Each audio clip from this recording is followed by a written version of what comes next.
It was a cold, dark night in Konoha, the village hidden in the leaves. Shops were closed, all villages long since retired for the evening. The village was calm, a low wind blowing through, everything was silent, except for the sound of frantic footsteps running through the village. The steps belonged to a young girl, around 8 years old. Short black hair framed a young round face with pale skin. Her pale white pupilless eyes wide with fright, tears streaming down her face as she ran. This girl was none other than Hinata Hyuga, heiress to the Hyuga clan. She kept running through the streets, occasionally looking behind her for any signs of pursuit, but found none. She quickly ducked around the corner of an alley and hid behind a dumpster, sitting down to catch her breath. As she stopped, the events of the night started to rush through her head, tears streaming faster down her cheeks. She let out a low whimper as she clutched her legs to her chest. "Tusan," she cried out softly as she began to go over the events of the evening.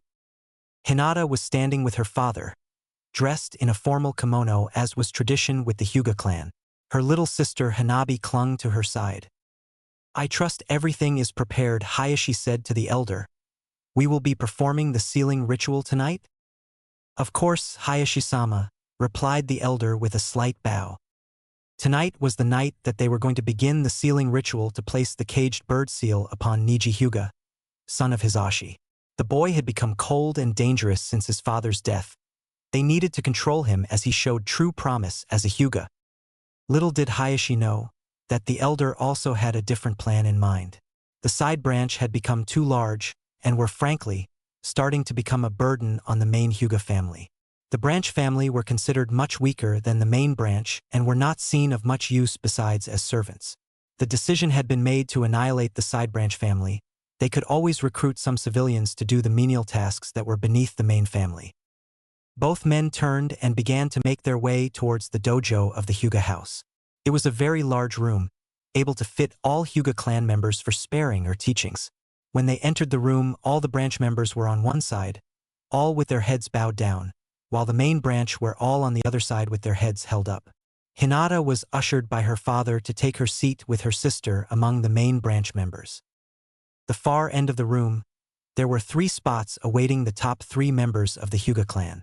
The first was the elder that was walking with Hayashi, an old surly man who held the main branch above the side branch in every aspect.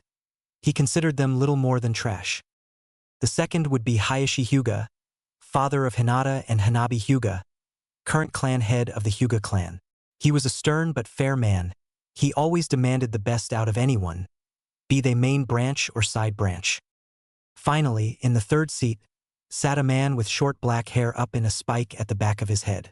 He had a soft face with a scar reaching from above his right eye, crossing across his face, in between his eyes and ending below his left eye. He wore a lavender vest with the Hyuga crest on the back, followed by standard shinobi blue pants and sandals. He wore lavender fingerless gloves on his hands. These gloves were special in that they allowed him to use his jukin through them as well as charging any he touched with his chakra. His name was Koga Hyuga. Koga was special among the Hyuga. He was a main branch member who cared deeply for the side branch and did not care at all for the main branch. This ritual sickened him. He did not think that the circumstance of your birth should determine your fate within the clan, since, after all, he was a side branch member. He had proven his worth by becoming the strongest Hyuga to ever grace them. They had attempted to put the caged bird seal, but for reasons that had baffled the previous elders, they could not. It would simply disappear quickly. Hayashi and the elder took their places next to Koga.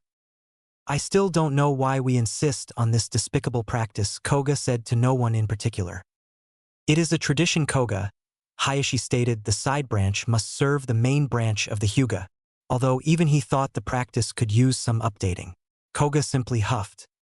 "We shall now begin the sealing ritual." The elder started. "Niji Hyuga, please step forward and sit in front of Hayashi." A young boy, around the age of 9, with long black hair, rose from the side of the branch family and walked his way toward the center of the room. His face betraying no emotion, he sat down in front of Hayashi. "Niji Hyuga, as a member of the side branch, you will now have the caged bird seal placed on your head," Hayashi stated. He ran through a series of hand seals. Once he was finished, his hands started to glow a dark green color. He then placed his palm on Niji's head.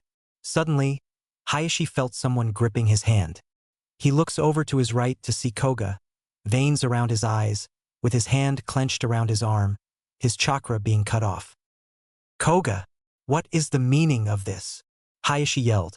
But before he received an answer, there was a quick juken strike to his chest, destroying this heart faster than Hayashi could react. Side branch. Now! Koga yelled as he turned towards the elder. All the side branch members leapt to their feet and begun to rush the main branch members, weapons in hand. As he was about to reach the elder, he saw a sickening smirk appear on the elder's face. He raised his arms into a tiger seal and said, "Death." Koga's eyes went wide. "No!" he yelled, stopping his attack to look around. All around him, the side branch members all clutched their heads, screaming before they all fell to the ground. A vacant expression in their eyes, all dead, gone. The elder just laughed. "You are too late, Koga. I had anticipated for you to attempt your little uprising and took measures against it," he said with a smirk. Koga closed his eyes and clenched his fist, slow tears starting to come out.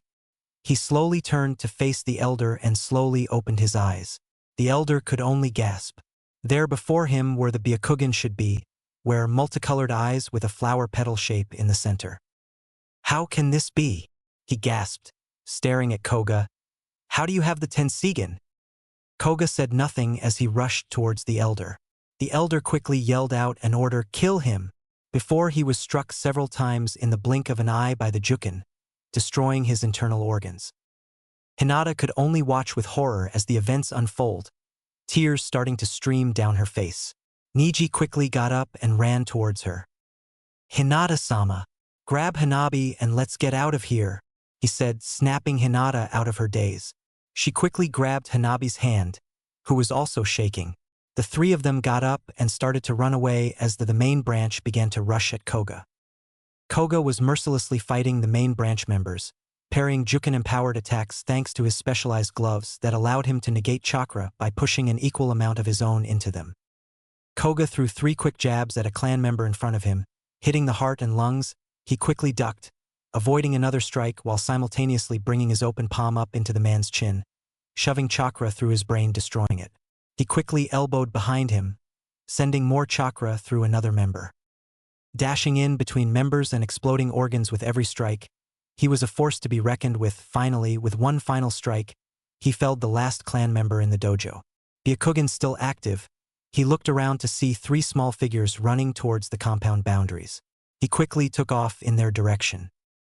Hinata, Niji, and Hanabi were running towards a hidden exit to the compound. It was specifically designed to conceal anybody inside, even from the Byakugan. Niji opened the entrance. "Get inside and keep running," he instructed. Hinata was shaking, but she knew she needed to leave. "See, come on, Hanabi," she said through her panic. Hanabi had started crying. She was scared and didn't know what was going on. "What about Tusan?" Hanabi asked. Hinata just gulped and shook her head. She knew. He was gone. Quickly, Niji said, his Byakugan active. "I can see he is finished with all the main branch members." Hinata's eyes went wide as she started to lead Hanabi into the hole. Once Hanabi was safely inside, she climbed herself down. She looked up at Niji expectantly. "Niji and I-san. See, come with us." He simply smiled a sad smile and shook his head. "I promised my father I would protect you," he said, "and that's what I intend to do." He quickly went through some hand seals and the opening began to close. "Niji and I-san." Hinata cried as the hole filled up and she was completely sealed underground. Hinata let a few more tears out of her eyes before she gripped Hanabi's hand. "Let's go," she said. Hanabi clenched her fist back. "Where is Niji and I-san?" she asked. Hinata just gave her a weak smile and said, "He'll be meeting up with us," she said, even though she didn't believe it herself. They ran through the tunnel, Hinata leading Hanabi by the end until they came to a ladder. Hinata started to climb up to a hatch. Hinata started to open the hatch and look around. She could only see a rock wall in front of her. She looked up to discover she was in front of the Hokage monument. She climbed out of the hole and instructed Hanabi to follow. Once she climbed out, Hinata replaced the cover and turned to Hanabi. "Hanabi," she said, "I need you to run to the Hokage Tower and get their help to the Hyuga compound, okay?" she said, trying her best to not let her voice waver. She needed to be strong for her sister. "No, I won't leave you," she cried. "Hanabi, please, I'm going to run towards the center of the village and try to distract him if he's following. He can't chase us both," she said, a bit less confidently. She wasn't sure she could outrun Koga. Hanabi simply stiffened her lip and nodded before turning and running towards the Hokage tower. Hinata simply shook, then stood up and began to run. She didn't know where, but she had to get some distance from the Hokage tower. Now here she was, sitting next to a dumpster in an alley, crying, trying to figure out what to do. She was still thinking and crying when she heard a familiar voice call her name. "Hinata!" She looked up to see a blonde-haired boy with whisker marks on his face, bright blue eyes staring directly at her. "Another round," the boy yelled, sitting at the ramen stand, clutching an empty bowl. He had messy blonde hair, whisker marks on his face, fierce deep blue eyes and a side smile on his face. Clad in his usual orange jumpsuit, Naruto Uzumaki was enjoying his 6th bowl of ramen, or more. Han just finished enjoying it. "Sorry kid," said Tucci, the old man, owner of the ramen stand. "I gotta close up shop for the night." Naruto whined. "But I was still hungry." Tucci just laughed. "Tell you what, tomorrow night, I'll give you one on the house," he said with a smile. Naruto beamed and practically jumped out of his seat. "Thanks, old man," he yelled before fishing out his wallet and placing the money on the counter. "See you later, Naruto," the old man said before shutting down the lights and closing his stand for the evening. Naruto was walking, hands behind his head, going towards his home. What should I do now?" he thought, aimlessly wandering around the alleyways. He had started avoiding the main streets during the night. He had been attacked by random drunk villagers in the past. He still wasn't entirely sure why. "Guess I'll just go home," he thought with a sigh when suddenly he could hear a faint sound that caught his attention. It was a soft crying, high-pitched, as if it was a girl. He quickly rounded the corner and looked down to see a girl about his age, with short black hair wearing a lavender kimono. She was sitting down with her knees up to her chest and she was crying. "Hinata, what's she doing out so late?" he thought, seeing the girl. He could remember seeing her a few times at the academy, as well that incident a few years ago when he confronted some bullies who were teasing her about her eyes, destroying his red scarf at the time. He walked closer to her and bent down in front of her. "Hinata," he called out, inches from her face. She stopped crying for a moment and peered up at him with tear-stained eyes. She stifled a whimper as she looked up at him. "What's wrong?" he asked, concern plastered on his face. "Naruto-kun," she said, forgetting her shyness and latching onto him. She was scared. She was horrified. She just needed someone to comfort her right now. "Whoa, hey, what's wrong?" he said, grabbing onto her shoulders. She just continued to sob into his shoulder, clutching his sweater. He just held on to her, not sure what to do. He had never had anyone react like this, but something told him that right now, he needed to be quiet and just let her cry. Suddenly, he could hear footsteps coming from the main street. He looked over to see several shinobi running up the street, none of them paying attention to him. He knew they needed to get out of there. Something was wrong, and he didn't want them to be caught in the middle of it. "Hinata," he said, calmly but sternly. She stopped crying for a moment and looked at him. "We need to get out of here." She simply nodded and stood up, still holding onto his chest. He grabbed onto her hand and started leading her through the alleyway. "This way," he said, pulling her along. She blushed and allowed herself to be pulled. He led her through the alleyways and up the stairway of a building to his apartment. He opened the door and led her inside. It was a small apartment. Immediately in front was a small living room with a couch and table. There was a kitchen off to the side, and in the back you could see 2 doors, one leading to a bathroom and the other Naruto's bedroom. He led her over to the couch and sat her down. Hinata looked around and her face went bright red. "I'm in Naruto-kun's apartment," she thought, but quickly shook her head to clear her blush. Naruto ran to the back to grab a blanket, returning and wrapping it around her. Naruto sat down on the other end of the couch and asked, "Hinata, what happened?" She paused for a moment before the events of the night came rushing back to her. Tears flowing back to the surface, she put her head in her hands and started crying again. Naruto jumped up. I'm sorry. I didn't mean to make you cry, he yelled, waving his arms in front of him. Hinata stopped crying for a moment, then looked at him before answering. And my father, Niji, and my whole clan, they're all dead. She was able to choke out before starting to cry again. Naruto just sat there, stunned. Had he heard her right? Did she say her whole clan was dead? But they were Hyuga. They were strong. Hinata, he began. Did you say? They are all dead, he repeated, making sure he heard right. Hinata simply nodded into her hands. She couldn't bear to speak right now. Naruto looked down, shocked and angry. Who could have done such a thing? An entire clan. How did you get out?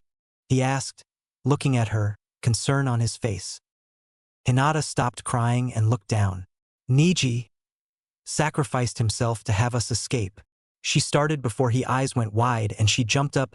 Hanabi! She exclaimed. Please, Naruto-kun, we have to find Hanabi. My little sister, she pleaded. He jumped up. What do you mean find her? Where is she? He asked. I sent her to the Hokage Tower to get help, she exclaimed.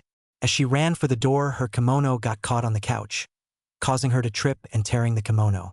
As she fell, she felt a sharp pain in her ankle as she landed. Hinata, he said, rushing next to her.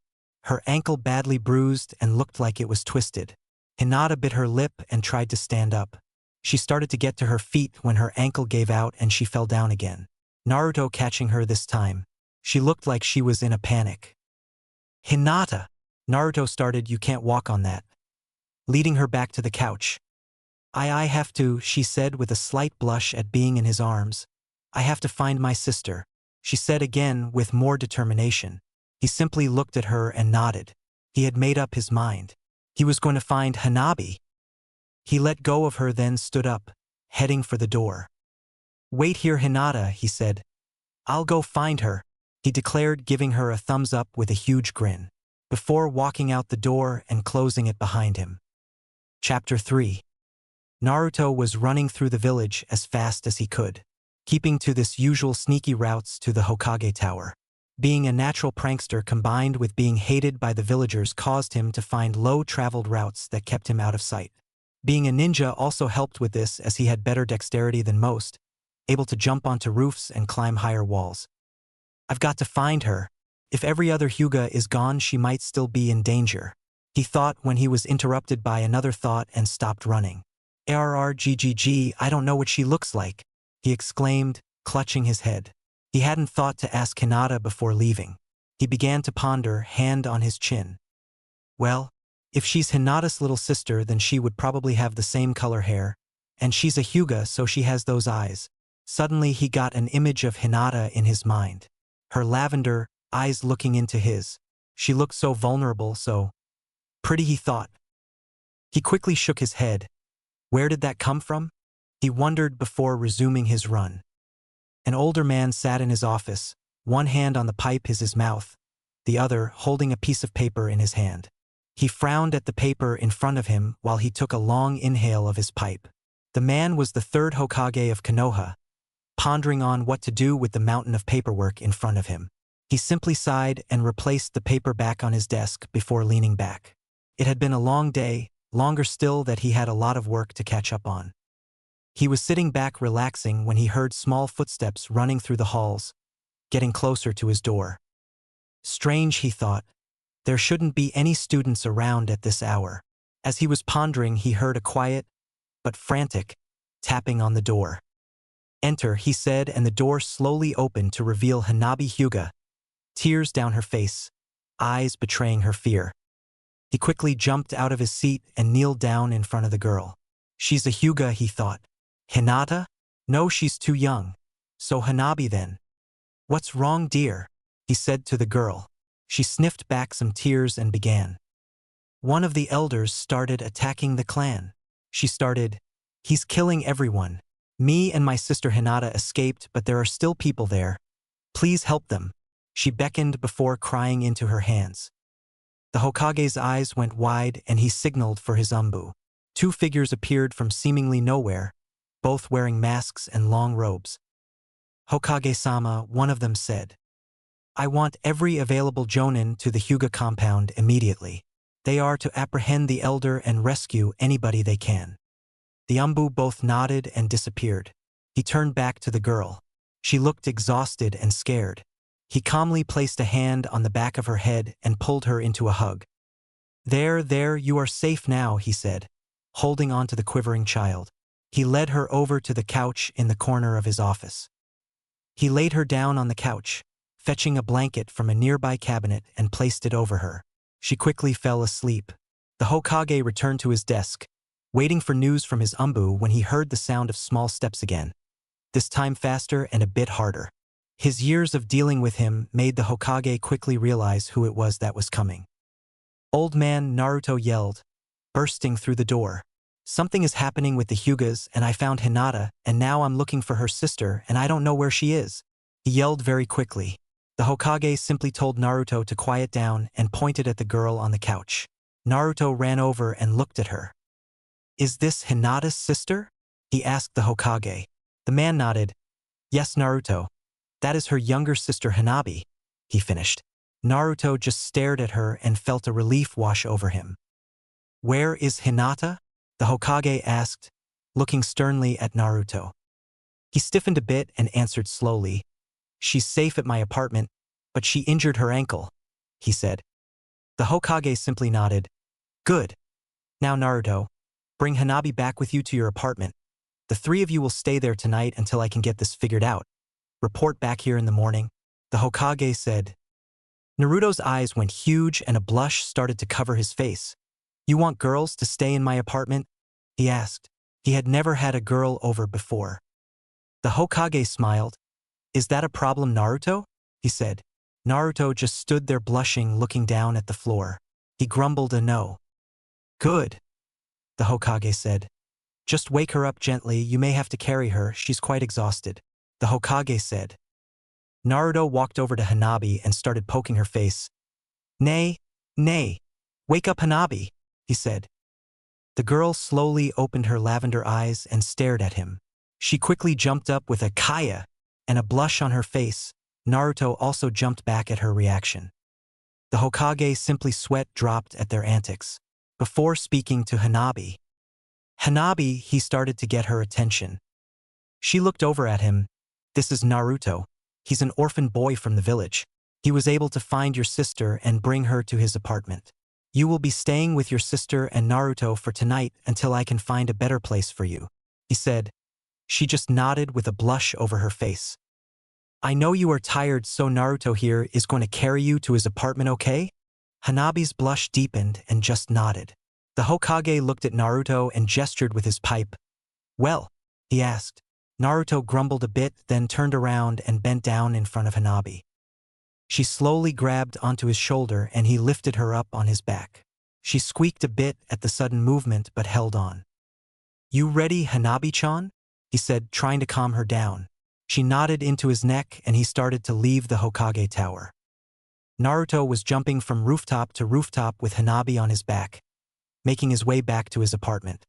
He quickly glanced behind him at Hanabi. Her eyes were looking down sadly. You okay, Hanabi? He asked. She just nodded. Is my sister really okay? She asked. Naruto smiled widely. Of course. I found her. I'm a super strong ninja, you know. He beamed. She smiled lightly at this and held tighter. Will my clan be okay? She asked. Naruto hesitated a moment, looking down. Of course they will, he replied, although he wasn't so sure of that himself. The Hokage wouldn't let anything bad happen, he said. She again just simply nodded. When they arrived at the apartment, they found Hinata trying to make some tea, her injured leg not helping. She heard the door open and quickly spun around to see Naruto with Hanabi clinging to his back. She had an instant look of relief as Naruto placed her down and Hanabi ran straight and Hinata for a hug and began crying again. Nei-chan, she cried, hugging Hinata. Hinata wrapped her arms around Hanabi and let a tear roll out of her eye.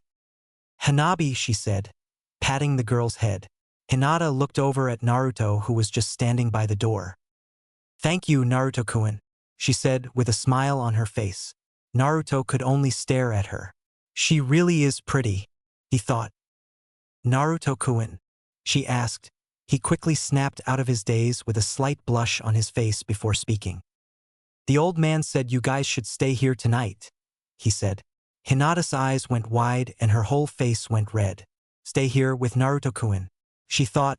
This proved to be a bit much for her as she started to faint. Whoa! Hinata! Naruto said, running over to catch her. Hanabi looking up at her sister confused. Naruto caught her just as she was about to faint, causing her blush to deepen further if that was possible, and she was out. Is she okay? Hanabi asked. Naruto just looked at the girl in his arms. I think she's just tired, he said, picking her up and carrying her over to his bedroom with Hanabi following.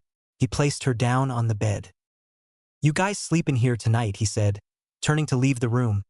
I'll go sleep on the couch, he smiled, closing the door behind him.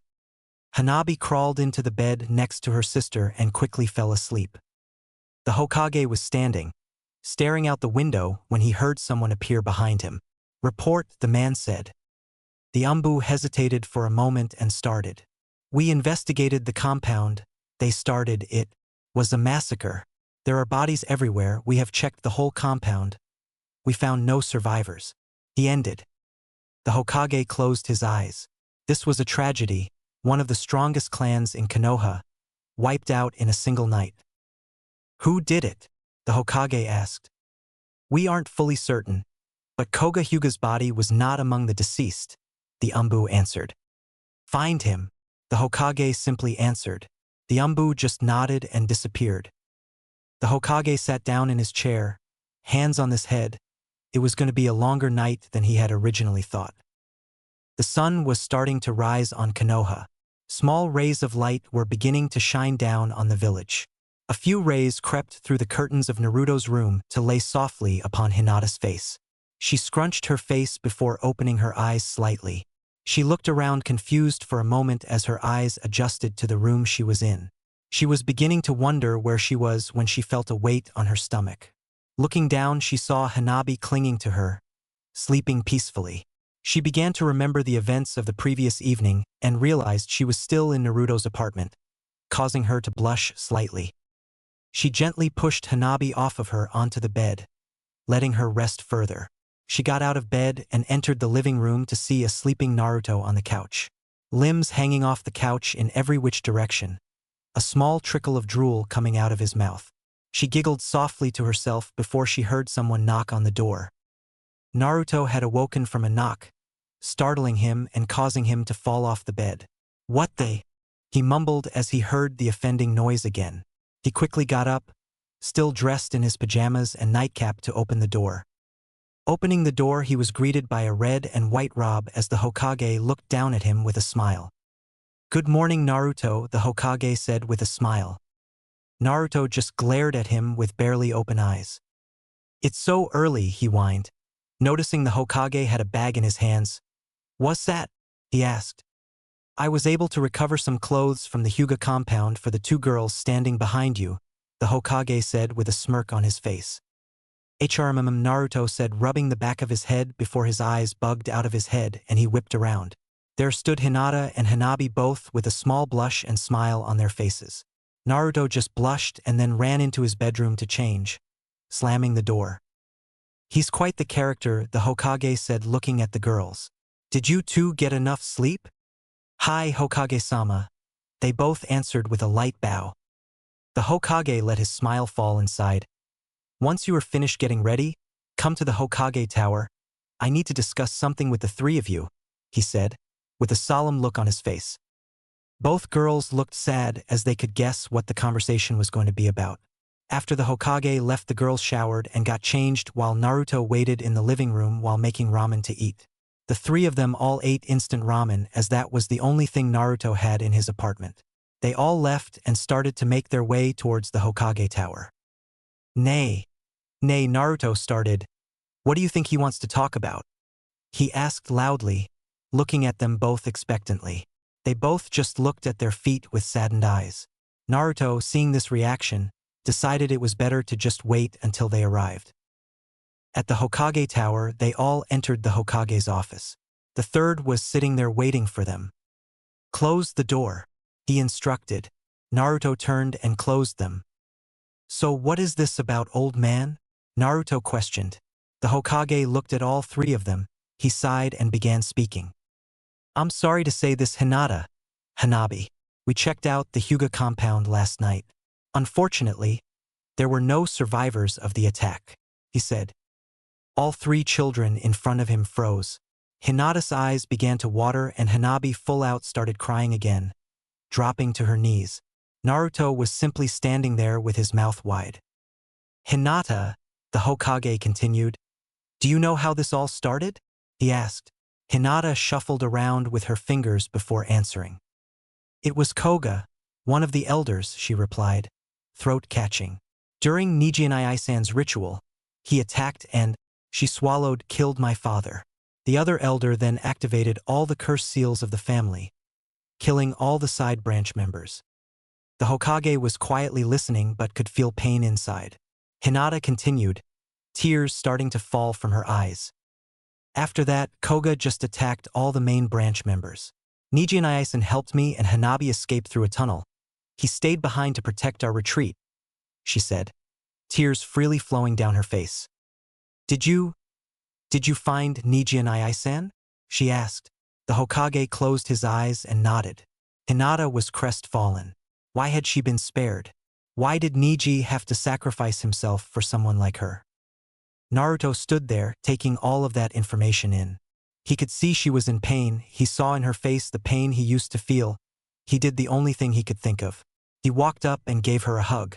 At first she was surprised by the contact and stiffened, but then loosened into his arms, letting herself cry into his shoulder. Hanabi was sitting on the ground with her hands over her face crying. The Hokage gave them a moment to grieve before starting. "As of right now, we can't have you living at the Hyuga compound. It is still a crime scene. However, we were able to recover some of your personal belongings." He motioned to some suitcases in the corner of the room. "I also can't have you staying in Naruto's small apartment," he continued, "however. Since you two seem to have grown fond of him, I have arranged for the apartment next to his for you two to live in," he finished. Nobody had wanted to live next to the demon child, so the apartment had always been vacant. He had seen them interact before. It was probably for the best to have them stay close to each other, especially with their current mental state as unknown. They calmed down a bit and were able to process the information. Naruto was still hugging Hinata. She then pushed away. "Hi Hokage-sama," she replied. She liked the idea of being close to Naruto. He felt like a small ray of warmth against the cold she was feeling. "I'll have someone deliver your belongings there," the Hokage continued. Hinata simply nodded and put a hand on Hanabi's head. She began to calm down and looked up at her sister. "We're going to live next to Oni-chan?" Hanabi said. Hinata just nodded as he helped her stand up and the three of them left the Hokage tower. Once the trio had left, the Hokage called his Umbu down once again.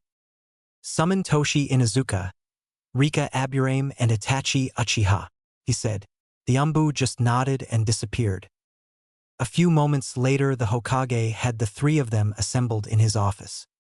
Toshi Inuzuka was wearing a leather jacket with the standard Jonin flak jacket over top and black pants with standard ninja shoes. He had long black hair with a goatee and hard facial features. He is a man that had seen plenty of battle. By his side stood a large black and brown Doberman with a scar down his right eye named Boruto. Rika Aburame was wearing a long off-white grayish trench coat going down to her knees. Standard dark blue ninja pants with black ninja boots. She had bandages wrapped around her ankles going down under her boots. She had long black hair and her trench coat hid the bottom half of her face, while her eyes were covered with a set of black tinted goggles. And finally, standing next to them was Itachi Uchiha, wearing his standard Konoha Umbu outfit, long black hair tied in a ponytail behind his head, long lines down his face under black eyes and stoic expression. "You called for us, Hokage-sama," Itachi began. "Yes," he began. "Your mission is to go out and apprehend Koga Hyuga, dead or alive. This is to be an S-rank mission. He is wanted for treason against Konoha as well as mass murder of his clan." Toshi's eyes widened, whilst Rika and Itachi betrayed no emotion. "Are you serious?" Toshi exclaimed. He actually killed his whole clan? I'm afraid so, the Hokage replied as of last night. The Hyuga clan are no more except for two young girls. Hinata and Hanabi were the only two survivors. The three ninjas stood in silence. Itachi had considered a similar act upon his clan once, but the third was able to negotiate peace with his clan to avoid the coup. What do we know of Koga Hyuga? Rika asked, voice emotionless. He is a Hyuga, therefore possesses the Byakugan and is a master of the Juken. He has the special ability of closing all tenketsu in a limb with a single strike. It does not need to be precise. He is extremely agile and a quick thinker. He rivals Itachi in terms of speed, strength, and ability. He is a branch member of the family and should have had the curse seal applied to him. However, every time they did so, it would disappear the next day. The Hokage finished. Itachi raised an eyebrow at the last comment. Was Koga truly that powerful? You will depart immediately. Send a report every day on your location and progress. Toshi, you can go to the Hyuga compound to try and find his scent. Dismissed. The Hokage finished. Hi, Hokage-sama. The three chimed in unison before exiting the building. The next few weeks in Konoha passed by quickly. Hinata and Hanabi got themselves settled into their new apartment, both of them trying to forget the events they were forced to live through. The Hokage had received steady reports from Itachi's team. They had tracked Koga to the edge of the fire country, but then the reports suddenly stopped. The Hokage waited for news, but none seemed to arrive. Weeks turned into months, months into years. He was forced to send another team to find them. What they discovered was a grisly sight. Toshi's and Rika's bodies were both discovered, several internal and external injuries. Toshi was missing an arm. Both their hearts had exploded from the inside. Boruto's body was also found, with his brain liquefied from the inside. Itachi's body was never discovered. The Hokage pronounced the team killed in action, with Itachi's whereabouts still missing. The children spent most of their days at the academy, going through classes as normal. Hinata was mostly depressed during this time. She had tried to seclude herself and be alone, but Naruto didn't seem to let her be.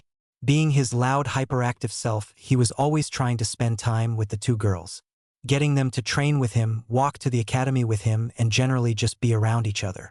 At first Hinata was reluctant, but eventually started accepting his company. The three of them had started to grow close, always being around each other. Hanabi had started to call him Oniai-chan and considered him like a big brother. Hinata's crush for him, on the other hand, had deepened into a much stronger affection. She didn't see him like a brother as Hanabi did.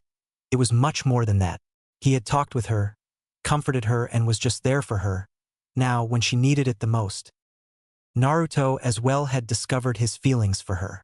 He had gotten to know her well and felt a bond they shared. Both now being orphaned, nobody to come home to, no parents to guide them.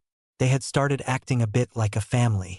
Hinata would cook food for them all, insisting that Naruto needed to eat more than just ramen.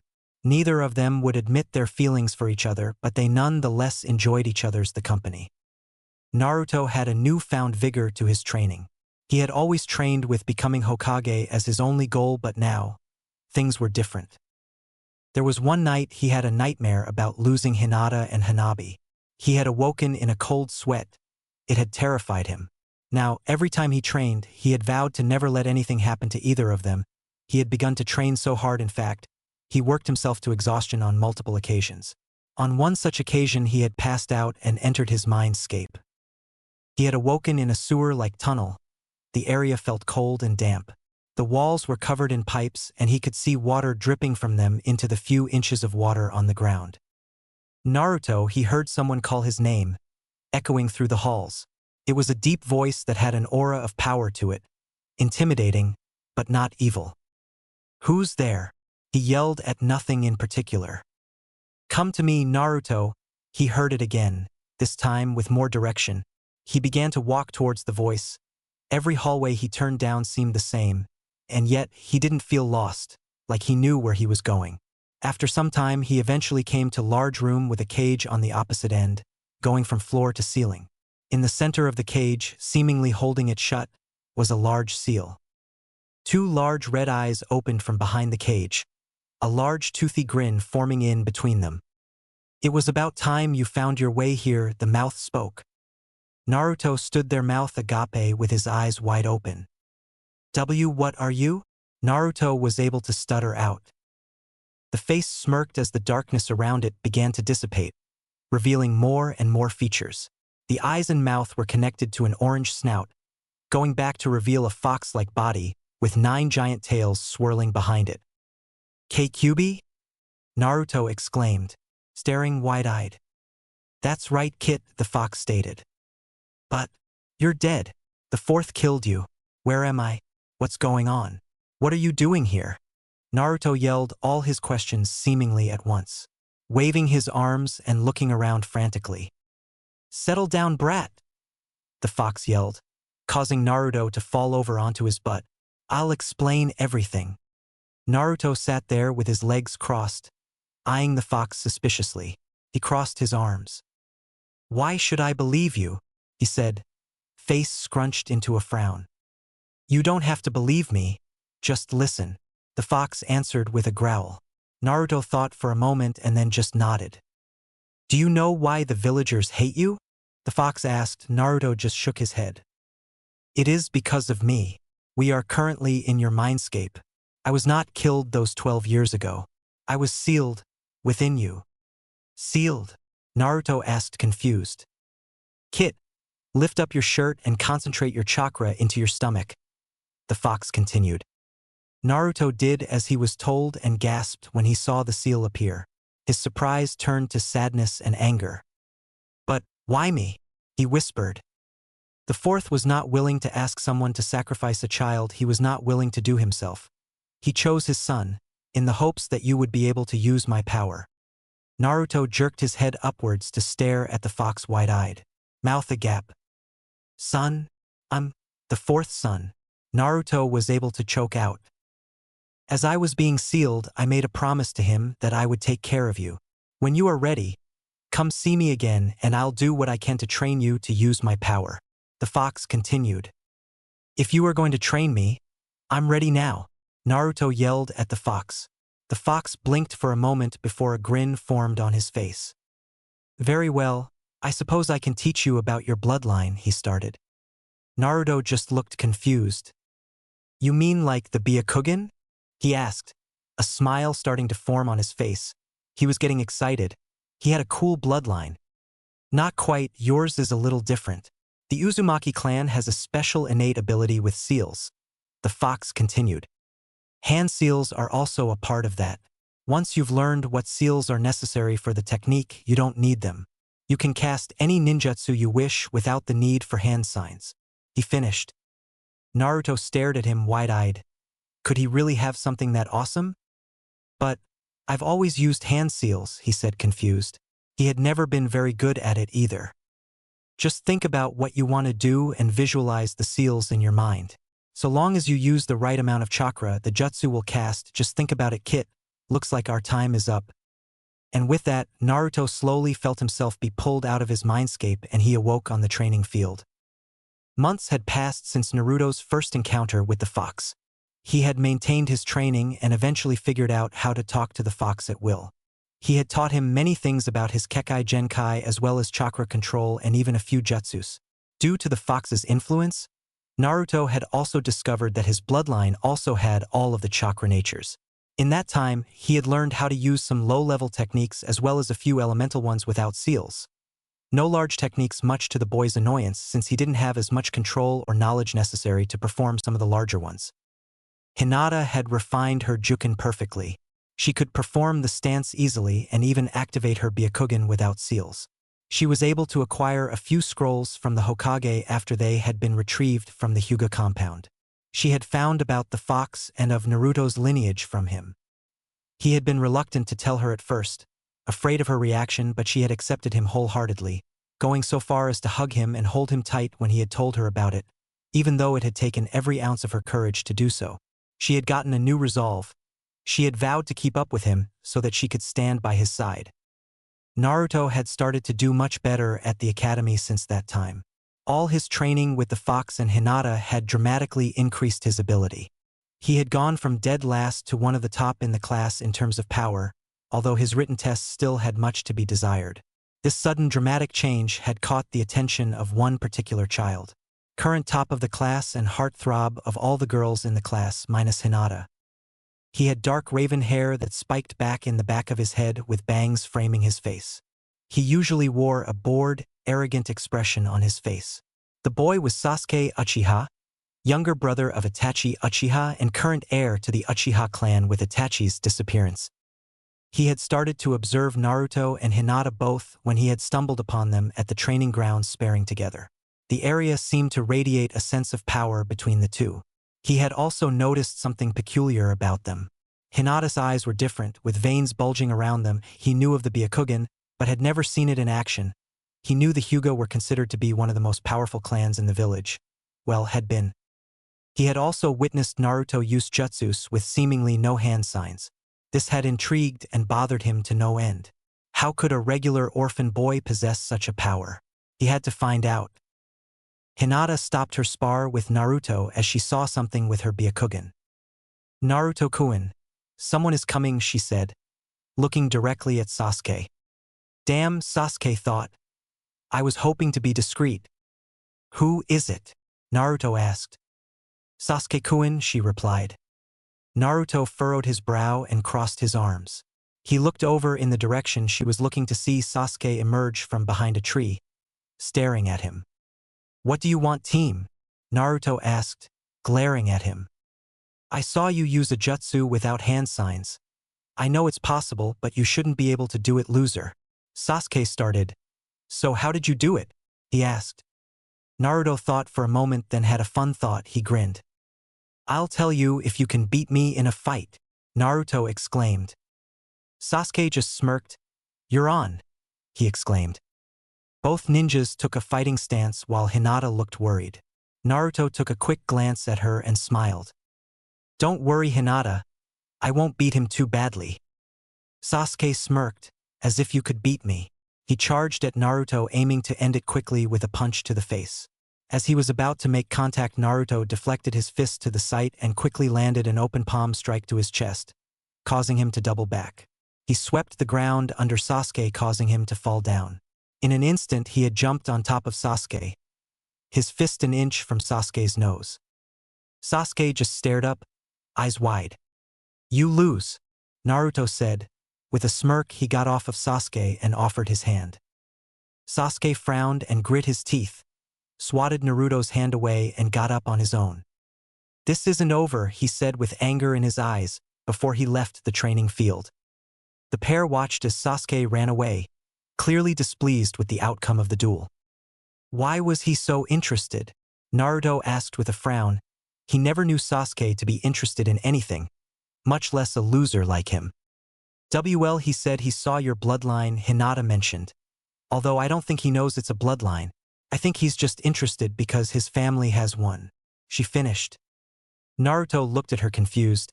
"His family has a bloodline?" he asked. He did vaguely recall Irika-sensei talking about bloodlines, but he hadn't really been paying attention. Hinata just had a sympathetic smile on her face. "Yes, Naruto-kun. His family has an eye technique, kind of like mine," she said, looking down sadly. Naruto noticed her mood and grabbed her hand. She blushed at the contact. "Sorry, Hinata. I didn't mean to make you sad," he said. "Let's go home." She nodded, still clutching his hand. They walked home together hand in hand. The next few days flew by for Naruto. He had spent most of his time training with Hinata and working on his bloodline. Naruto awoke on the last day of the academy feeling excited. Today was test day. He could finally graduate from the academy and become a full-fledged ninja. He bounded around his apartment getting ready. In his excitement, he burst from his apartment and came face to face with Hinata. Attempting to stop from crashing into her, he tripped and fell, taking her with him while she let out a squeal. "Kaya!" He landed on top of her with a thud. "I'm sorry. Are you okay, Hinata?" he asked while putting his hand down to push himself up. His hand came in contact with something soft. Just as he was starting to realize just what it was, he grabbed. Hanabi emerged from the apartment next door. "Wani-chan, did you wake him up?" Hanabi started before she witnessed the scene in front of her. Naruto was over top of a laying down Hinata with his hand on her breast. Her face was beet red. Oh ho ho, Hanabi smirked. How bold of you, Oniai-chan. Putting her hand in front of her mouth. Gah! Naruto said, sitting up straight and waving his arms in front of him. It was an accident. Hinata sat up and just blushed, looking away from him, her hands hiding a small smile. Naruto helped her stand up, blushing deeply himself. The three of them departed, heading towards the academy, Naruto defending himself loudly from Hanabi's teasing. They arrived at the academy and walked into their classroom. Sasuke was glaring at him from his seat next to the window, but Naruto paid him no attention. The pair walked up to their seats and sat down. They could overhear the students talking about what kind of test it would be to graduate. They had heard it was going to be different this year. Irika walked into the room and stood at the front.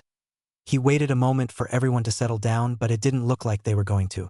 He got a bulging vein in his forehead before yelling, "Settle down."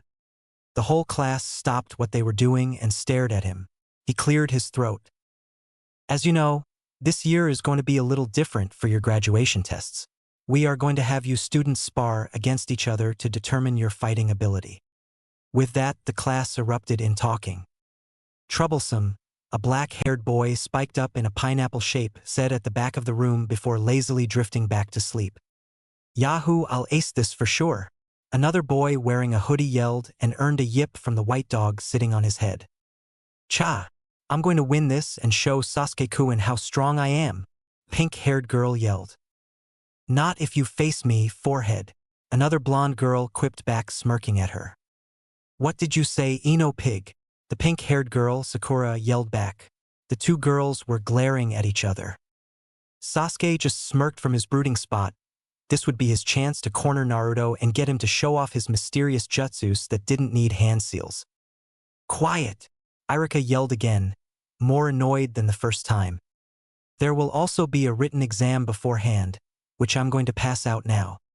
Naruto was happy at first at the announcement of the spar. He knew he could take anyone, but a written test? That was bad. He was screwed. He just stared down blankly at the piece of paper in front of him, a sad expression on his face. Hinata put her hand on his and smiled at him reassuringly. She had studied a bit with him when she could get him to focus long enough. He smiled back and squeezed her hand. You'll do fine, Naruto-kun, Hinata said with a slight blush. He nodded his head but was still unsure of himself. He flipped the paper over and began to go over the questions. He could answer a few of them, but overall, there was no way he was passing, and he knew that. Hinata looked over and saw the worried look on his face. She decided she was going to try and help him. She reached down and poked his leg. He looked over at her questioningly. She looked down at her page with a smile and started to lean it more towards him so that he could see it. He looked at her in surprise at first, then a small smile formed on his mouth. She was trying to help him out. He felt good inside, knowing someone cared enough about him to help him. He had decided he really did like her, more than just a friend. He was going to confess after they both graduated. He copied a few answers from her, just enough to not seem suspicious. Time's up, Irika announced before making the rounds and picking up all the papers. He tapped the stack of papers on his desk before nodding. Okay, good, he said to himself before turning to the door. Come on in, Mizuki. The test is over. The door opened and their other teacher, Mizuki, a chunin with long silver hair with a leaf bandana over top, entered the room. Okay, everyone, he started, follow me outside to the courtyard. That's where we will do the next part of the exam. The class got up and followed him out to the courtyard. Mizuki smirked internally. He was going to have the failure of the Demon Fox fight against the Uchiha. What a perfect way to have the kids suffer a bit, especially since Sasuke seemed keen on fighting him. He admitted he was surprised when Sasuke came to him asking to be paired against Naruto, but now it would work out great. The class arrived at the courtyard where Mizuki spoke, holding a clipboard. You will be sparring 1 versus 1 when one of you leaves the circle on the ground, he pointed. Is unable to continue, or if I determine the fight to be over, you will stop. This is not a fight to the death, just a test of your abilities. Now when I call your names, please enter the ring and we'll begin. He looks down on his clipboard. He knew exactly who was going to be first. Sasuke Uchiha and Naruto Uzumaki, he declared. Sasuke smirked as he walked up to the ring. I will make you show me your technique, he thought to himself. Naruto was about to walk out when he felt a hand tug on his jacket. He looked over to see Hinata with a worried expression on her face. This fight worried her. It almost seemed like it was set up. He gave her a smile before nodding his head. She looked at him for another brief moment before nodding her head also and letting go of his jacket. He stepped into the ring. Both of you, make the sign for Shinobi. Both Naruto and Sasuke brought up their hands in a one-handed seal. Index and middle finger pointing upward. Ring and pinky folded downward, with their thumbs upward. You can't win, Dobe, Sasuke said with a smirk. Says the guy who lost last time. Naruto responded smirking back. This made Sasuke's face waver a bit. Mizuki looked at them both, and then dropped his arm down shouting Hajime. Sasuke rushed at Naruto, attacking him much faster than last time. Naruto was dodging backwards, parrying attacks as he went. Something felt off. Sasuke was moving faster and parrying his attacks much faster than before, as if he could predict his movements. That's when he saw it, Sasuke's eyes. Both of them were blood red with a black circle in the center, around the pupil. Around the circle there was one black tomo in each eye. Naruto kept jumping backwards until he was at the edge of the arena. Sasuke suddenly took a few steps back. I've got you now, he thought as he started to go through a series of hand signs. Katan. Gukaku no Jutsu, Great Fireball. Sasuke finished with the tiger seal, unleashing a great ball of fire from his mouth.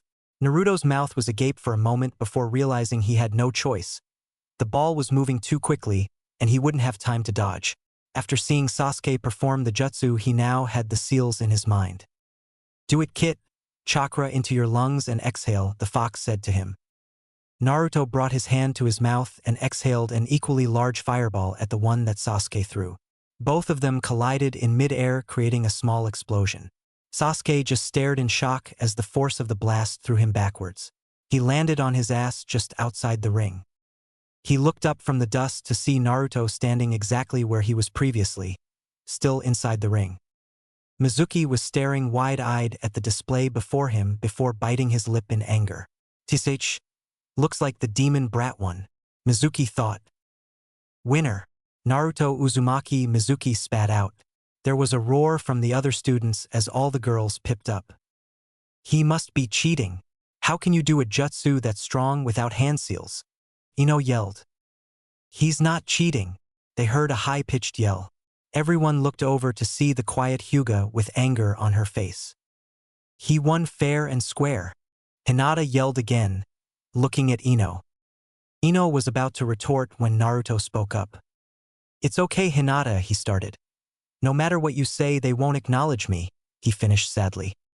Hinata just bit her lip and looked down angrily. The other girls had quieted down. Sasuke still sat there, mind spinning. He had seen it, a brief moment, red chakra going into his lungs and out with the fire. Something was up with him. Naruto walked over to Sasuke and extended a hand to him. Good fight, Sasuke, he said, smiling. Sasuke snapped out his stupor and looked up at him incredulously. Whatever, he said, standing up on his own, ignoring Naruto's outstretched hand. I'll now proceed to the next match, Mizuki called out. One by one, the matches concluded. Hinata had to face against Sakura. With Hinata's far superior taijutsu style and flexibility, the match wasn't even a contest, with Sakura being defeated easily. The rest of the group continued their spars. Okay, we are now finished. Also going to let you guys know that even if you lost your fight, it doesn't mean you failed. This was just a test of ability. Not a tournament, Mizuki said with a smile, much to the relief of everyone in the class. All right, everyone, back inside. They heard Irika call from the building. Everyone went back inside and Irika waited for everyone to be seated. Okay, now, I have the results from the written test. Good job, everyone. You all passed the written exam, he said with a smile, although, he added, I will say that some of you, he glared at Naruto specifically, who started to squirm, did worse than others. Mizuki handed him the clipboard. If your name is called, come to the front of the classroom to collect your headbands. He motioned to a clothed table with the leaf headbands sitting on top. Shino Aburame, the boy, stood up, walked down and collected his headband. Choji Akimichi, a large boy, stood up and received his headband. The list went on for a while, with Hinata receiving her headband, which she tied around her neck, Naruto giving her a thumbs up and a wink, to which she blushed. Sasuke's name was also called, to no one's surprise, as well as cheering from the girls in the class. Irika paused in the names, while there was only one headband left on the table. A smile formed on his face. So he managed to do it, huh? Irika thought. Naruto gulped. And finally, Naruto Uzumaki, Irika said with a smile. Naruto just sat for a moment. Then a large grin formed on his face, with small tears beginning to form in his eyes. I passed, he yelled while practically jumping down the whole classroom to get to Irika. Thank you, Irika-sensei, he yelled while grabbing onto the man's waistline. Whoa, settle down, Naruto, he said, patting the boy on the head. He then grabbed the final headband and tied it around the boy's head. Congratulations, everyone, Irika said to the class. Meet back here in the morning to be assigned your teams with your Jounin-sensei. Dismissed. With that, Naruto ran back up to Hinata, grabbing her hands. We passed. We passed. Let's go get ramen to celebrate, he practically yelled in her face. She could only smile and blush at him. He didn't let go of her hand as he practically dragged her out of the academy and towards Ichiraku's. After they had finished their meals and talked about the tests, they had head home in silence. They arrived in front of their apartments. Good night, Naruto-kun, Hinata said, reaching for her door. Naruto stood there with a frown on his face before grabbing her hand. Hinata, he looked at her. She looked back deeply in his eyes. Was he going to do what she thought he was? Her face turning red at the thought. He paused for another moment. It's now or never, he thought. Dash. Suddenly the door swung open with Hanabi standing there, causing them both to jump back. Wani-chan, Hanabi whined while grabbing onto Hinata. I'm hungry, she said with fake tears in her eyes. Hinata just giggled at her sister. Okay, Hanabi, let's make dinner. She looked at Naruto apologetically. Good night, Naruto-kun, she said again. Night, Oni-chan, Hanabi added. Yeah, good night, he said, before entering his apartment. Hinata went inside, her heart racing. Was he really just about to confess to her? Her face turned beet red before continuing into the kitchen. The next day, all of the graduates were waiting impatiently at the academy. They were all excited to hear what teams they would be on and who their sensei would be. I hope it's someone super strong, Kiba was yelling to whoever would listen. I hope I'm on the same team as Sasuke-kun, Sakura said with a blush, looking over at the object of her affection. In your dreams, Sakura, Sasuke-kun is going to be paired with me, Ino countered. Sasuke was sitting in the corner of the room staring out the window, deep in thought, trying to ignore the rabid fangirls around him. He was thinking about his spar against Naruto. What was it that he was doing? What was that red chakra that he saw? He would never admit it out loud, but he had come to respect the orange-clad boy. After years of seeing him never give up despite how the villagers treated him. Not only that, but he had lost twice in a row to him. Only someone truly strong could be like that. It reminded him a bit of his brother. Always seemed strong in the face of adversity, considering how his clan had been treating him before he disappeared. Sasuke was brought out of his thoughts to look over at the boy. He was saying something quietly to the Hyuga girl next to him. The girl, one of the last of the once prestigious Hyuga clan. With any luck, he'd be on the same team as her.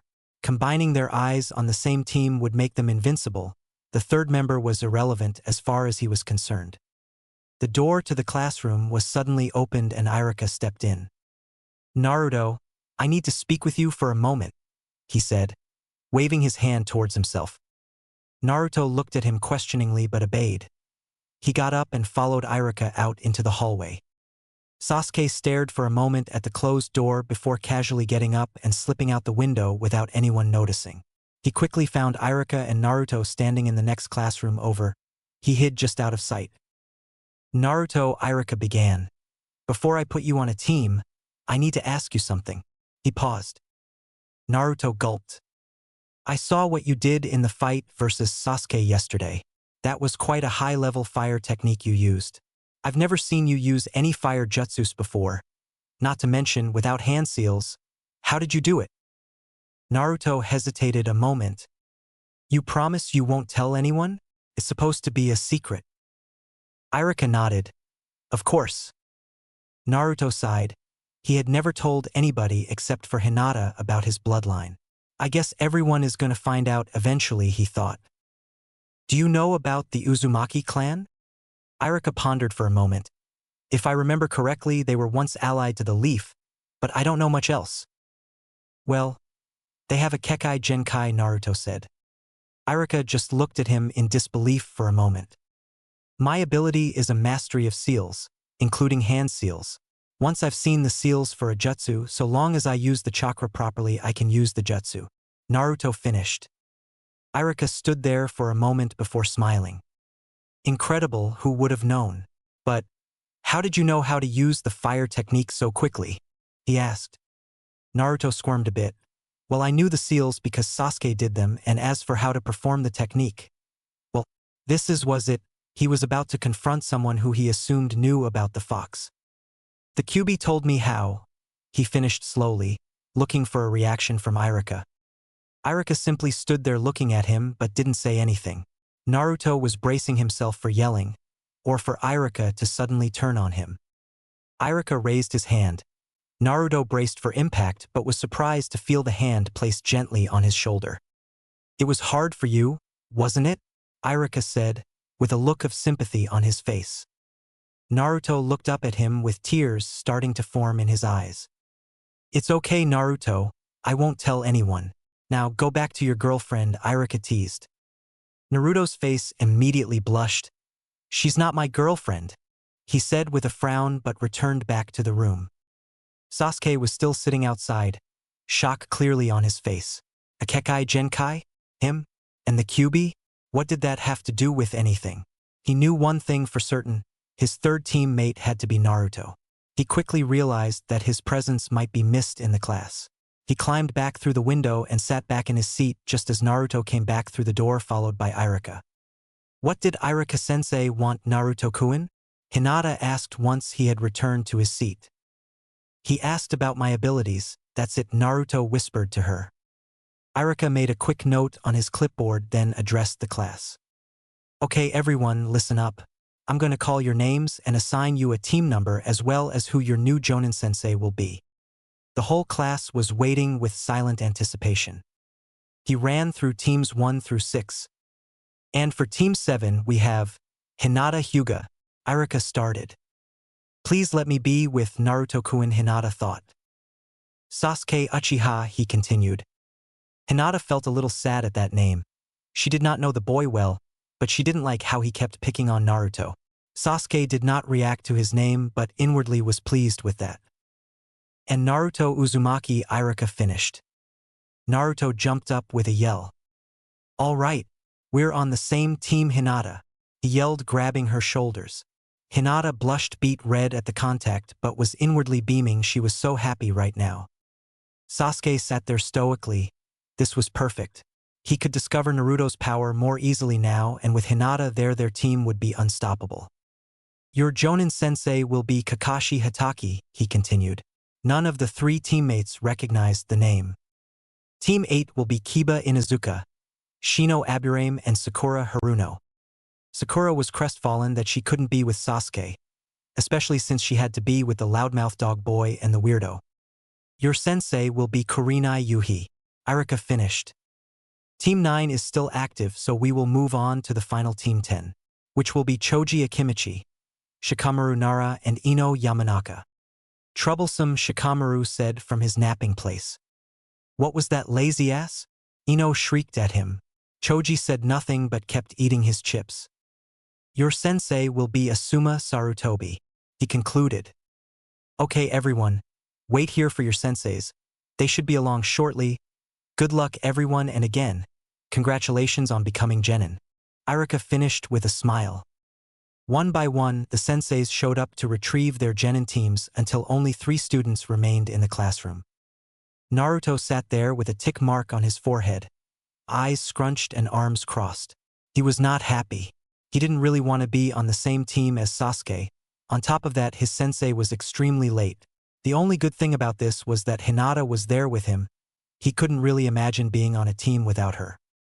The trio heard footsteps coming towards their room. They looked at the door with bated anticipation as the door opened to reveal Irika. He looked at them in surprise. "What are you guys still doing here?" he asked. "Our sensei never showed up," Naruto practically yelled. Irika just looked at him confused. "He arrived hours ago. He said he told you to meet him at the third training ground," he said. All three ninjas got an annoyed expression on their faces. "What?" Naruto yelled.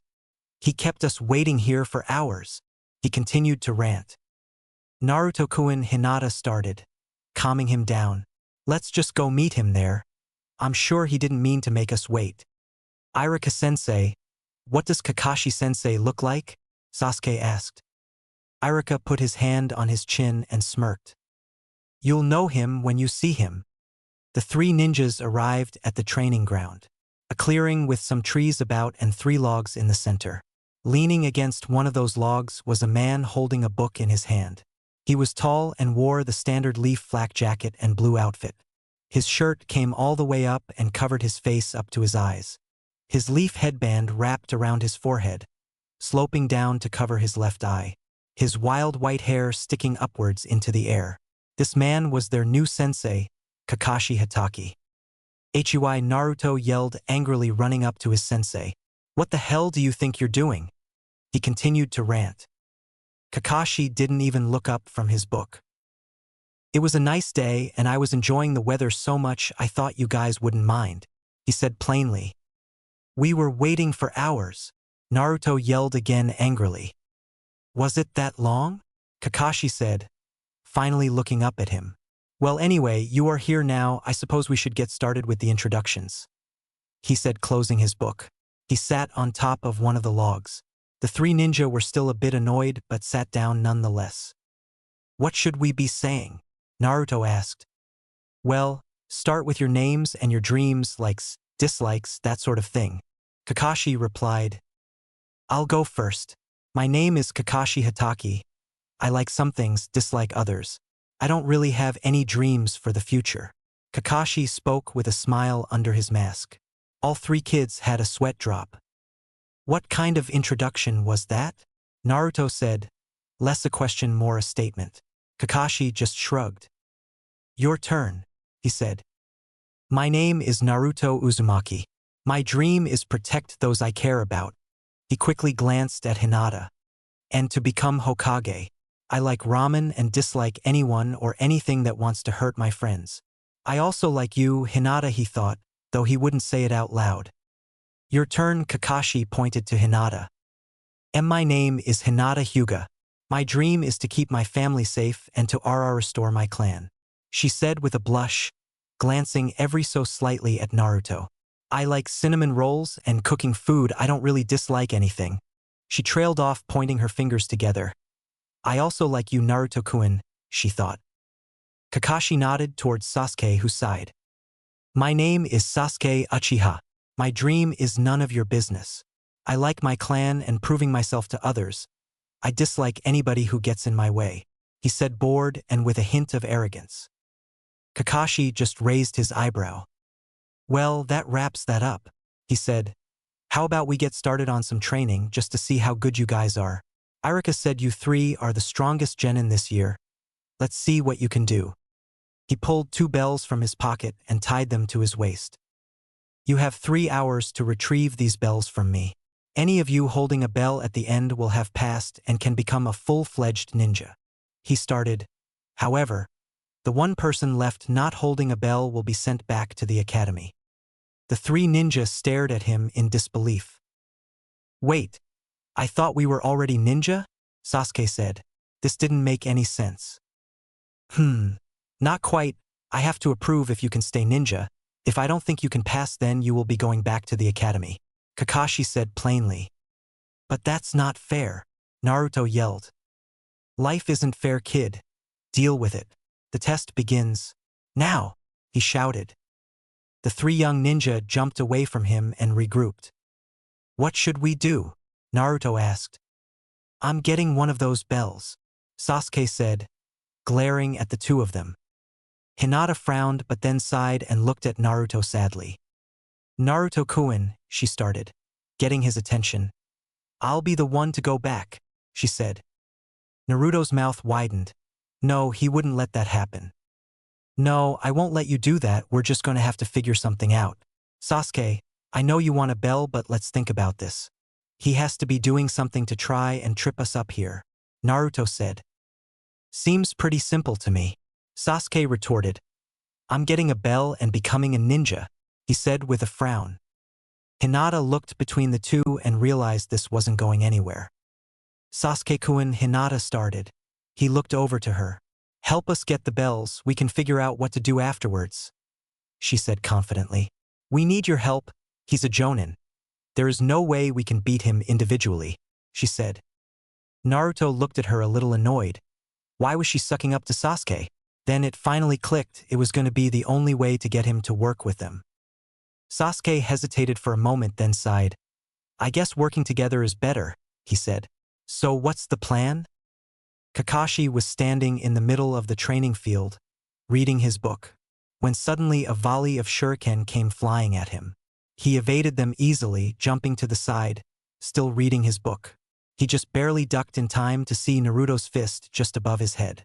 As he ducked, he put out his hand to block a kick Naruto threw at him. Naruto attempted to twist around for a kick to the top of the head, but Kakashi put his book away and grabbed Naruto's ankle, twisting him and throwing him at a charging Sasuke. The boys collided and landed on the floor. Kakashi felt a sudden pain in his leg, looking down to see Hinata with a juken strike to his calf. He quickly twisted on his hands and kicked her away from him. She flipped and landed on her feet, clutching her side. Not bad, he thought. She caught me by surprise. Seems like they are working together. Naruto quickly jumped up and over Kakashi while Sasuke started on some hand seals while Hinata rushed towards Kakashi. Sasuke finished his seals and starting filling his lungs.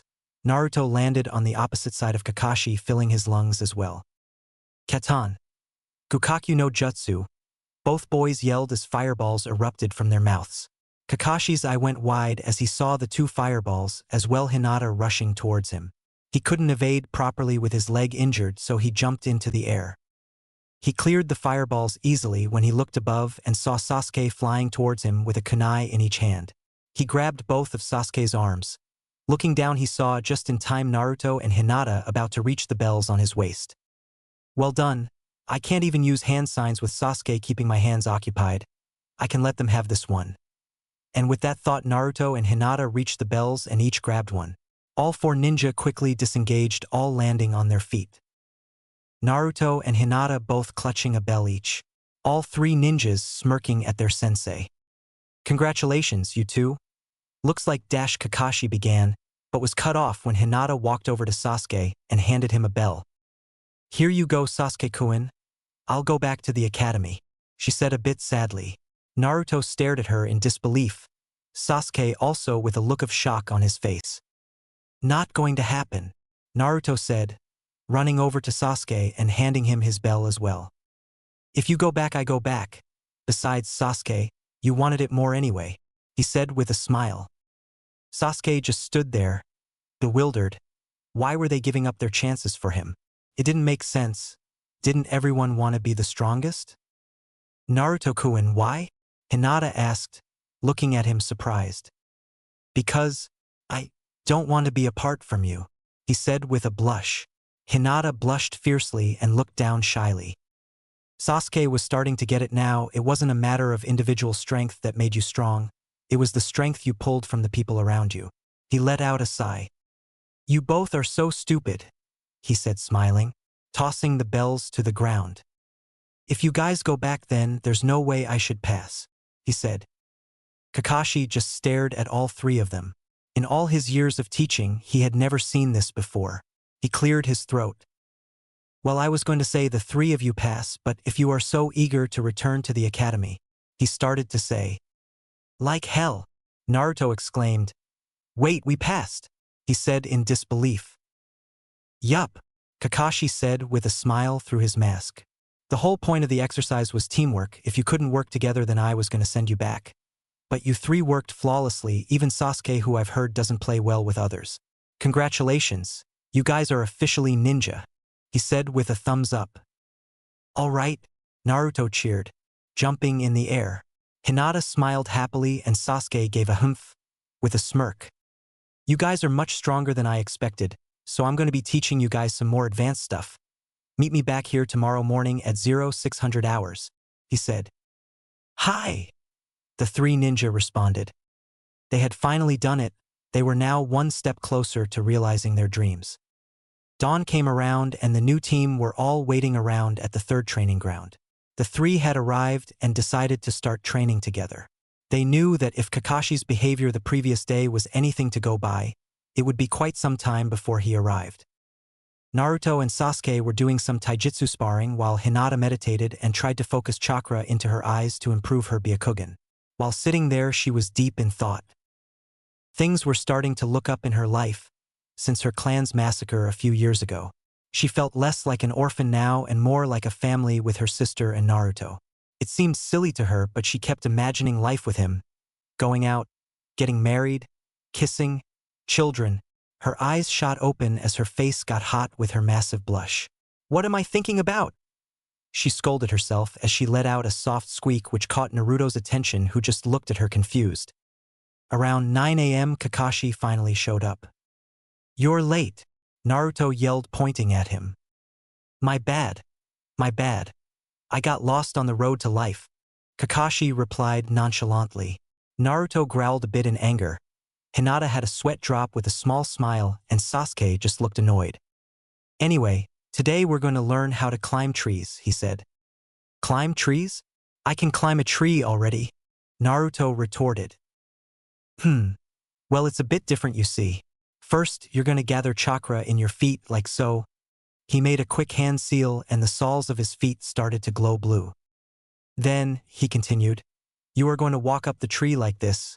He started to walk vertically up the tree. The three just looked at him in wonder. Let me try, Naruto yelled, quickly putting chakra into his feet, taking 2 steps up, and promptly falling onto his back. Bahaha, nice try, kid. Use more chakra. Naruto heard the Kyuubi's voice in his head. Grumble, stupid fox. Grumble, Naruto said under his breath. Fox, Sasuke thought, looking at Naruto suspiciously. Hinata tried next. She gathered chakra in her feet and perfectly walked up the tree with little effort. Her chakra control was already amazing due to her Juken style. Like this, Kakashi-sensei? Hinata asked. Kakashi looked at her in surprise. How good are these kids? Kakashi wondered. Oh, seems like you've got excellent chakra control, Hinata. You two could learn from H-. He was cut off by Sasuke attempting to climb, only reaching 4 steps before also falling down. Ah well, I'm sure you guys will figure it out, Kakashi said, leaning back and pulling out his book. He only got to read a few pages before he heard Naruto yell. All right, I did it. Kakashi lazily looked over to see both Naruto and Sasuke, standing a few branches above him. He looked on shocked. How could they have advanced so quickly?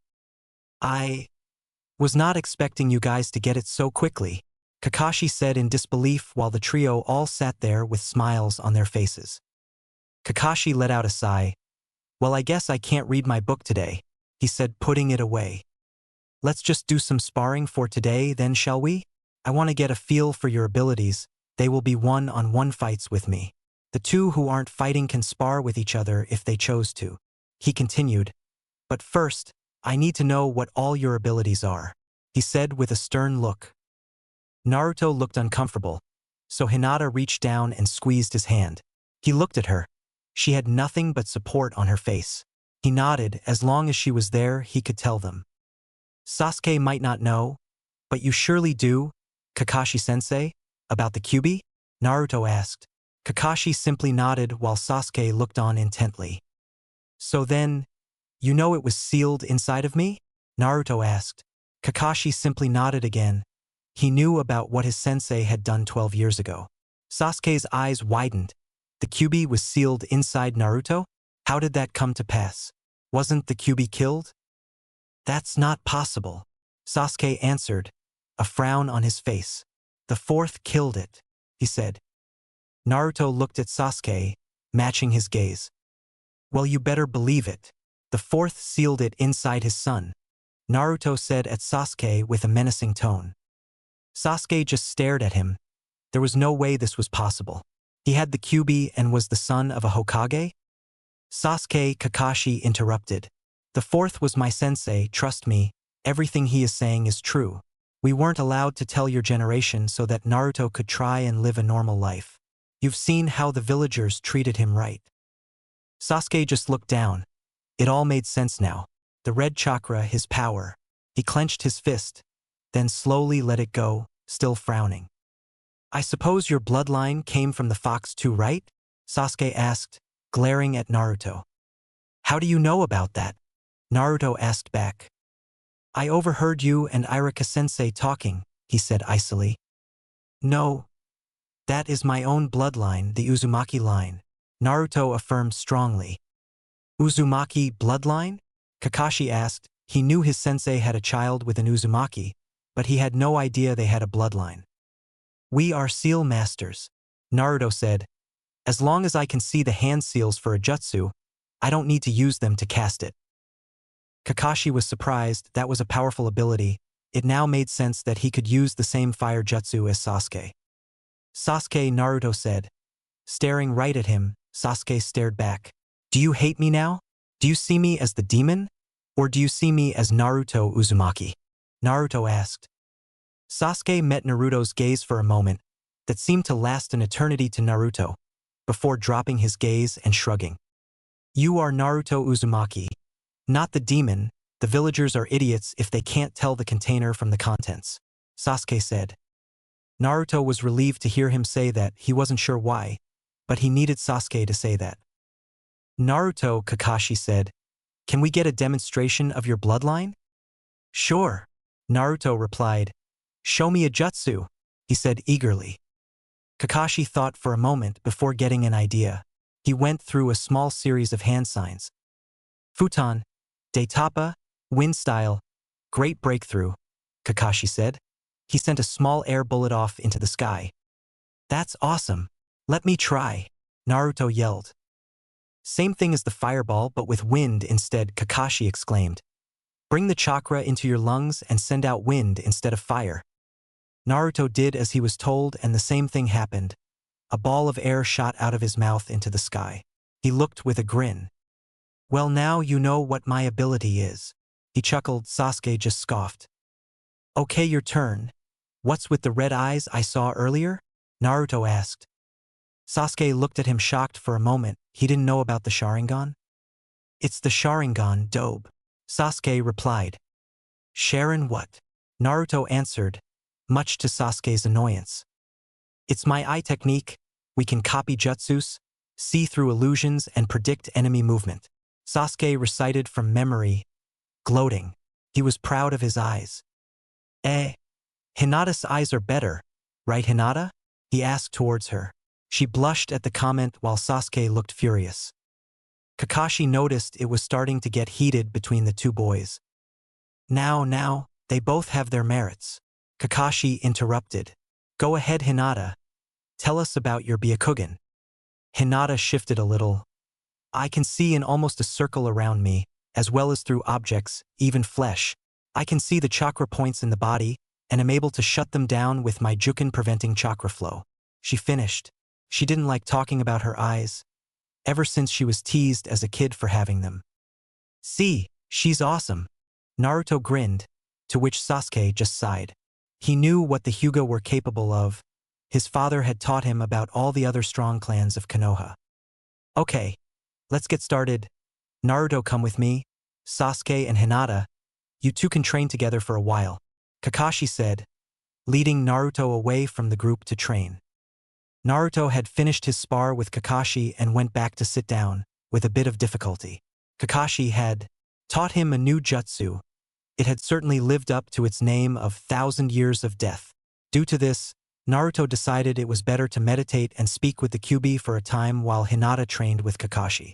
He closed his eyes and felt his consciousness go to his mindscape. Hey furball, Naruto exclaimed, walking up to the fox's cage. What do you want, brat? The Kyuubi answered. Nothing really. I was just wondering if you could tell me more about my parents? Naruto asked. There really isn't anything more to tell you. Your mother was fierce and hot-headed. Your father was calm but incredibly powerful. Although no, it's too early for you now. The fox answered. What? That's not fair. Tell me. Naruto whined.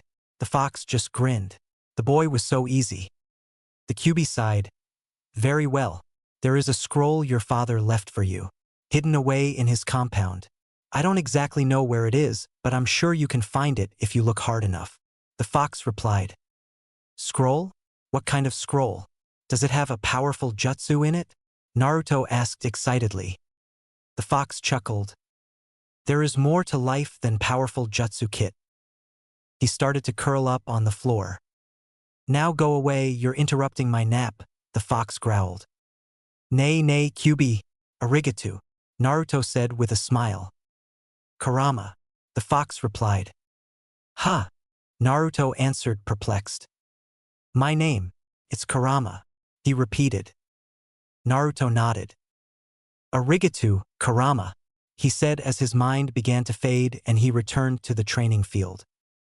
He awoke to find Hinata sitting next to him, looking off at nothing in particular. Sasuke was just finishing up his spar with Kakashi. The two walked over to Hinata and Naruto. I think I've got a good grasp of what you all are capable of. They weren't kidding, you three are incredibly strong, Kakashi said with a smile, earning one in return from the trio. I picked up a C-rank mission for you guys for tomorrow.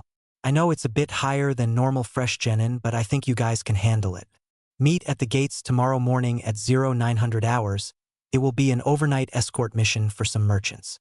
Dismissed. Hi! The three ninjas answered in unison before starting to head home. It was now dark out as Team 7 left the training grounds.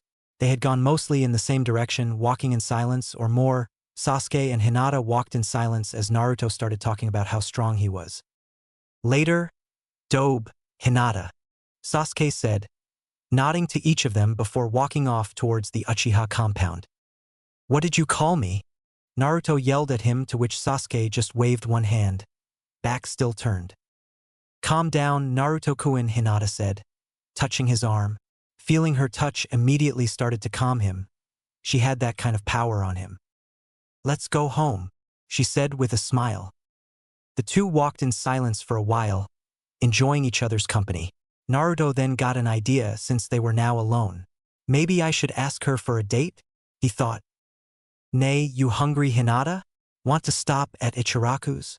Naruto asked. Hinata thought for a moment, then shook her head. Sorry, Naruto-kun. I need to get back to Hanabi. I'm sure she's waiting for me, she said with a small smile. She doesn't want to, huh? I guess it's expected. There's no way she could like me, he thought. He didn't let his disappointment show on his face. Okay, I'll see you later then, he said with a smile, then started to head towards Ichiraku.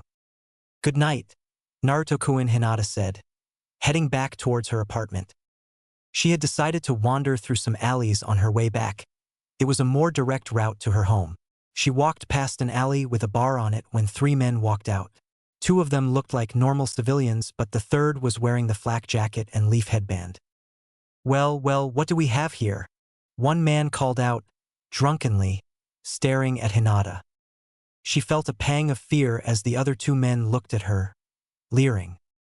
Why don't you come over here? Have a little fun with us? The ninja called out. She started to move faster, away from the men. Only when she turned around, the ninja from before was standing in front of her. She stared up at him, eyes wide with fear. She activated her Byakugan and attempted a Juken strike to his stomach. He dodged easily, grabbing her wrist, and in the process, spun her around so she had her back to him, her arm caught behind her back. He then wrapped one arm around her neck. Not so fast, little lady. We're just looking for a good time tonight, he whispered in her ear. Please. Don't, Hinata said, tears starting to form in her eyes. She was scared. She felt helpless in this position. Oh, come on now, just relax, one of the men said, stumbling towards her. He reached up and grabbed the zipper of her jacket and started to pull down, undoing her jacket. Let's see what you're hiding under here, he said with a lecherous look in his eyes. No, She yelled as loud as she could, kicking upwards. Hitting the man in the chest, he let out a grunt. The ninja behind her clamped his hand around her mouth and tightened his grip on her hand. She winced in pain as the man punched her in the gut. "Settle down now and we won't hurt you," he said. He paused a moment, looking at her eyes. "Hey, I know this one," the man who punched her said. "She's the little Hyuga princess. You're in luck. This way you can get started on rebuilding your clan," the man said with a chuckle, earning the same response from the other men. Hinata shut her eyes as the man from before reached for the hem of her shirt. She could feel his hands start to move her shirt upwards. She felt tears starting to flow down her face. "What the fuck are you guys doing?" A voice was heard at the end of the alley. Hinata's eyes flew open at the voice. She looked down the alley behind the men to see Naruto standing there. Eyes completely red with a black slit down the center. His whisker marks were deeper and his nails were sharp like claws. "Naruto-kun," she thought. "Let go of her. Now," Naruto ordered, his voice deeper, more feral. The men all chuckled. "And what are you going to do if we don't? Demon brat," one of the civilians answered. "Wrong answer," Naruto responded, and before the civilians could even blink they were both struck down. One with a kick to the head, the other a punch to the chest. The strike sent them both colliding into the walls of the alley. The ninja released the hand around Hinata's mouth and pulled out a kunai and placed it against her throat. "Get lost or I'll kill her," he said, fear clearly present on his face. Naruto glared at him for a moment before shifting his gaze to Hinata, his blood-red eyes meeting her lavender ones. "Don't worry, Haim. I won't let him hurt you," he said, eyes softening a bit. She stopped crying and looked at him. She felt confident he would save her. Naruto left her gaze and glared at the man. "You have 3 seconds to leave or I'm cutting her throat," the man said, pushing the kunai closer. 1, 2, H. The man could not finish his sentence as Naruto had appeared behind him, breaking the hand that held the kunai. He yelled in pain before releasing Hinata and dropping to his knees. Hinata quickly backed away from him. "Destroy him, Naruto. He touched your mate." Naruto heard Kurama's voice in his head. "I'm going to break you," Naruto said, an evil look starting to form on his face as he walked towards him.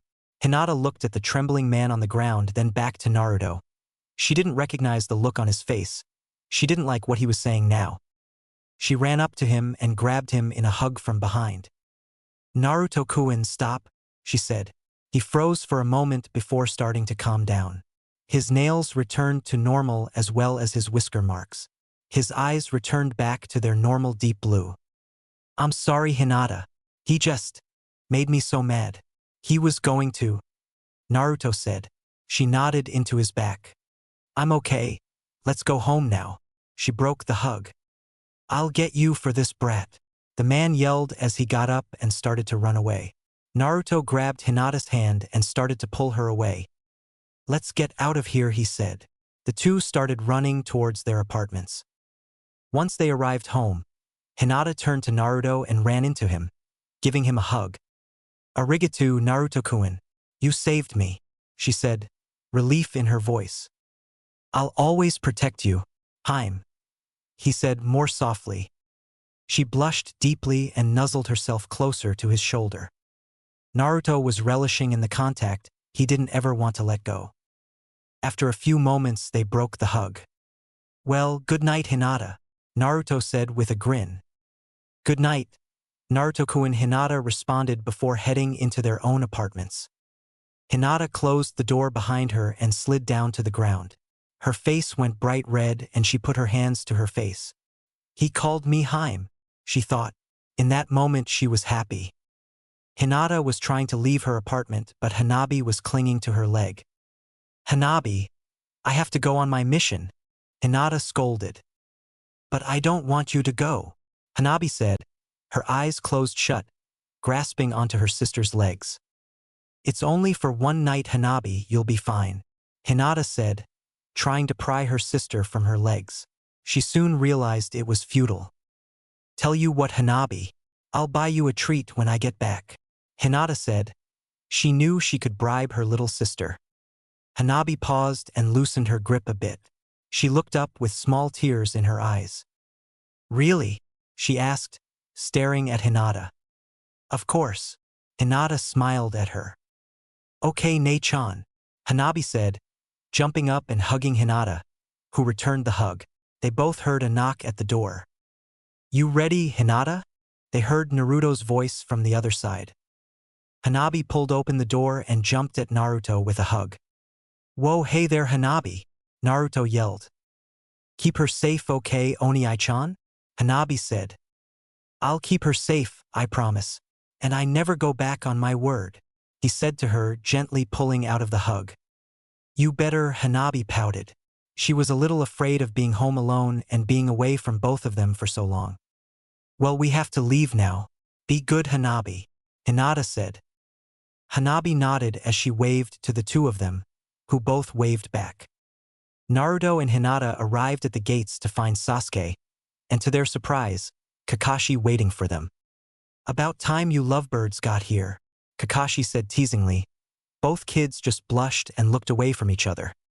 Well, are you ready to go? It's a simple overnight mission. The only thing we need to worry about is probably a few bandits, Kakashi said. Hi, the three ninja responded.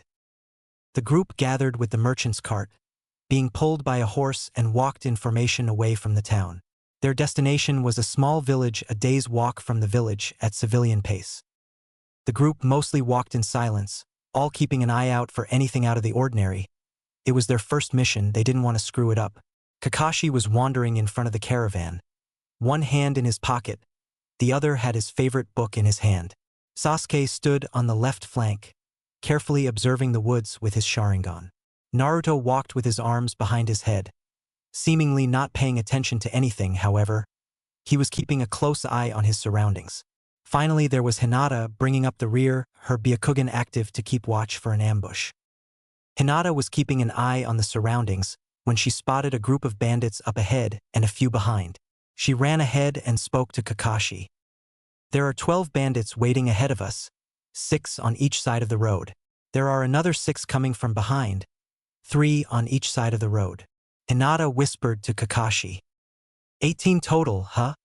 Kakashi said, hand on his chin. Kakashi nodded and looked over at Sasuke. He nodded and vanished into the trees next to him. He looked over at Naruto, who did the same, nodded and jumped into the forest.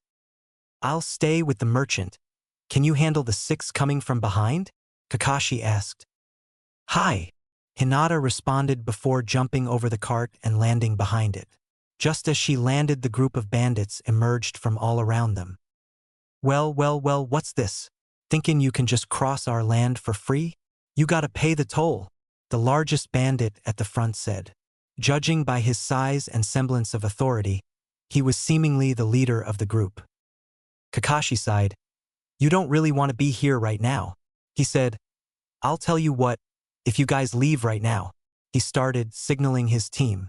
Naruto, Hinata, and Sasuke sprung into action. Hinata rushed at the bandits, Byakugan blazing. She hit the first bandit with a Juken strike to the abdomen, causing him to double over. She moved gracefully, twirling around, landing 3 quick strikes to another man's chest, closing off chakra points, causing him pain. She parried another attack from a sword, closing off a point on his arm with 2 fingers, causing him to drop his weapon. She then twisted his arm and flipped him over while hitting more points on his back. She quickly ducked a sword swipe aimed at her head. Spinning, she swept the attacking bandit's legs out from underneath him. Spinning further, she landed a palm strike to his chest, just below his heart, enough to injure but not kill. The final bandit rushed at her. She ducked down as he was coming, pushing her body into his, causing him to tumble forward over top of her.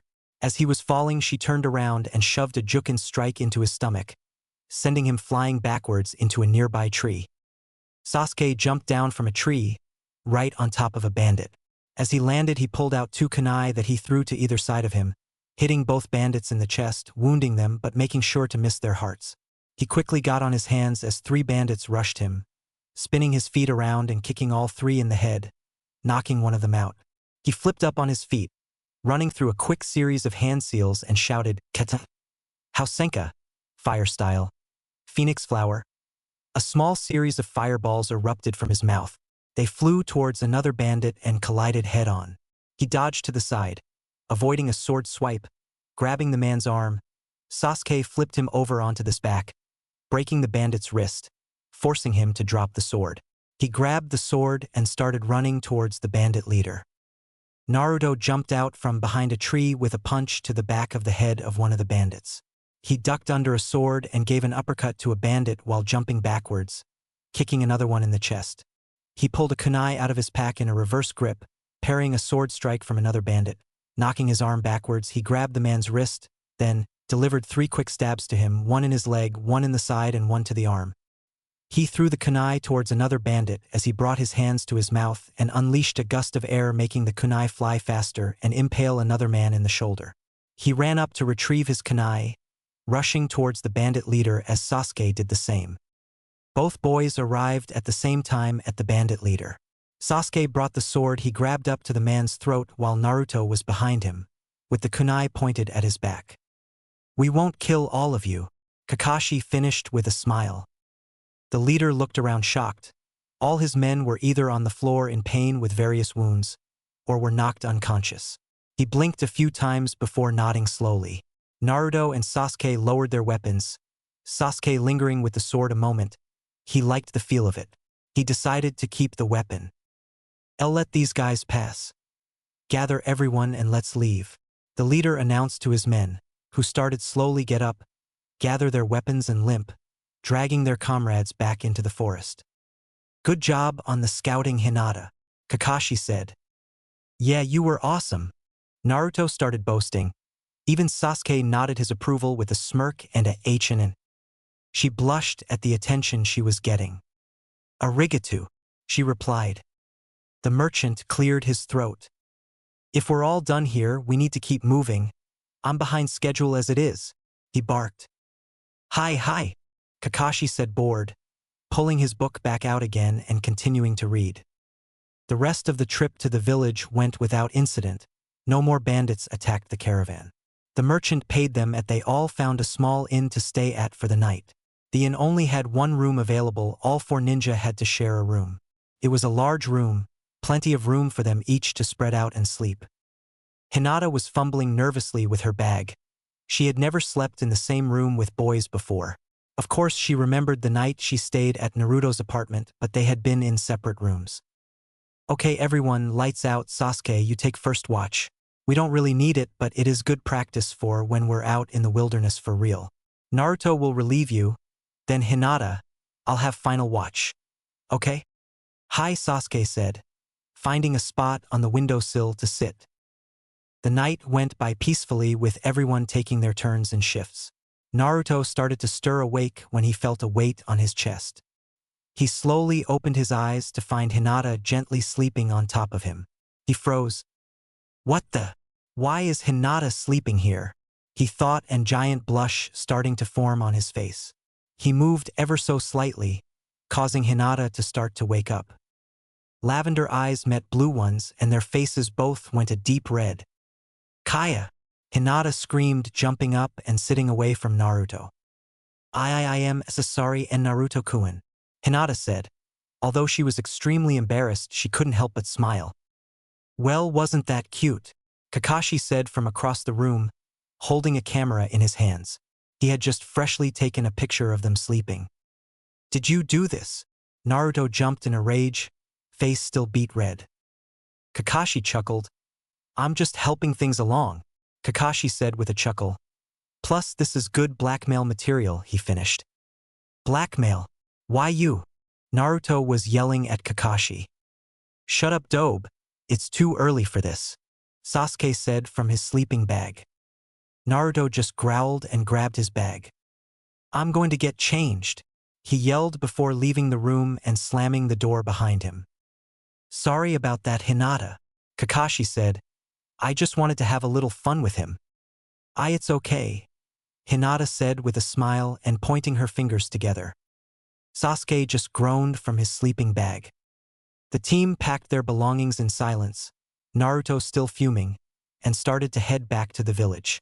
They could move at a faster pace now that they weren't escorting anyone. They arrived back at the village a few hours later. They walked through the gate to be immediately greeted by an ANBU ninja. Hinata Hyuga and Naruto Uzumaki, please report to the Hokage Tower immediately, the Umbu said, no emotion in his voice. What about the debriefing? Kakashi asked. It can wait. You two, please come with me, he said, turning towards the Hokage Tower. Both kids looked confusedly at each other before obeying and following him. They arrived a few minutes later at the tower. They were quickly ushered not to the Hokage's office, but to a different room within the tower. As they entered, they saw the third Hokage standing there with a somber look on his face. Hinata got a bad feeling. What's going on, old man? Naruto asked. Naruto, Hinata, he said sadly. There was a fire at your apartment complex last night, he started. Most of the residents were able to escape unharmed, however. He paused.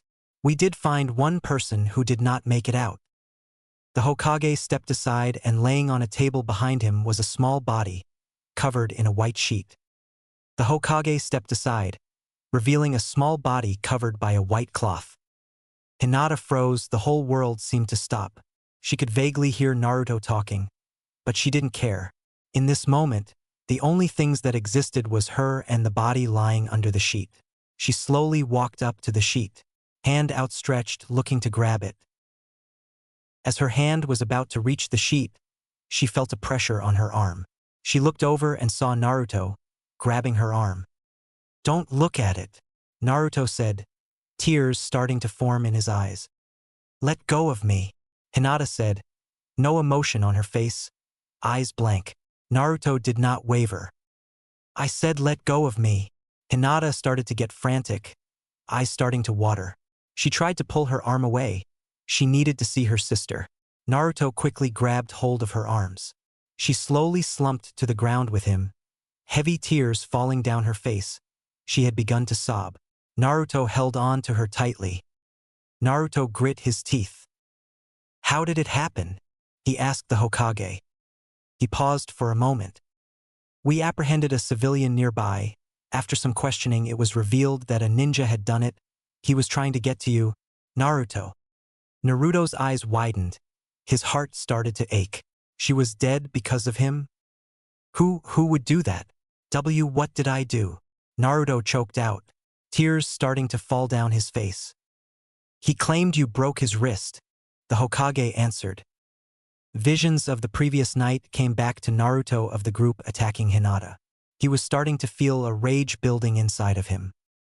So what? I break his wrist, he tries to kill me? Naruto yelled. They were going to rape Hinata, he continued. I had to do something.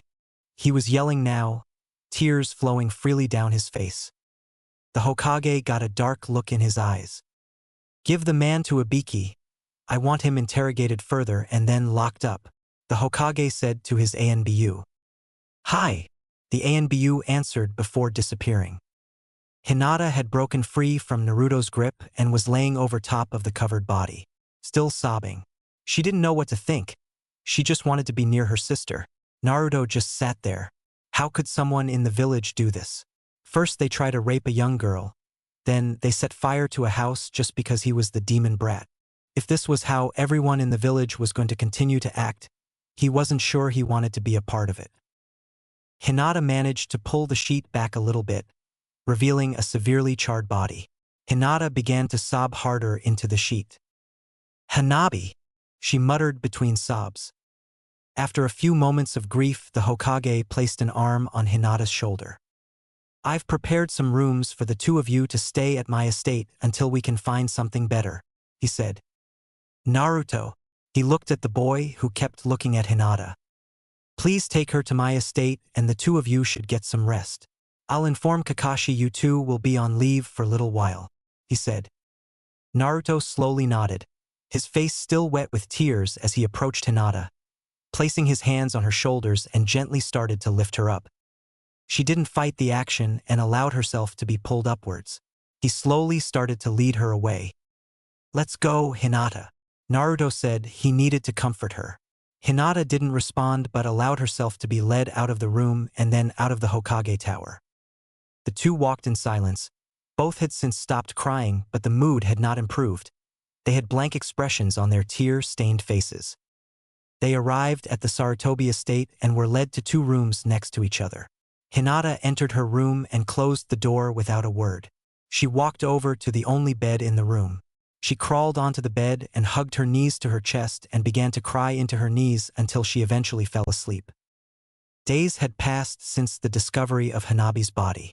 Hinata had spent most of her time isolated in her room, refusing to speak to anyone. Naruto had tried on several occasions to get her to talk with him, but she remained quiet and alone in her room. Trays of food had mostly gone uneaten.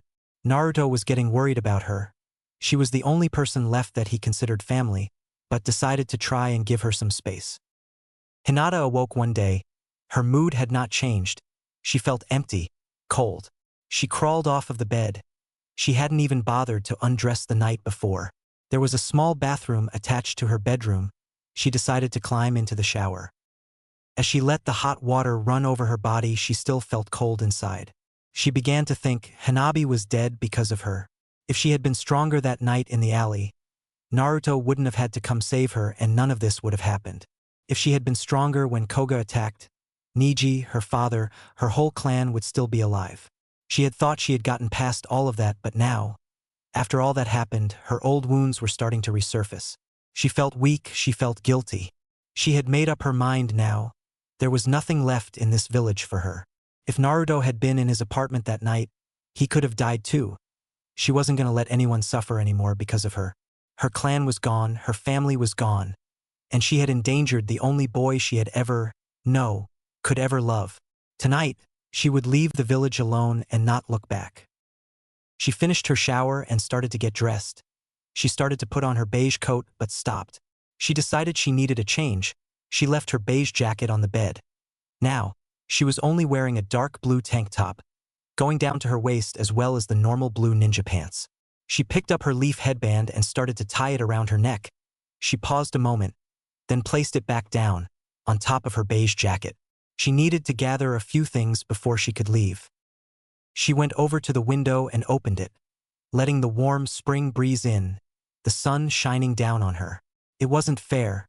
The world seemed to go on as if nothing had happened, whereas her whole world got turned upside down. She climbed up onto the windowsill and jumped onto a nearby branch. She then hopped up onto the roof and started to go from roof to roof, avoiding the ground. She was heading towards the Hyuga compound. She shivered as she got to the gates, despite the warm air. She jumped over the wall and started to head towards the dojo. She activated her Byakugan as she arrived at the dojo, looking for an opening. She had been told about a hidden room by her father while he was preparing her for duties as the clan head. She found what she was looking for. A part of the wall was darker than the rest, but only with the Byakugan active. She walked up to the wall, and with a half-tiger seal she muttered, "Open." The wall flashed with the caged bird symbol before disappearing, revealing a hallway. She walked in to find bookshelves littered on either side of a large room with the Hyuga symbol on the wall. She walked over to the bookshelves and started to grab scrolls from the shelves. Hidden techniques of the Hyuga clan, such as the Kaiten, Heavenly Spin, Hakurokujion Sho, 64 Palm Strike, and how to add elemental affinity to the Juken, as well as some historical scrolls on the Hyuga clan. She pulled a storage scroll out of her pack and sealed them all inside. She exited the shrine and went to a large stone at the back of the compound. 2 sakura trees on either side of the stone stood. The stone was the Hyuga Memorial Stone, names of main branch members written on it. She stood for a while, staring at it, reflecting on her recent events. She then pulled out a kunai and walked over to the wall. She began to scratch another name on the wall, beneath her father's. Hanabi Hyuga. She let a single tear fall before bowing to the stone, turning around and leaving the compound. She returned back to the Sarutobi estate late at night. There was one last thing she wanted to do before leaving. She quietly entered the building and walked to Naruto's door. She activated her Byakugan and noticed her was asleep. She quietly and slowly turned the knob to his door and entered the room. She snuck over to the bed where Naruto lay sound asleep. She reached down and gently pushed some hair out of his face. "I'm sorry, Naruto-kun. I can't stay here anymore. Please keep yourself safe." she whispered. She leaned over top of him slowly and gently placed her lips to his. The kiss was brief and she pulled away. Sayonara, Naruto-kun, she whispered one last time before leaving the room, closing the door behind her. Kit. The noise was barely audible. Naruto. He heard the voice again. Why was it bothering him? He was having a nice dream and could have sworn he felt some pressure on his lips. Wake up, brat. Kurama's voice rang loud and clear in his head. Naruto jumped out of his bed and landed on the floor. What was that for? He yelled in his head. Kit, your vixen is gone. She was just here a moment ago. Hurry up if you want to find her, the fox said. Vixen? Hinata? He asked. Don't think, just go, the fox yelled at him. Naruto jumped up, throwing on his shoes. He rushed out of his room and started banging on Hinata's door. Hinata, are you in there? He yelled. He waited a moment but got no response. I'm coming in. He pushed the door open. The room was dark, only the moonlight shining through the window. The room was empty. He looked over on the bed and saw her headband sitting on top of her beige jacket. Shit! He muttered before running out of the house at full speed. Kurama, where did she go? Naruto thought to the fox. She said she couldn't stay here anymore? I think she's leaving the village, the fox replied. Don't leave, Hinata. I'm coming for you, Naruto thought as he took off at full speed towards the village gates. Hinata was just about to walk out of the gates. She paused for one last moment, looking back at the village. Hinata, she heard. Her eyes went a little wide as she saw an orange blur coming straight at her. Naruto stopped right in front of her, clenching his fist, breathing heavily. Where are you going? He asked. He didn't sound angry, just confused. Hinata paused for a moment. I can't stay here, Naruto-kun, she replied sadly. Everything that happened is my fault. I don't want anyone else to get hurt because of me. Naruto frowned. It's not your fault. And what do you mean nothing left? I'm still here, he said. And I don't want you to get hurt, she replied, looking away from him. They both just stood there in silence for a moment, Naruto staring at Hinata as she was avoiding his gaze. Naruto then came to a decision. He needed her, there was no way around it. If she wasn't going to stay, he was going to go with her. His dreams had changed. At first his only goal was to become Hokage and prove himself to the villagers, to make them acknowledge him. But after what he had witnessed recently, the only thing he wanted to do now was to stay by her side. He nodded his head, never breaking eye contact. Fine, then I'm coming with you, he said. She stood there shocked for a moment. Why? Hinata asked. I thought your dream was to become the Hokage, she said. It's different now. I still want to be Hokage, but not if you aren't here to share it with me, Arg. I'm bad at explaining things. I just want you by my side, Naruto said. Hinata's eyes went wide. Was he saying what she thought he was? What are you talking about? She asked, looking downward. Naruto paused for a moment. This was it, he had to tell her. Hinata, I love you, he said, looking straight at her. Hinata lifted her eyes, her mouth starting to open a bit. Before she dropped her head, hair covering her eyes. He was just saying things to get her to stay. There was no way he could love her. He must have felt the kiss and was just trying to make her stay here. Are you just saying that to make me feel better? So that I won't just leave? She asked. What?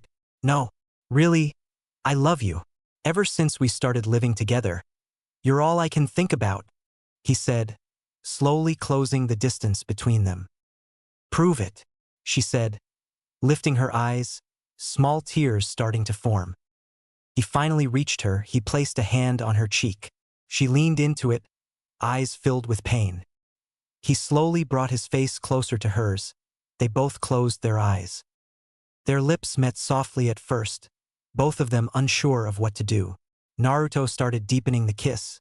Leaning into it, he needed her to know how much she meant to him. He tried to convey his feelings into the kiss. They gently broke apart, eyes fluttering open. Hinata's face had a tinge of red on it. I love you too, Naruto-kun, she said. So, You'll stay? He asked. She slowly shook her head. I still can't stay here. There are too many painful memories, she replied. Naruto sighed again. Then I don't have a choice. I'm coming with you, he said, his tone indicating that there was no arguing. Are you sure? Once we leave, we probably can't come back, Hinata said. Looking down, she felt bad that she was making him give up his dream. Naruto thought for a moment before nodding. I can't lose you, he said, grabbing her hand. I just need one thing before we go. Can you help me get it? Naruto asked. Hinata looked at him quizzically. What is it? She asked. It's a scroll my father left for me at his compound. Kurama, the Kyuubi, told me about it, he stated. Hinata nodded and Naruto began to lead her towards the Namikaze compound. They arrived at the compound without being seen by anyone. They entered the building. Inside was completely dark. They couldn't see anything. Naruto lifted his hand and a small fireball appeared, lighting the way. Do you know where it is? Hinata asked. Naruto shrugged. No idea, but I'll find it, he said. They began to walk through the halls, checking rooms as they went along. They were quickly able to search the compound as it was not that large. They had not been able to find anything except for some random books of little interest. Most of the bedrooms were in pristine condition other than the amount of dust that had collected. Naruto was almost going to give up when he heard a voice in his mind. Head to the study, it said. It was a man's voice, but Naruto didn't recognize it. He obeyed and walked into the study. Third shelf along the left wall. The voice said. Naruto walked up to the shelf, Hinata close behind. He noticed a small cup among the books and scrolls and had the Uzumaki symbol on it, with what looked like a raindrop on top of it. It's a blood seal, Hinata said, noticing the cup as well. Naruto bit his finger hard enough to draw blood. He placed his hand over the cup and let a drop fall into it. The drop sat there a moment before glowing and then disappearing. Suddenly the wall started to shake and the wall behind the shelf started to pull backwards, bringing the shelf with it. In a matter of moments, an opening could be seen. The two nodded at each other and entered the room. Once inside, Naruto noticed a lone scroll, sitting on a table at the end of the room. He also noticed 4 torches, one in each corner of the room. Light the torches. He heard the voice in his head again. Naruto did as instructed and raised his arms, shooting a small ball of fire at each torch. Once they were all lit, some writing started to flow out of them, all reaching for the center of the room. They made a circle in a form of a seal. I need some of your blood in the center, the voice instructed once more. Naruto walked up, biting his finger again due to the Kyuubi's healing factor, and let another drop fall into the center of the seal. Hinata watched on with interest and concern. There was a puff of smoke and all the lettering disappeared from the floor. Naruto and Hinata both got into a fighting stance as the smoke was clearing. They could see a tall figure, with spiky hair standing in the center of the room. The smoke started to dissipate more, revealing a standard Jonin flak jacket, with the blue ninja outfit underneath. A white cloak with red flames over top. A gentle face with wild blonde hair. Standing in the center of the room was Minato Namikaze, the 4th Hokage. Naruto and Hinata both stood there with their eyes wide in surprise. Yo, he said, waving his arm with a smile on his face. Yo, Minato said, waving his hand with a smile on his face. Naruto and Hinata just stared at him for a moment, wondering if he's real. Minato just stood there with a goofy grin on his face looking at them both. You both look like you've seen a ghost, Minato said. Don't have any words for your old man? Are you real? Naruto asked in disbelief. Minato thought for a moment. Well, yes and no. I'm not actually alive. I'm just some chakra that I left here in case anything were to happen to me. A failsafe, if you will, he said.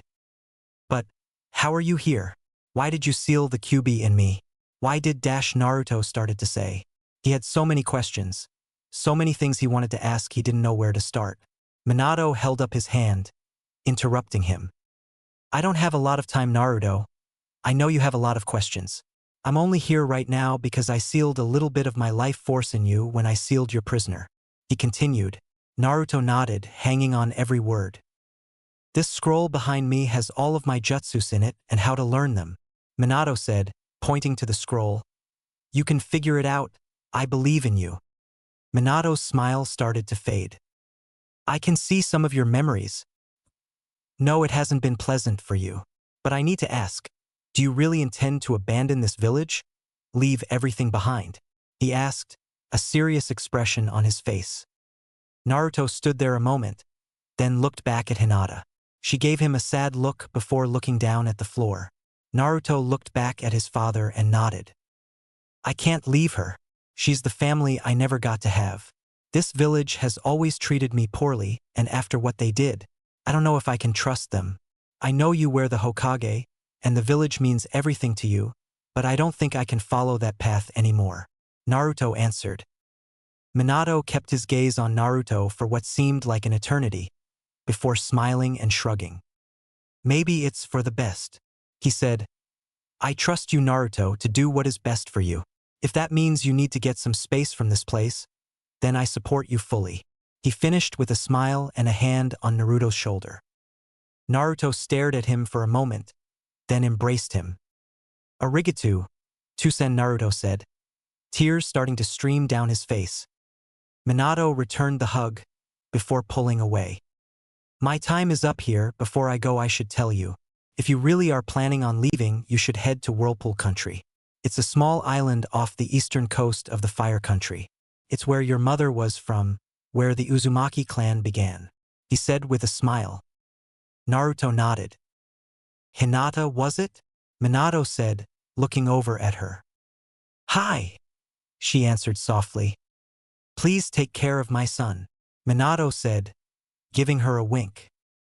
I will, she replied without hesitation, to which Minato nodded. You remind me of my wife, Minato said, smiling. You've got a fierceness and determination in your eyes, even with the hardships you've had to endure. What was my mom like? Naruto asked. He had always wondered about his mother. She was a kind and loving woman, he started, then got a sly smile on his face. Although, when you managed to piss her off, things got a little scary. They used to call her the Red Death for a reason, he said, rubbing the back of his head with a sweat drop. Naruto couldn't help but have a small smile on his face. Minato's body started to glow and become translucent. Good luck, you two. And remember, Naruto, your mother and I loved you very much, and we wish we could have been around to raise you. No matter what, we are proud of you, Minato said with a smile before vanishing completely. Sayonara, Tusen, Naruto said, whipping his tears off his face. Come on, Hinata, let's go, he said, grabbing the scroll from the altar and putting it in his backpack. Hinata only nodded, and they both left the compound. They arrived back at the village gates, looking forlornly back. They started to walk past the threshold before Hinata stopped. You can still turn back, Naruto-kun, Hinata said, not looking at him. I've told you already, I'm going with you, Naruto affirmed. But you've still got a life here, you can still become Hokage, Hinata said more sadly. Don't you want me to come with you? Naruto asked. Of course I do, Hinata said quickly, looking at him. But, selfish of me. If you come with me, you'll be giving up your life, she said. Everything that happened is my fault. You shouldn't be punished for me, she continued. No, it isn't, Naruto said plainly. I'm the demon brat everyone hates.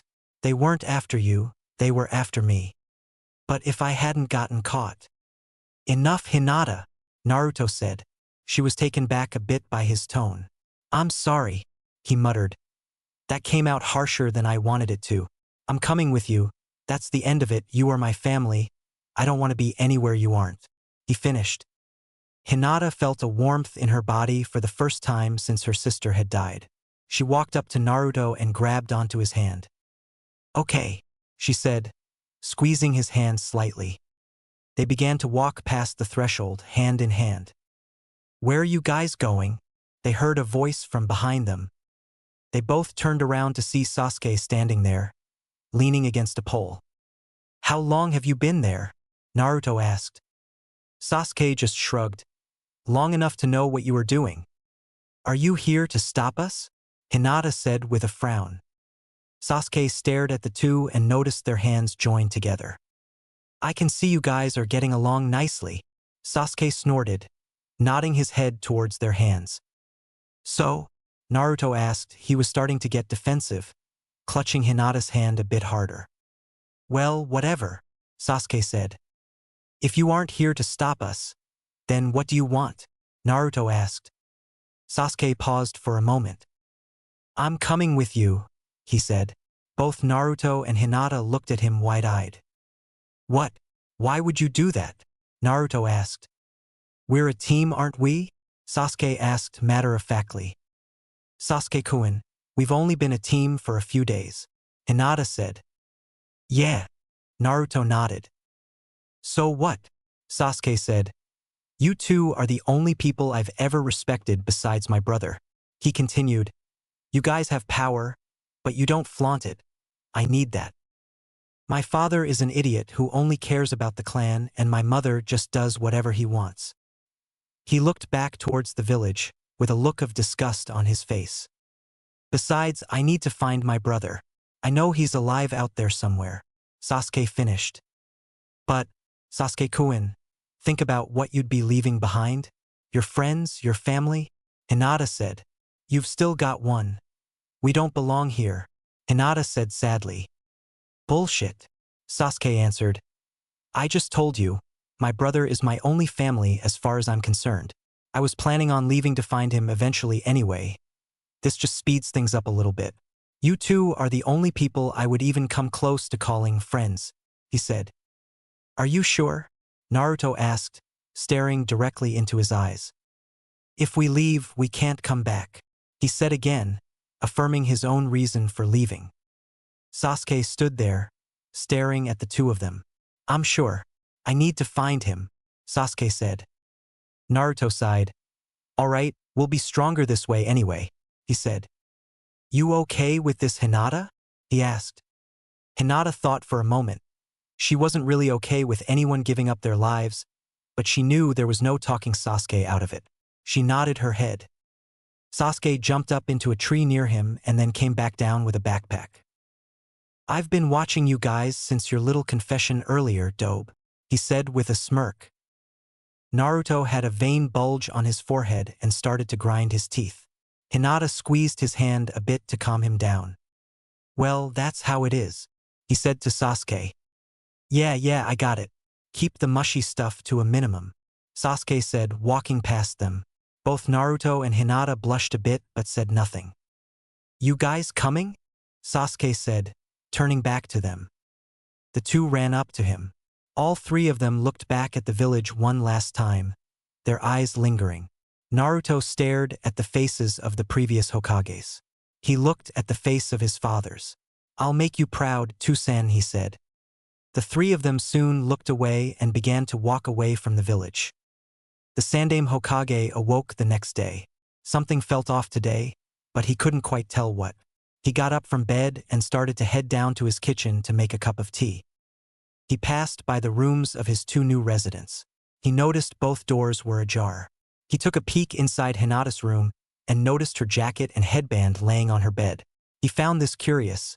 She was always seen wearing her jacket. He dismissed the thought and figured she must have been out training with Naruto. He finished up his morning rituals and started to head for the Hokage monument. He waved at villagers who passed him by, as well as to the occasional ninja. He arrived at his office and sat down, getting ready to tackle the mountain of paperwork in front of him. He got started with the first paper when he heard a knock at the door. Enter, he called out. His assistant walked in. We've received a report that Naruto Uzumaki, Hinata Hyuga, and Sasuke Uchiha have left the village, she said, concern on her voice. The Hokage looked at her sternly. This was very serious. He had to make sure. Are you certain? He asked. We are still looking for them, Hokage-sama, she said. Report back to me if you find anything, he said. He turned himself around to face the window.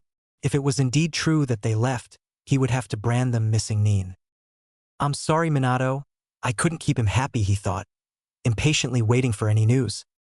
A few hours later, he still had not received any news about the three kids. He had sent several different ANBU squads out searching for them. I guess it's time, he thought. Bring me Kakashi Hatake and inform the council I am holding an emergency meeting. He said out loud. No movement was seen, but he knew his ANBU had done as requested. A few moments later, Kakashi entered the Hokage's office. Hokage-sama, he said as he entered. The Hokage gave him a stern look. Have you seen any of your team members today? He asked Kakashi. Kakashi kept looking on deadpan as usual but shook his head. I didn't have anything for them to do today. Kakashi shrugged. The Hokage took a long drag of his pipe. Last night the three of them left the village, he said. Kakashi's visible eye went wide. He had not predicted this would happen. They left, he asked. Why? We don't know that yet, but I'm calling an emergency council meeting, he said. When? Kakashi asked. Right now, come with me, he said to Kakashi's surprise. The two ninja walked in silence through the Hokage tower until they reached a large set of double doors. The Hokage pushed the doors open to reveal a large table with several seats on either side. Sitting around the table were all the clan heads of Konoha, from Nara, Yamanaka, Aburame, Uchiha, Inuzuka, and Akimichi. The only one missing was the previous Hyuga clan head Hayashi. Also seated were the Hokage's advisors. The old man Hamura, accompanied by his teammate Koharu, an elderly woman and former teammate with Hiruzen, the Hokage. To their right was the leader of Root, an older man with bandages covering his right arm and right eye. This man was none other than Danzo. What is this about? Shikaku Nara asked. It was troublesome for him to be there. Yes, Hiruzen. Why have you called us out here on such short notice? Fugaku Uchiha asked. Hiruzen eyed him suspiciously, as it was his son as well that had disappeared. I'm surprised, Fugaku, the Hokage said. I figured you of all people would have noticed. Noticed what exactly? Fugaku asked. Hiruzen sighed. As of last night, Naruto Uzumaki, Hinata Hyuga and Sasuke Uchiha have all left the Hidden Leaf Village. The room was eerily silent for a moment before the clan heads all erupted in chatter at the same time. What do you mean my son is gone? Fugaku yelled from his seat. We should have kept a shorter leash on the Kyuubi, Hamura stated. The last of the Byakugan lineage must be recovered, Koharu stated. All the clan heads continued to bicker and yell amongst each other before Hiruzen raised his arm for them all to quiet down. I am pronouncing them all missing Nin. I will announce this to the other villagers to have them returned. Alive, he said, glancing at Danzo who remained passive. Kakashi, Hiruzen spoke. Hi, Kakashi replied. Since this was your team who left, I am considering this your responsibility.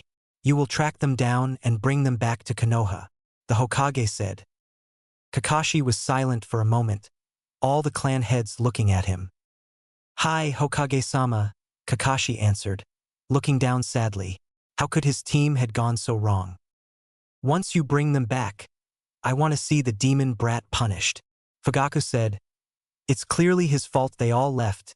Sasuke would not have such poor judgment. He must have been influenced by the Kyuubi.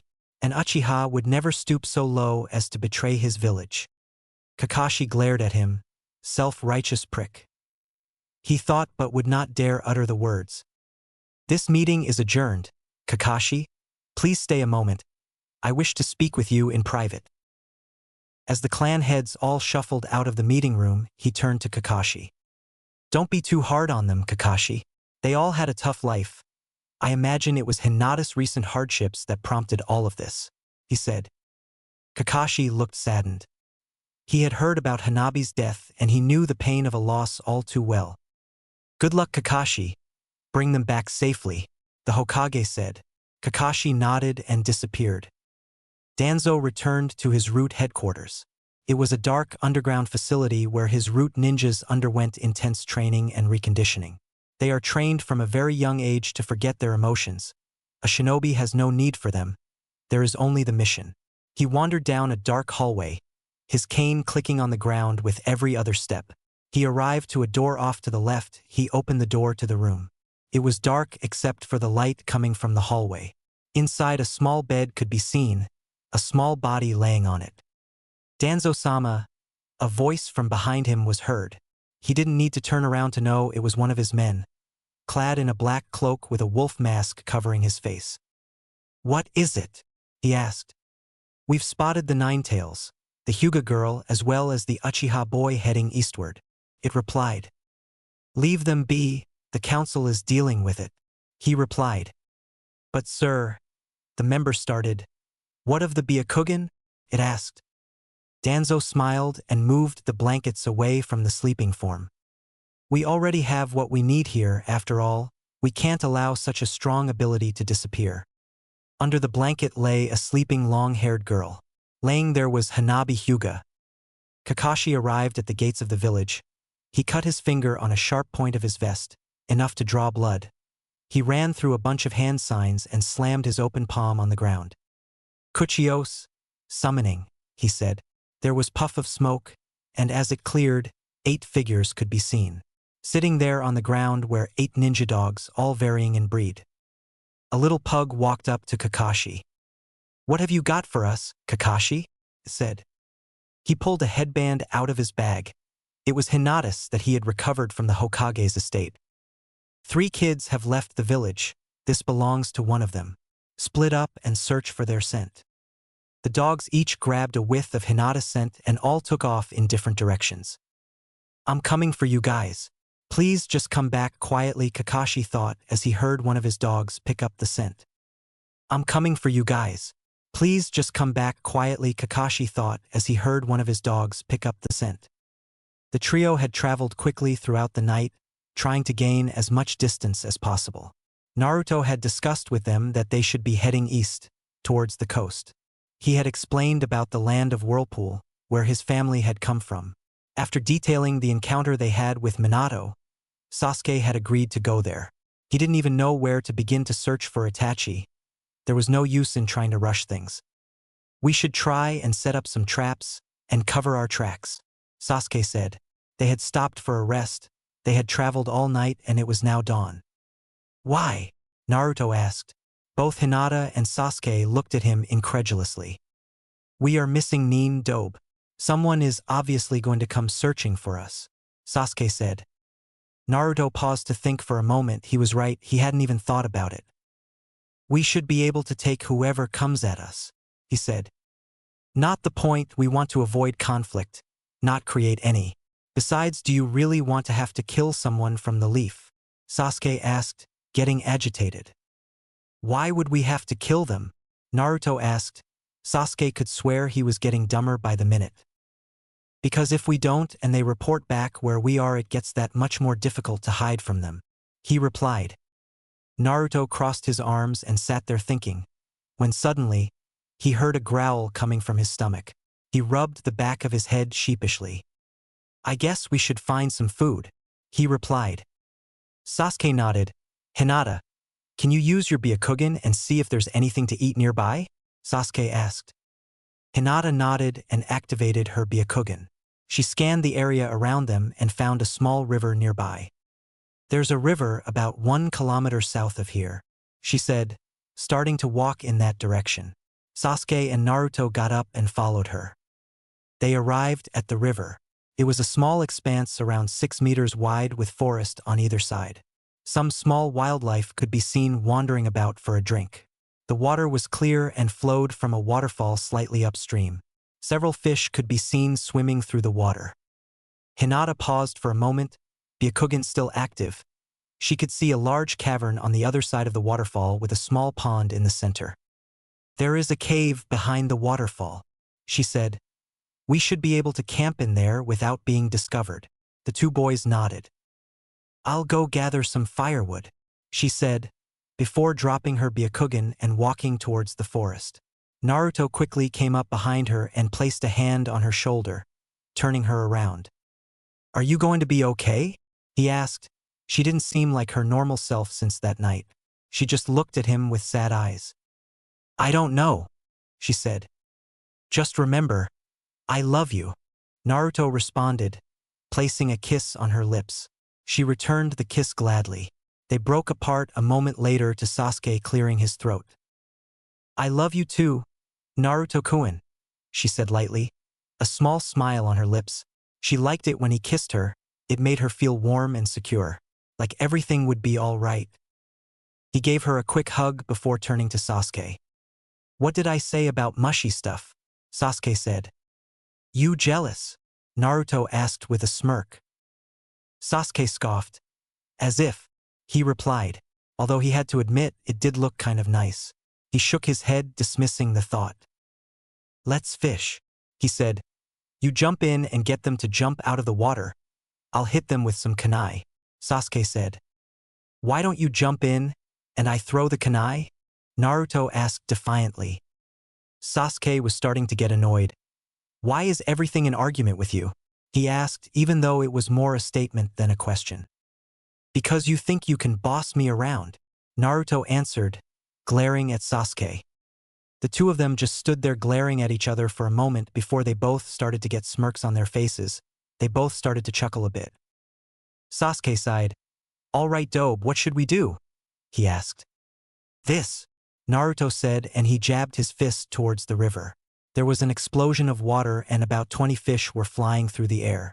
Sasuke stared with his eyes wide and mouth slightly open. What was he thinking? Sasuke quickly snapped out of it and grabbed 3 kunai from his holder and threw them all with one arm. They each perfectly pierced a fish, pinning them to trees on the other side of the river. Not bad, Sasuke said with a smirk. You too, Naruto said with a grin, holding his arms behind his head. Hinata came rushing back with the firewood. Naruto-kun? Sasuke-kun? I heard an explosion, are you guys okay? She asked, a bit frantic. Naruto just chuckled. Sorry, Hinata. We were just doing some fishing, he answered. She looked at the two of them deadpan. Then her face returned to neutral with a slight frown. She was not amused by their antics. I've got the firewood, she said, slight annoyance in her voice as she walked into the cave. Looks like you made her angry, Sasuke said matter-of-factly. At least she's feeling something, Naruto said under his breath. The two of them walked into the cave behind Hinata. The cave was dark, with the small amount of light trickling through from the waterfall. The cave was fairly large, going up farther than they could see with the limited light. It was round with not going any further in. There was a pool of water in the center, leading out of the cave. Hinata had found a circular spot at the other end of the cave to place the firewood. Naruto and Sasuke walked up and took their places around the logs. Naruto stuck out his hand and a small ball of fire erupted and lit the logs. Sasuke had retrieved the fish from earlier and set them up on branches, hanging over the fire to cook them. The three of them sat in silence, waiting for the food to cook. Hinata had pulled out one of her scrolls and was reading up on basic water walking. Sasuke had also brought some scroll with him that he had relieved from the Uchiha library, most of them pertaining to the Sharingan and some high-level fire jutsu. Watching them both looking at their scroll, Naruto decided to pull out the one he retrieved from his father. He placed his hands over the seam of the scroll and attempted to move it, but it would not budge. He started to pull harder, grunting while doing so. Hinata looked over to him. Naruto-kun, she started. There must be a protective seal on it, she finished. He pondered that for a moment before noticing the same symbol that was on the cup in the study. He bit his finger and let a drop of blood drop onto the seal. The seam glowed with some lettering before disappearing. Naruto then pulled on the scroll and much to his relief, it opened. He started to unravel the scroll and noticed a letter, written by his father. Naruto, if you are reading this scroll, it means I'm not around to teach you these things myself. For that I'm sorry. I wrote this scroll in the event that something were to happen to me. Inside you will find all of my jutsu, including Hiraishin. You will also find a seal later in that contains several of my special 3-pronged kunai. Use them well. Hopefully your mother is still with you even if I am not. If not, then you should know that we both love you, from the bottom of our hearts. Please keep yourself safe and become a ninja that you are proud to be. I'm proud of you. Minato Namikaze. Naruto finished reading the letter and began to tear up. He quickly whipped the tears from his eyes. "Getting emotional, are we?" Sasuke teased. "Shut up, moron," Naruto said with a smile. Even Hinata had a small smile on her face. He unscrolled further to find detailed information about all his father's techniques. He stopped on the first one, Kage Bunshin, Shadow Clone. He noted the hand signs required and did them in his mind. There was a small puff of smoke, and standing next to Naruto was an identical copy of himself. Sasuke and Hinata both looked at it with wide eyes. "Cool," Naruto said, looking at the clone. Sasuke paused for a moment, then activated his Sharingan. He looked at the clone in awe. "Naruto," he said, "that's not an illusion.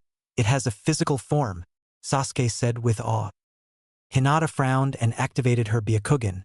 It was as he said. The clone had its own chakra network. She was impressed by this. Normally her Byakugan could see through small illusions. "That's incredible, Naruto-kun," she said. He kept growing stronger by leaps and bounds. She would need to step up her training if she wanted to keep up with him. "I could probably make about 1,000 of these if the amount is consistent," Naruto said. He looked down on the page and saw a warning on the jutsu. His chakra would be split evenly between the clones, and to use it wisely or else he would die from chakra exhaustion.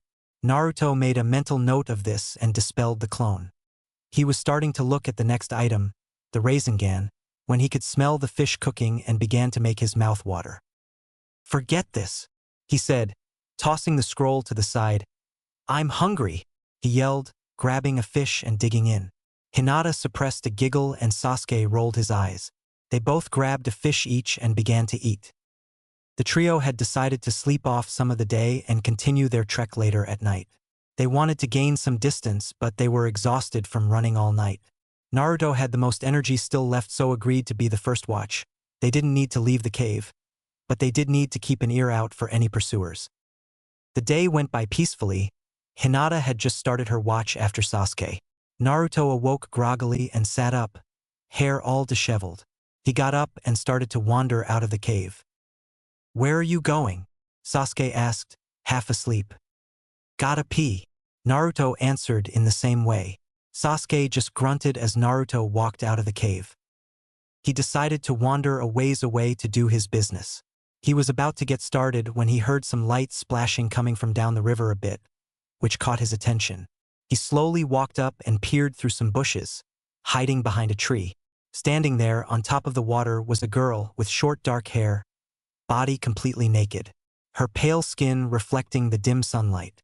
Naruto looked on in wonder as she started twirling around, water seemingly dancing around her in droplets. The longer he stared, he started to realize her features: slender but fit arms and legs, small bust on her chest, small curvy hips. As she started to spin slower, Naruto soon began to recognize who it was exactly he was looking at. "Hinata," he thought. His face immediately turned crimson.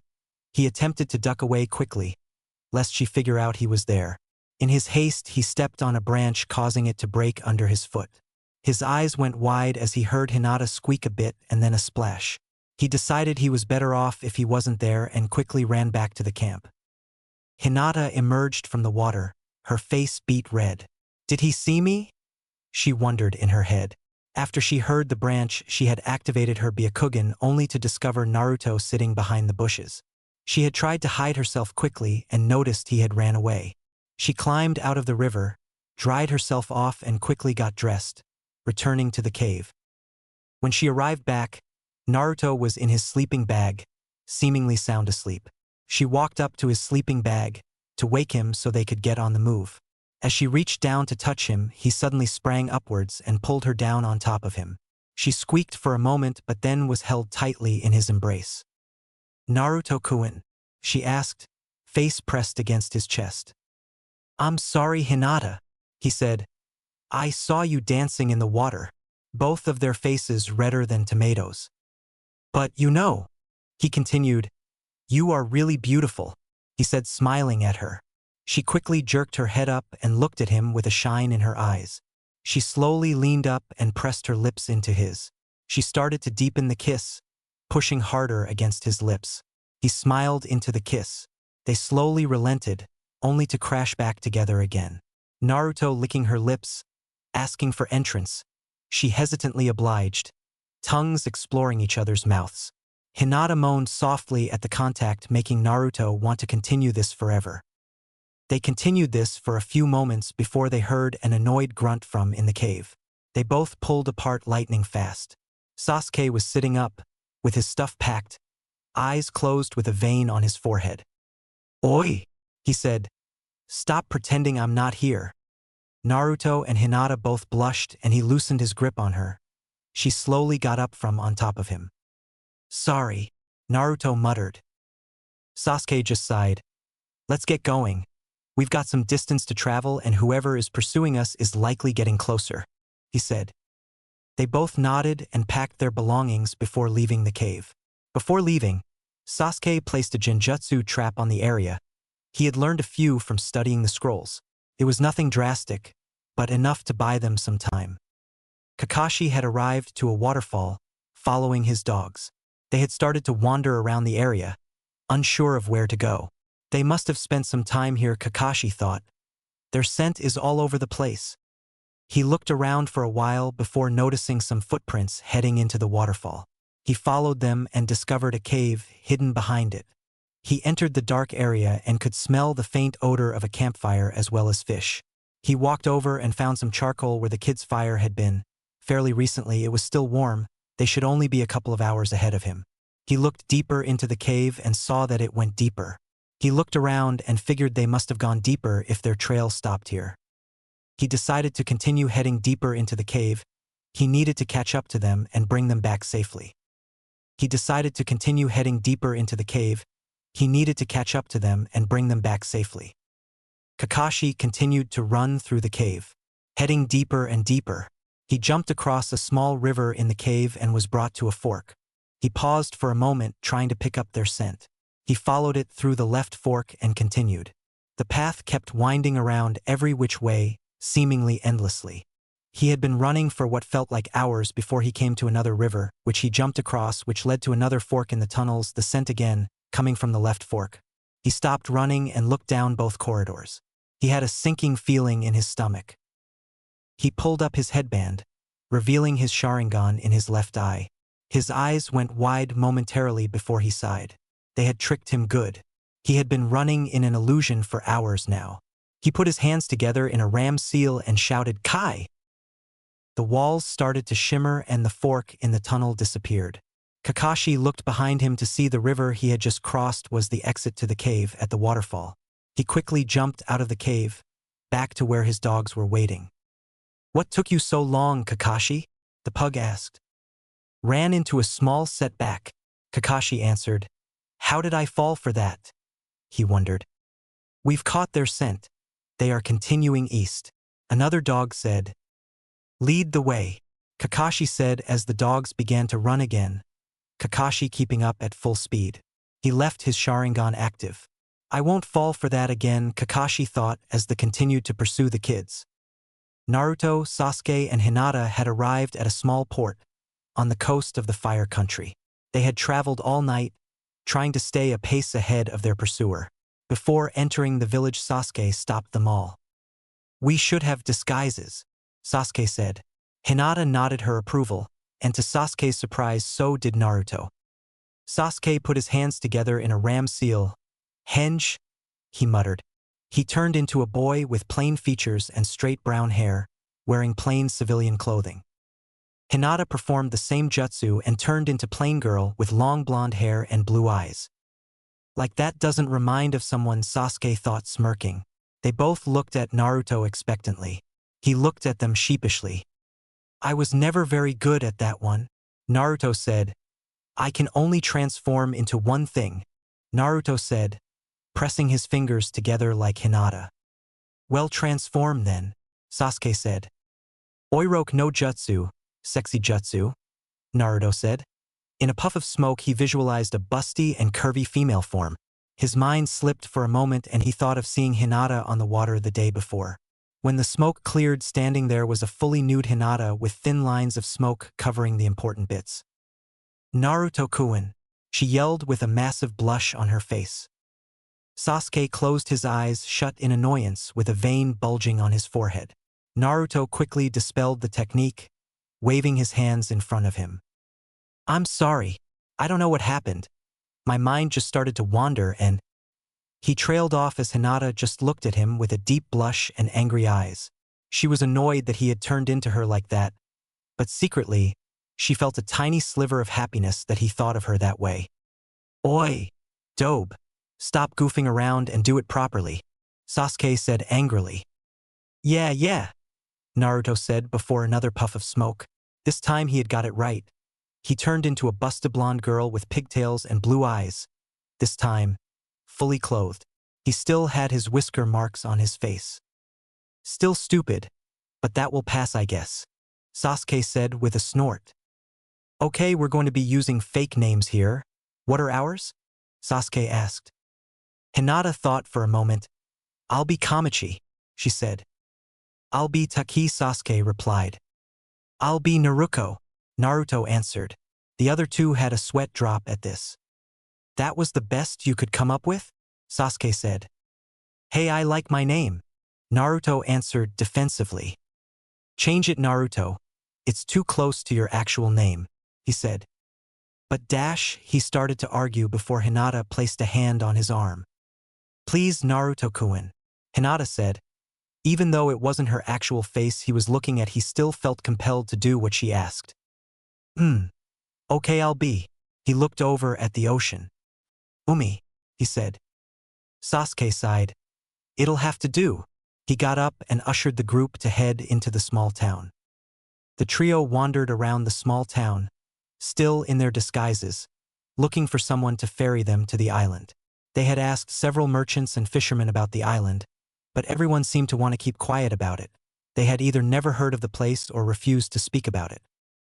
They stopped at a small restaurant in order to come up with a better plan. Umi sighed. We've had no luck all day, she whined. Now, Umi-san, we'll just have to find another way to get there, Toki said with a smile on his face. They were in public, he needed to keep up a charade. But how can we get there? Nobody in town wants to give us a ride, Kamachi chimed in. What if we… Umi started. They were discussing various ways of getting to the island when a hooded figure stood up from another part of the restaurant and walked towards them. Where do you need to go? A gruff voice said from beneath the hood. They could barely see the man's face. He had visible scars on his mouth and chin, but the hood was covering everything else. The trio all looked at each other briefly before Umi answered slowly. We want to go to the Whirlpool Island, she said. The man stiffened. You shouldn't be looking to go places you aren't wanted. The man said. That island is cursed, he finished. Can you take us there? Umi asked, putting her finger to her lip, trying to act cute. Cut the act, blondie. The man retorted, to which she was briefly taken aback. Yeah, I can, but it'll cost you. Why do you want to go? He asked. We had some relatives who live there, Kamachi said. The man scoffed. Nobody has lived on that island for decades. Now I'll ask again, why do you want to go, and don't lie to me? He said, pulling down his hood. The three gasped a little at him. He had scars all around his face, in every which direction. One of his eyes was gray, a sign he couldn't see out of it. The other eye was blue. Because that island is no place for three young ones like yourselves. The three looked at each other and nodded. My family was originally from there, Umi said. I want to see where they came from. She looked at the man with a look of determination. The hardened man stared back for a moment, then smiled, giving out a chuckle. Kids these days, he said. All right, I'll take you. But be warned, it's a one-way trip. You'll have to find your own way back. We stay away from there for a reason. The man said. How are we to get back, sir? Taki said innocently. Don't know, don't care. I'm the only one in town willing to go there at all. I've heard of you three about town. He paused. It'll be 5,000 yen. Each. Umi's eyes bugged out of her head. 5,000? She asked, incredulously. Calm down, Umi-chan, Kamachi said softly. She looked back at the man. We have the money, she continued. She reached into her backpack and pulled out 3 5,000 yen notes. Umi and Taki both looked at her with surprise. Where did she get that much money? The man nodded and grabbed for the money, which Kamachi pulled away. We'll give you a third now and you can have the rest once we're on the island, she said, staring at him. He looked at her for a moment, slightly annoyed, before shrugging. You're the boss, he said as she handed him one of the notes. Follow me, he said, leading them out of the restaurant. Hinata, where did you get that money? Umi asked, whispering. The Hyuga were very wealthy. I took some of the money when I went to retrieve my scrolls, Kamachi answered, whispering back. They arrived at a small fishing ship, nets and hooks strewn about. Let's go quickly. The sooner we get this done, the better, he said. The trio hopped onto the boat and he started to sail away. It will be about a half a day's ride to get there, he said. Thank you again, sir, Taki said. May I ask, what's your name? The man paused for a moment. Most people just call me Yuzu, the man said. The trio froze and looked at him. Yuzu, as in, the island we're going to? Taki asked. You're sharp, kid. My full name is Jin Uzumaki, he said. Yuzu Maki, Umi said, eyes wide. Both Taki and Kamachi looked at her, eyes wide, wondering what she was going to do. So, are you a ninja? Taki said, trying to distract Umi. Don't blow this, Naruto Sasuke thought. Jin got a look of disgust on his face, before spitting on the ground. Not a chance in hell. It was because of those ninjas that I don't have a home to go back to, he said. Umi seemed hurt by this statement. Kamachi walked up and gave her a hug. The group all fell silent, nobody knowing exactly what to say. You guys should get some rest. I can tell you are exhausted, even with those disguises, Jin said. The three ninja all snapped their eyes to Jin. What disguises? Kamachi asked innocently. Jin looked at her incredulously. I've been around ninja long enough to know when they're in disguise. Your body language is all wrong.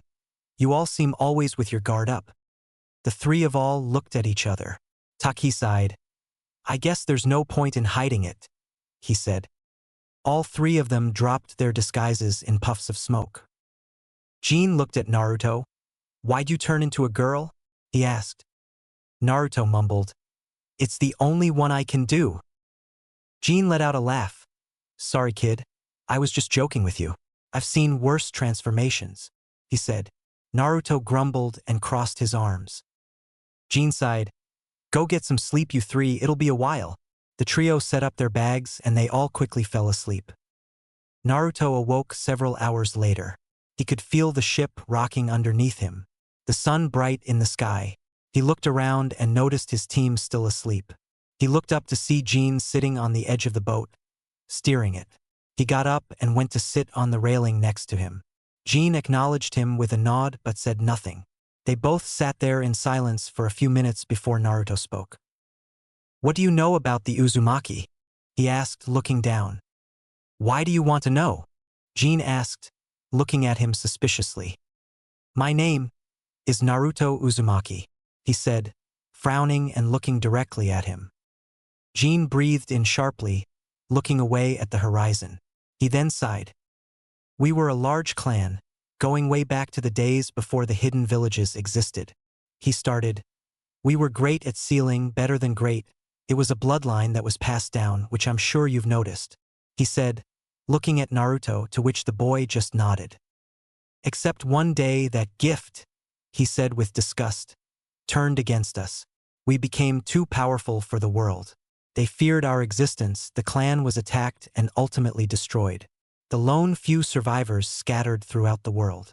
He said, I wasn't a ninja in the clan, just a villager, but I still carried the name, he said with a solemn look on his face. It's how I got this mug, he said, pointing to his face. The ninja world is cruel, he said. I was just a boy at the time.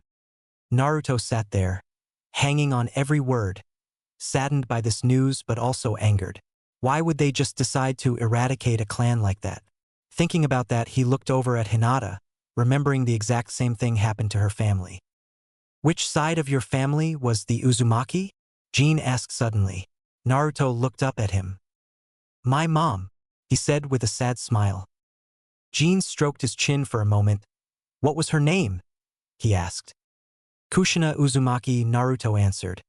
He had seen her name written a few times in the scroll his father had left him. Jin sighed and shook his head. Sorry, kid. I don't know her. She's still alive? He asked. Naruto slowly shook his head. No, she died giving birth to me, he said sadly. He knew it was a lie, but it was better than telling a stranger about the Kyuubi. Shame, Jin said. Sorry, kid. They both sat there in silence for a few moments. Best wake your group, we're arriving shortly, he said, nodding towards the other two. Naruto ran over to the other two and gently woke them up. Not 30 minutes later, they arrived on shore. The trio disembarked from the ship onto the island of Whirlpool. Hinata handed Jin the last 2 notes. Thank you for the trip, she said, bowing to him. He paused for a moment. Take care of yourselves. I wouldn't linger too long in this place, he said, hopping back into his ship. Naruto, he said. Make our name mean something again, he said, pushing away from the shore. Naruto nodded and pushed his fist out towards him. Jin nodded and his ship started to float away. The trio turned around, walking up a slight incline. They arrived at the top and could only look on in wonder at the sight before them. Stone walls and monuments, all lying in ruin before them. Some large, some small, all overgrown with moss and various vegetation. Shops, houses, schools, all could be seen in various states of disarray. They had finally arrived at the ruins of the once prestigious and powerful Uzumaki clan. They had finally arrived at the ruins of the once prestigious and powerful Uzumaki clan. Naruto, Hinata, and Sasuke stood there in wonder at what they were looking at. Ruins as far as the eye could see. The island was not terribly large, but it would take several hours to go from one end to the other, and they had no idea what they were looking for. Naruto heard some growling in his head. He retreated to his mindscape. What's up? Naruto asked, arriving in front of Kurama's cage. I'm assuming that growl came from you. I don't like this place, Kit. There's an ominous power here. It's strong, but dormant, Kurama said in reply. So? Naruto replied. Just watch yourself. Something is here. I'm just not sure what its intent is, Kyuubi replied. Naruto nodded. He was not going to take the Kyuubi's warning lightly. If it was enough to make the nine-tailed fox uneasy, then he should heed the advice. He returned back to the world. Naruto-kun, Hinata asked, looking over to him. Are you okay? You spaced out, she said, concerned. I'm okay. I was just talking with the fox, he said with a grin. What did he say? Sasuke asked, a slight tone to his voice. Naruto paused a moment. He says there's some kind of dormant power here. And why should we trust what he says? Sasuke asked, venom in his voice. He didn't trust the fox, it was a demon after all. For all he knew, it could be trying to manipulate them into releasing him or something. Naruto glared at Sasuke. He's been with me since I was born. He's watched over me and shared my hardships. I consider him my friend. If he says there's a power here, then there is, and it's making even him uneasy, Naruto answered. I don't trust him, Sasuke said. What if he's just manipulating you to be set free again? Naruto was about to answer when he heard Kurama's voice in his head. Switch with me, Kit. I'll talk to the damn Uchiha, he said. Naruto nodded. He wants to talk to you, Naruto said with a smirk. He looked over at Hinata. Don't be afraid of what you see, okay? He said. She nodded at him. Naruto closed his eyes. His whisker marks became more pronounced. His claws became sharper. When he opened his eyes, the usual deep blue was replaced by a blood red with slits, the fox's eyes. Listen here, Uchiha brat. The voice that came out of Naruto's mouth was not his own, but a much deeper, powerful sound. Hinata and Sasuke both shivered at the sound. I have no intention of leaving this host. I made a promise to his father that I would protect him, and that is what I intend to do, he said. Sasuke just stared for a moment, a little afraid of what he was seeing. before his gaze became a scowl. "And why should I believe what you say?" Sasuke asked. "You really are stubborn, aren't you? Okay then, I'll tell you something interesting. Those eyes of yours, the ones you are so proud of, have some limited control over us beasts. If you truly suspect I'm going to do something to harm any of you, you can use those eyes to stop me. Understand?" Kyubi said. He didn't particularly like giving him that information, but he didn't want the kid to be mistrusting of his host. If they didn't trust each other, they wouldn't make an effective team, putting Naruto in danger. Sasuke continued to glare at the possessed Naruto. "Tich," he said. "Fine." Sasuke relented. Kyubi smirked, and the possession ended. Naruto's whisker marks receded to normal and his eyes became blue again. "Satisfied?" Naruto asked. "HNN." Sasuke answered, before looking back towards the ruins. "So where is this power he spoke of?" Naruto looked a bit sheepish. "Well, I don't really know, we'll have to find it," he said, rubbing the back of his head. Hinata walked up and grabbed his hand. "Let's get looking then," she said. He squeezed her hand back and they all started to move into the ruins. Kakashi was jumping through the trees, following the scent. He had been severely delayed by the little stunt they had pulled over on him at the cave. He was determined not to allow that to happen again. He had been traveling without incident for a few hours. Seems like they had given up trying to stall him.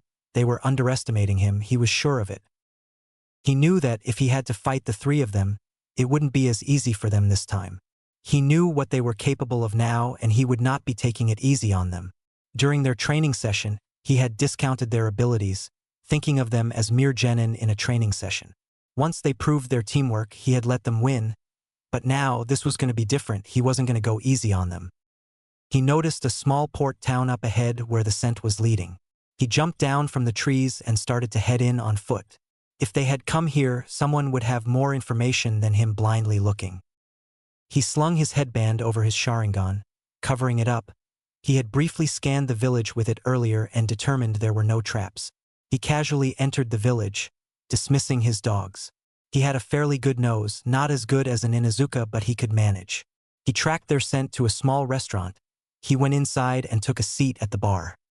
The bartender, a bearded grizzly man, washing a cup, turned to him with a sour look on his face. "What you want?" he asked, cleaning a glass. "Sake," Kakashi replied. It was clear. This man did not like his presence. "TCH," he replied, grabbing a cylindrical container and handing it to Kakashi. 800 yen, he said. Kakashi looked at him for a moment before sighing and pulling the cash out of his pack. Handing it to the man, he says, "Don't care much for ninja?" The man hesitantly took his money. "The ninja world hasn't been kind to this village," he said, "and I can tell by your headband there that you are from Konoha. You guys are supposed to be protecting us, but instead you just use this port however you see fit." He finished with a scowl on his face. Kakashi pulled down his mask, taking a sip of the sake. "Sorry about that." "Whatever," he said. "What brings you out here anyway?" he asks. "Looking for some friends," Kakashi answered nonchalantly. "Two boys and a girl, all about 12 years old. One boy is black-haired with black eyes, carries a bit of arrogance about him. A shy girl, dark hair, lavender pupilless eyes. Although she's probably hiding that. The last boy is blonde, blue eyes, and has whisker marks on his face." Kakashi said, "You seen them?" The bartender thought for a moment. "I saw a girl with blonde hair and whisker marks, traveling with two companions, but they didn't look anything like the other two you described," he said. "How long ago?" Kakashi asked, replacing his mask on his face. "They must be in disguise," he thought. "Yesterday. Seen him talking to Yuzu, hooded guy in the corner." He said, "Hey Yuzu," the man shouted. The hooded man looked up. "This guy here wants to talk to ya," he yelled again from across the bar. The hooded man sighed, but got up and walked towards Kakashi, pulling down his hood. "What?" he said. "And make it quick. I have work to do." Kakashi looked at him indifferently. The bartender spoke up. "Those three kids here yesterday are friends of his," he said. Yuzu looked at Kakashi. That's so? He said. Kakashi smiled at him from under his mask. I'm worried about them. Do you know where they went? He said. Yuzu glared at him. Funny, they didn't mention you, he said icily. The two men stared at each other for a moment. Yuzu glaring, Kakashi passive. We had a bit of a falling out, Kakashi said, shrugging. I'm sure they're a little mad at me right now. They left in a bit of a hurry. I just want to make sure they are safe, he said, crossing his arms. They're alive, Yuzu said. I've got work to do, he said, leaving the bar. Kakashi watched the man leave the bar. He decided to follow him. Kakashi trailed him to a small boat tied to the pier. You're persistent, Yuzu said, looking straight at Kakashi's hiding place. Kakashi walked out, hands in his pockets. Not bad, he said. You might be able to fool the villagers around here, but not me. You're a ninja, aren't you? He said. Yuzu glared at him before looking away. How did you know? Kakashi just shrugged. A hunch, he said. Please tell me where you took them. It's important. They aren't here, Yuzu said. Kakashi sighed. I didn't want to do this. In an instant he was behind Yuzu, aiming a chop at the back of his head. Yuzu ducked and aimed a kick at Kakashi, who backed away, only to be surprised when a small ball of fire came out of Yuzu's foot and hit him in the stomach. Not bad, Kakashi said, before disappearing in a puff of smoke. Yuzu spun around, grabbing Kakashi's fist, aimed at his head. Kakashi looked surprised and backed up a bit, breaking away. Yuzu punched the air in front of him, sending a hard gust of air straight at Kakashi, causing him to raise his arms to shield himself from the blast. Yuzu jumped into the air. He pulled his hands to his mouth and blew a fireball at his ship, lighting in a blaze. You won't find them, Yuzu said before landing in the water. Kakashi jumped onto the dock, pulling out his Sharingan, looking through the water. Damn it, he said, looking through the clear surface. No sign of Yuzu underneath. The ninja trio had been searching the ruins for a few hours, combing through buildings, looking for anything unusual. So far, they had little result. They had stumbled across what they suspected was an old library that had yielded a few jutsu scrolls, as well as some history, but not the power they had been warned about. Sasuke had split up from the two to do some searching on his own. He could see Naruto and Hinata holding hands constantly, and it had started to irritate him. He wasn't entirely sure why, but he needed some space to just think. Naruto and Hinata watched him break away. Just as Hinata was about to call out to him, she was pulled into a nearby building by Naruto. He spun her so that her back was against a wall and he was in front of her. Naru dash, she started before she was silenced by Naruto kissing her. She was shocked for a moment before she returned the kiss happily. They broke apart a moment later. What was that for? She asked with a small smile. You always smile after I kiss you. I wanted to see you smile, he said with a grin on his face. He had noticed she had not smiled much since that night after their mission. A small blush crossed her face as she leaned into his chest. I love you, she said. She was glad that he was there for her right now, that he loved her. I love you too, Haim, he said, hugging her close. He broke the hug briefly, lifting her chin. Deep blue eyes staring into soft lavender ones. Hinata could see the love for her in his eyes. In that moment, she felt a warmth she had never felt before. She leaned up and closed the distance between them, in a passionate kiss. Oh, for Kami's sake. They heard a voice behind them. They both broke apart, looking behind them to see a very angry Sasuke standing there. Can you two seriously not hold back for a few days? He asked, almost yelling. Naruto was about to retort when Hinata spoke up. Sorry, Sasuke-kun. We'll take it easy. Right, Naruto-kun? She said, looking up at him. He wanted to argue, to tell Sasuke off, but the look she was giving him said it was not up for discussion. Fine, he mumbled out.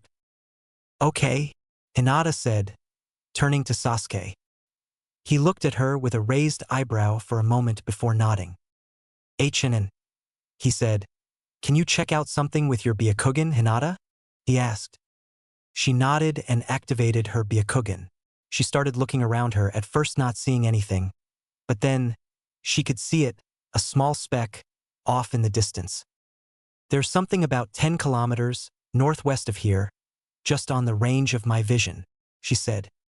Sasuke nodded. I thought so. Something was drawing me in that direction, so I activated my Sharingan. I can't see as far as you, but there is this weird chakra all around the place, he said. Naruto just looked at both of them confused.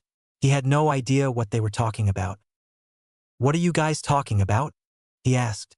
They both looked at him for a moment, not believing what he just said. The power, Dobe, Sasuke said. Naruto's eyes lit up. Well, what are we waiting for? Let's go, he said, running out of the building before he stopped and looked back at them sheepishly. Which way is northwest? He asked. Sasuke sighed and Hinata let out a small giggle. They both joined up with Naruto and Hinata started to lead the way. It didn't take them long to reach the power source, as the closer they got the more Hinata could see it. The closer they got the more Kurama started to feel restless. The power was growing. It was several times more powerful than it was before, even while dormant. The three ninjas found themselves standing in front of a temple. Large stone structure, towering above the rest, with great pillars in the front. A large archway with a set of double doors was in front, the Uzumaki clan symbol carved into the stone above the doors. Not a single vine or out-of-place stone could be seen. Hinata had to deactivate her Byakugan. There was a strong chakra around this place, lighting up her vision. It was even too much for Sasuke to bear. He had to deactivate his Sharingan as well. Naruto walked up and placed his hands on the doors and began to push. They started to open effortlessly. He began to walk into the temple, Hinata and Sasuke walking behind him. As they were about to breach the threshold, they suddenly stopped. Naruto stopped and turned around. What's wrong, guys? He asked. I can't move, Hinata said, almost panicked. Me neither, Sasuke said, much calmer. Looks like you are on your own, Naruto. Naruto gulped. What about you guys? He asked. Sasuke noticed he was able to take a step backwards. Looks like only an Uzumaki is allowed in there. He said, Don't worry about us, we'll be fine. Naruto looked at Hinata with scared eyes. I believe in you, Naruto-kun, she said, looking straight at his eyes. Naruto felt confidence well up inside him. He nodded. Yash, I'll be out quickly, Naruto said, before turning his back towards them and heading deeper into the temple.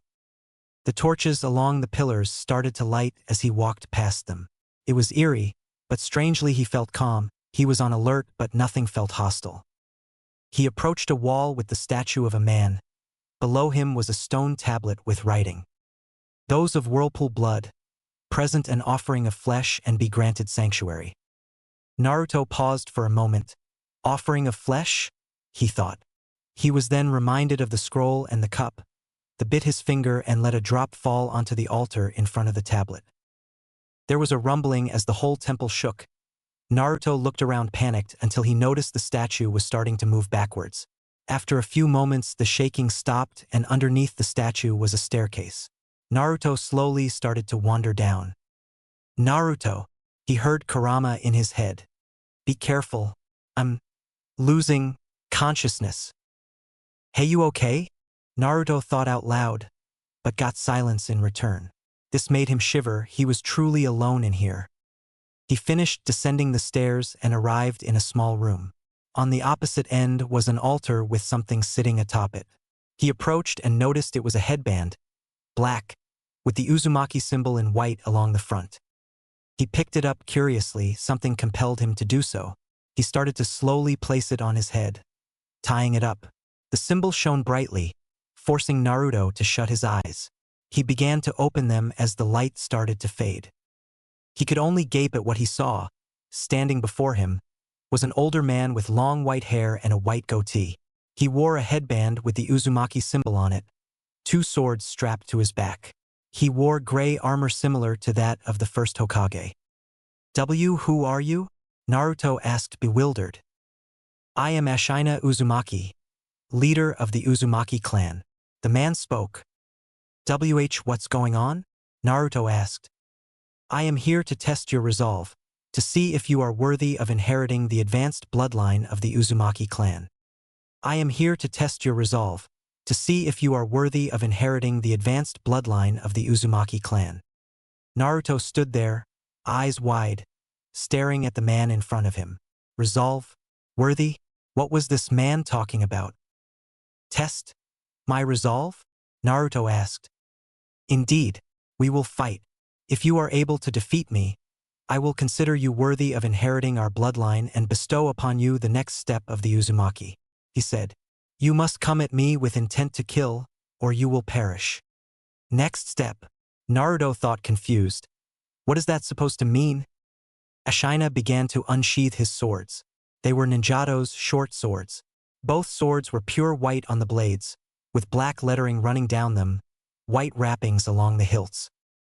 Prepare yourself, he said, taking a fighting stance, one arm above and slightly behind his head, with the sword pointing forward, his other arm in front with the blade pointing upwards.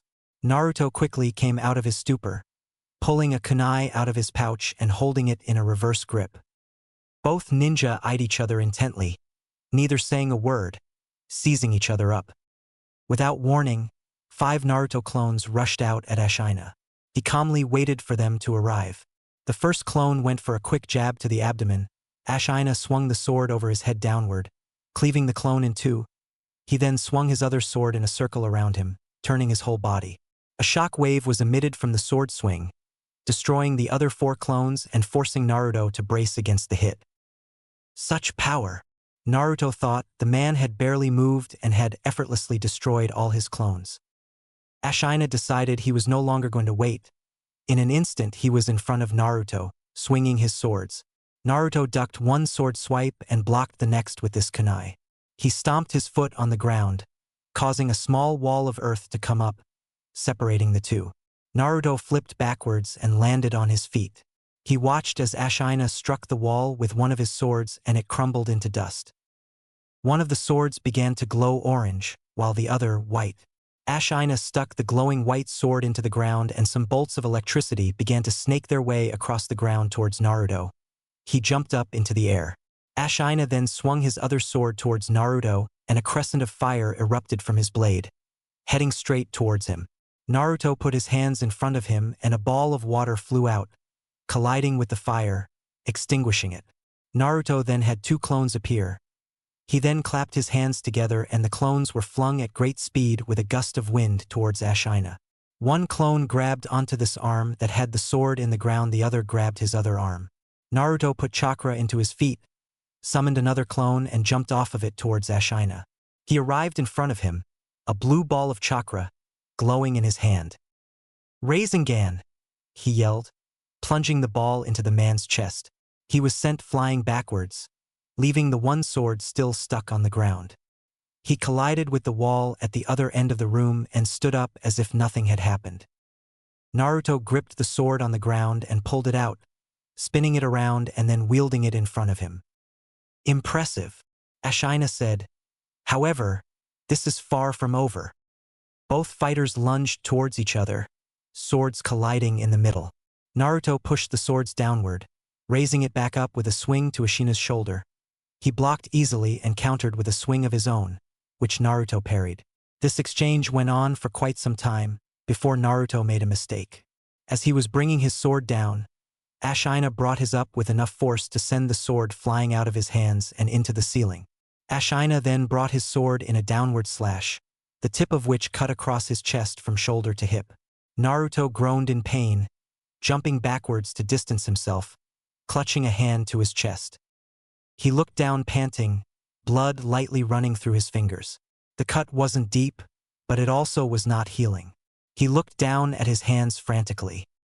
Your beast will not help you in here, Ashina said calmly. Naruto looked up at him with wild eyes, before frowning.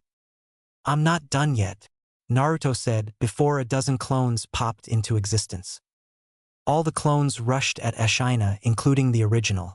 He ducked a swipe from one clone, elbowing it in the gut, making it disappear as he spun around, dodging 2 more clones, dispelling each of them with a quick slash.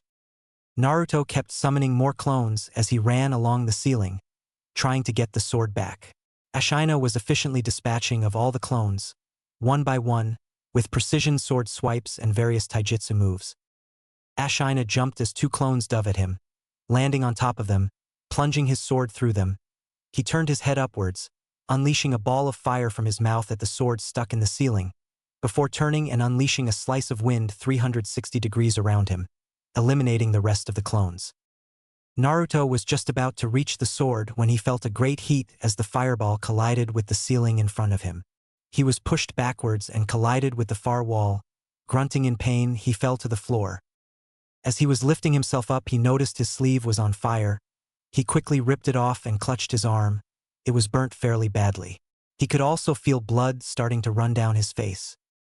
Ashina calmly jumped up and retrieved the sword from the ceiling, landing back on his feet in a fighting stance. I can't beat him, Naruto thought. He's so much stronger than me. Naruto was starting to panic. He had never faced anyone this powerful before. Is that all you are worth? Ashina said. Is that what you are going to protect your precious ones with? Naruto froze. He stared at the man in front of him, his words ringing in his head. He could see images of Sasuke looking down on him. I'm disappointed in you. How can you call yourself a shinobi? Sasuke said. He saw Hanabi's body, lying under the sheet. He saw one more vision. Hinata, blood falling from her face, eyes starting to go lifeless. Naruto-kun. He heard her speak softly before her eyes faded. He felt an anger well up inside him. He lowered his head, eyes covered by his blonde hair. No, he whispered. I will not let that happen. He raised his head and glared at Ashina, with all the strength he could muster. Ashina nodded. Then come at me, he said, readying his blades. Naruto stood there poised. He took out a pair of kunai, one in each hand in reverse grips. He needed to get those swords away from him. Naruto rushed towards the man, arms crossed in front of him. Ashina swung down with one sword. Naruto pushed it to the side. Spinning, he created a clone that grabbed the other sword, but it immediately disappeared. Naruto was shocked for a moment before he was pushed back by a gust of wind emanating from Ashina. Why did my clone get destroyed? He didn't land a blow, Naruto thought. He came up with an idea. He decided to test his theory. He pulled a few more kunai out of his pouch, these ones with explosive tags attached, and launched them at Ashina. He parried the first one, which exploded in front of him. Naruto quickly launched a fireball at him, followed quickly by a wind ball. The wind accelerated the fire, causing it to grow in size and speed. Ashina raised his sword and cut the ball of fire. It started to get absorbed into the swords. Naruto nodded.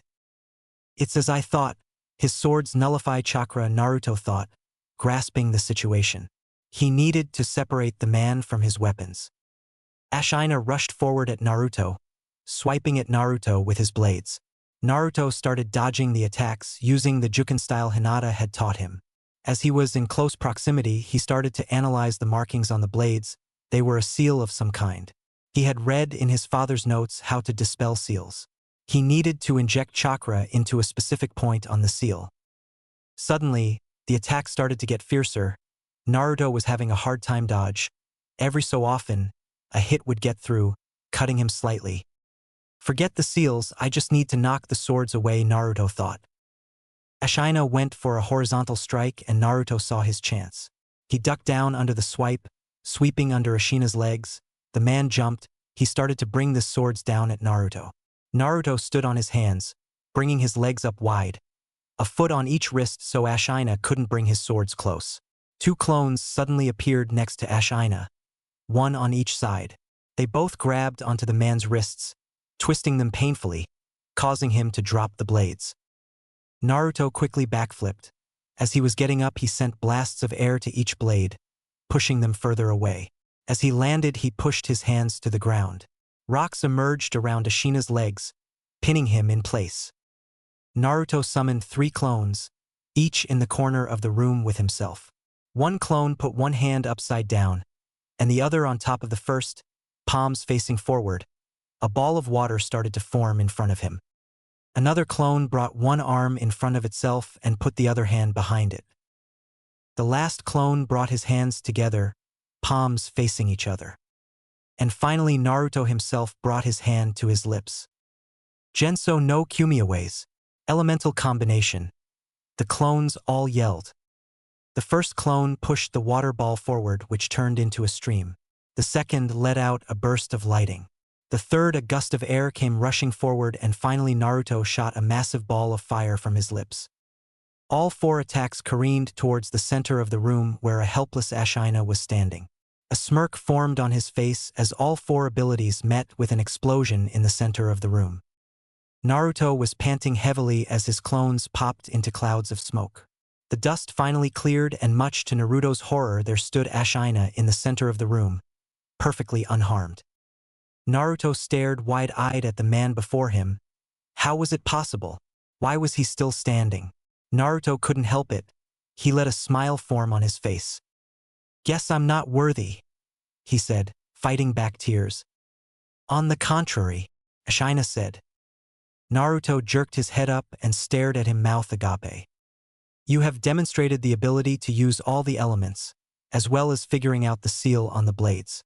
While you weren't able to remove them, this is still commendable. But, in all, you have demonstrated the most important trait," he continued, "determination.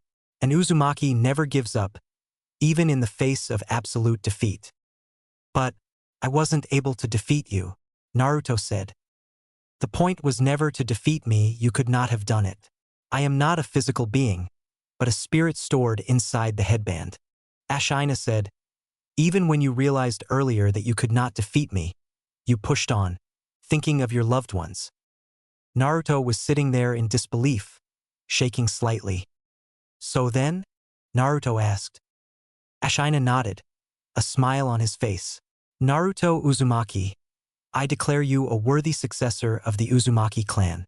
I am now going to grant you the next level of our bloodline technique," he said. Naruto looked at him confused. "How do you know my name? What advanced level?" he asked. The fox hadn't mentioned anything about this. "I know of every Uzumaki, past, present, and future," he said. Naruto gulped. "Future?" he thought. "The next part of the bloodline. Complete elemental mastery," he said, glowing brightly. Naruto yelled in pain as the inside of his head, his heart, and his whole body felt like it was on fire. After a few moments it subsided and he was left on the floor panting. "All of the elements have been bestowed upon you," Ashina said. "All of them," Naruto said through panting. "I can already use all of them," he said. Ashina simply shook his head. "You could only use the 5 basic elements before. I have given you access to be able to use all of the combination of elements as well, including those long thought to be bloodline limits," he said.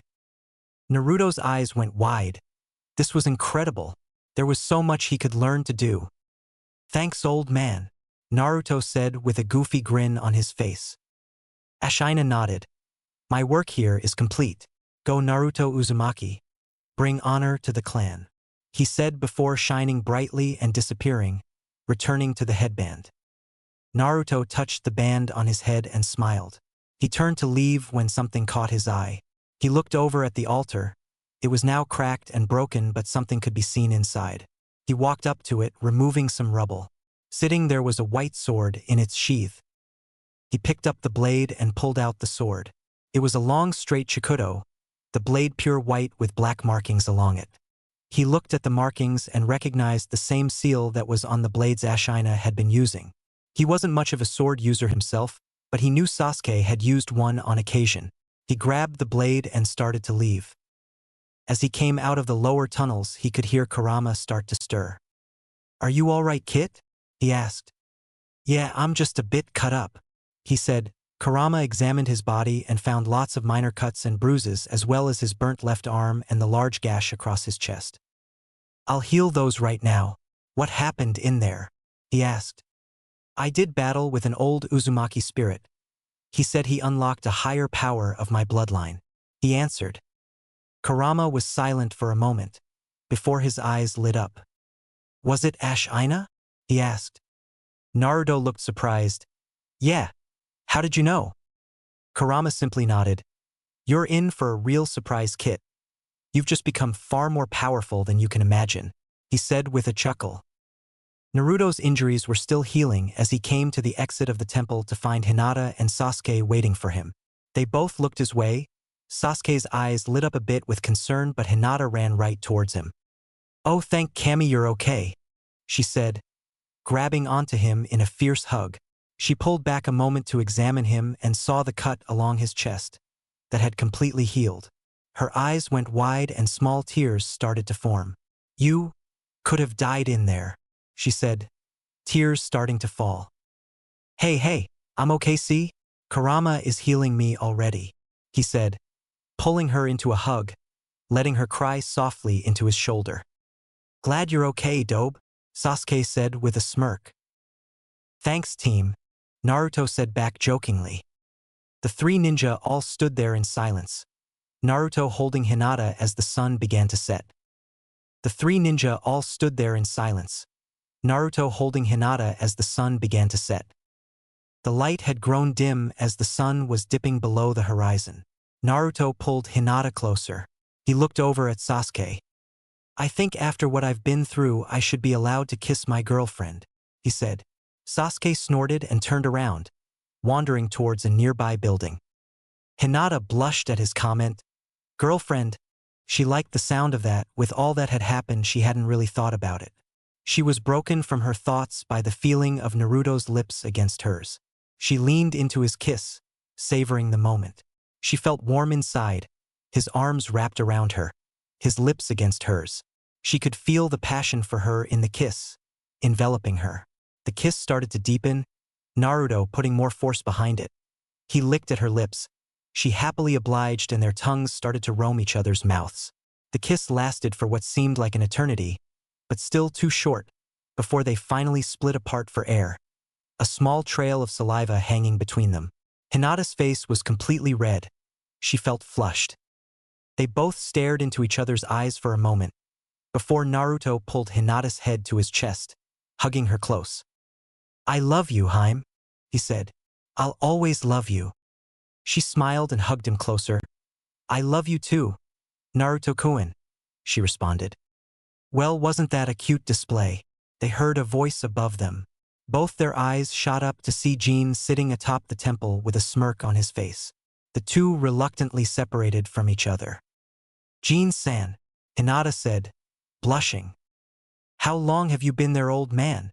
Naruto asked, annoyed. "Well, you two looked like you were having so much fun, I didn't want to interrupt," he said matter-of-factly.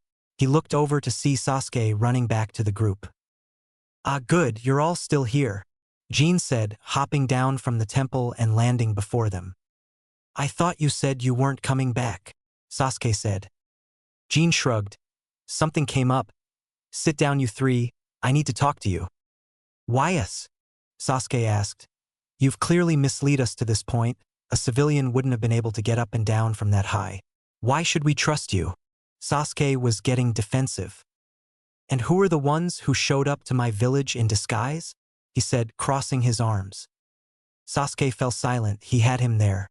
"TCH," he responded before sitting down. Naruto and Hinata followed suit. "I'll start by saying someone is looking for you guys. White hair, up in the air, wears a mask," he started. "Kakashi-sensei," Naruto said. That was a problem. They knew how strong Kakashi was. "Kakashi, huh? Haven't heard that name in a while," Jin said, stroking his chin. "You know Kakashi-sensei?" Naruto asked. "You don't live in the fire country without hearing about Copy Ninja Kakashi," Jin said. "Copy Ninja?" Sasuke asked. Jin pointed to his left eye. "He's got a Sharingan," he said. Sasuke's eyes went wide, then turned to anger. How could someone not from the Uchiha clan have an eye? Sasuke grit his teeth. "Judging by your reaction, I'd wager you're an Uchiha?" Jin said. Sasuke just nodded. He then looked over to Hinata. "And you're a Hyuga by those eyes?" he said. Hinata also nodded. A smile began to form on Jin's face. Hudvi thought that 3 of the 4 clans would be working together. Jin thought. "Well, this brings me to my next point," he continued. "That headband, Where did you get it? He said, pointing to Naruto. Naruto paused for a moment. In that temple there, I fought someone for it. Naruto said, nodding towards the temple. Jin had a knowing look on his face. I take it you met my old man then, Jin said. Naruto's eyes went wide. Hinata and Sasuke both looked confused. Hinata looked at Naruto. What happened in there, Naruto-kun? She asked. I found this headband on an altar. When I put it on, a white light appeared and then this old man was standing there. He called himself Ashina and he said he was the leader of the Uzumaki. Naruto began. He said he was going to test my resolve. We fought for a while. He paused. Jin looked at him expectantly. Well? He asked. Naruto smiled. He said I was worthy and he said he upgraded my bloodline. Naruto said with a grin. Jin's eyes almost popped out of his sockets. There wasn't a worthy Uzumaki since his father. He had even tried himself and failed multiple times. What? He stammered. There haven't been any worthy successors, he mumbled.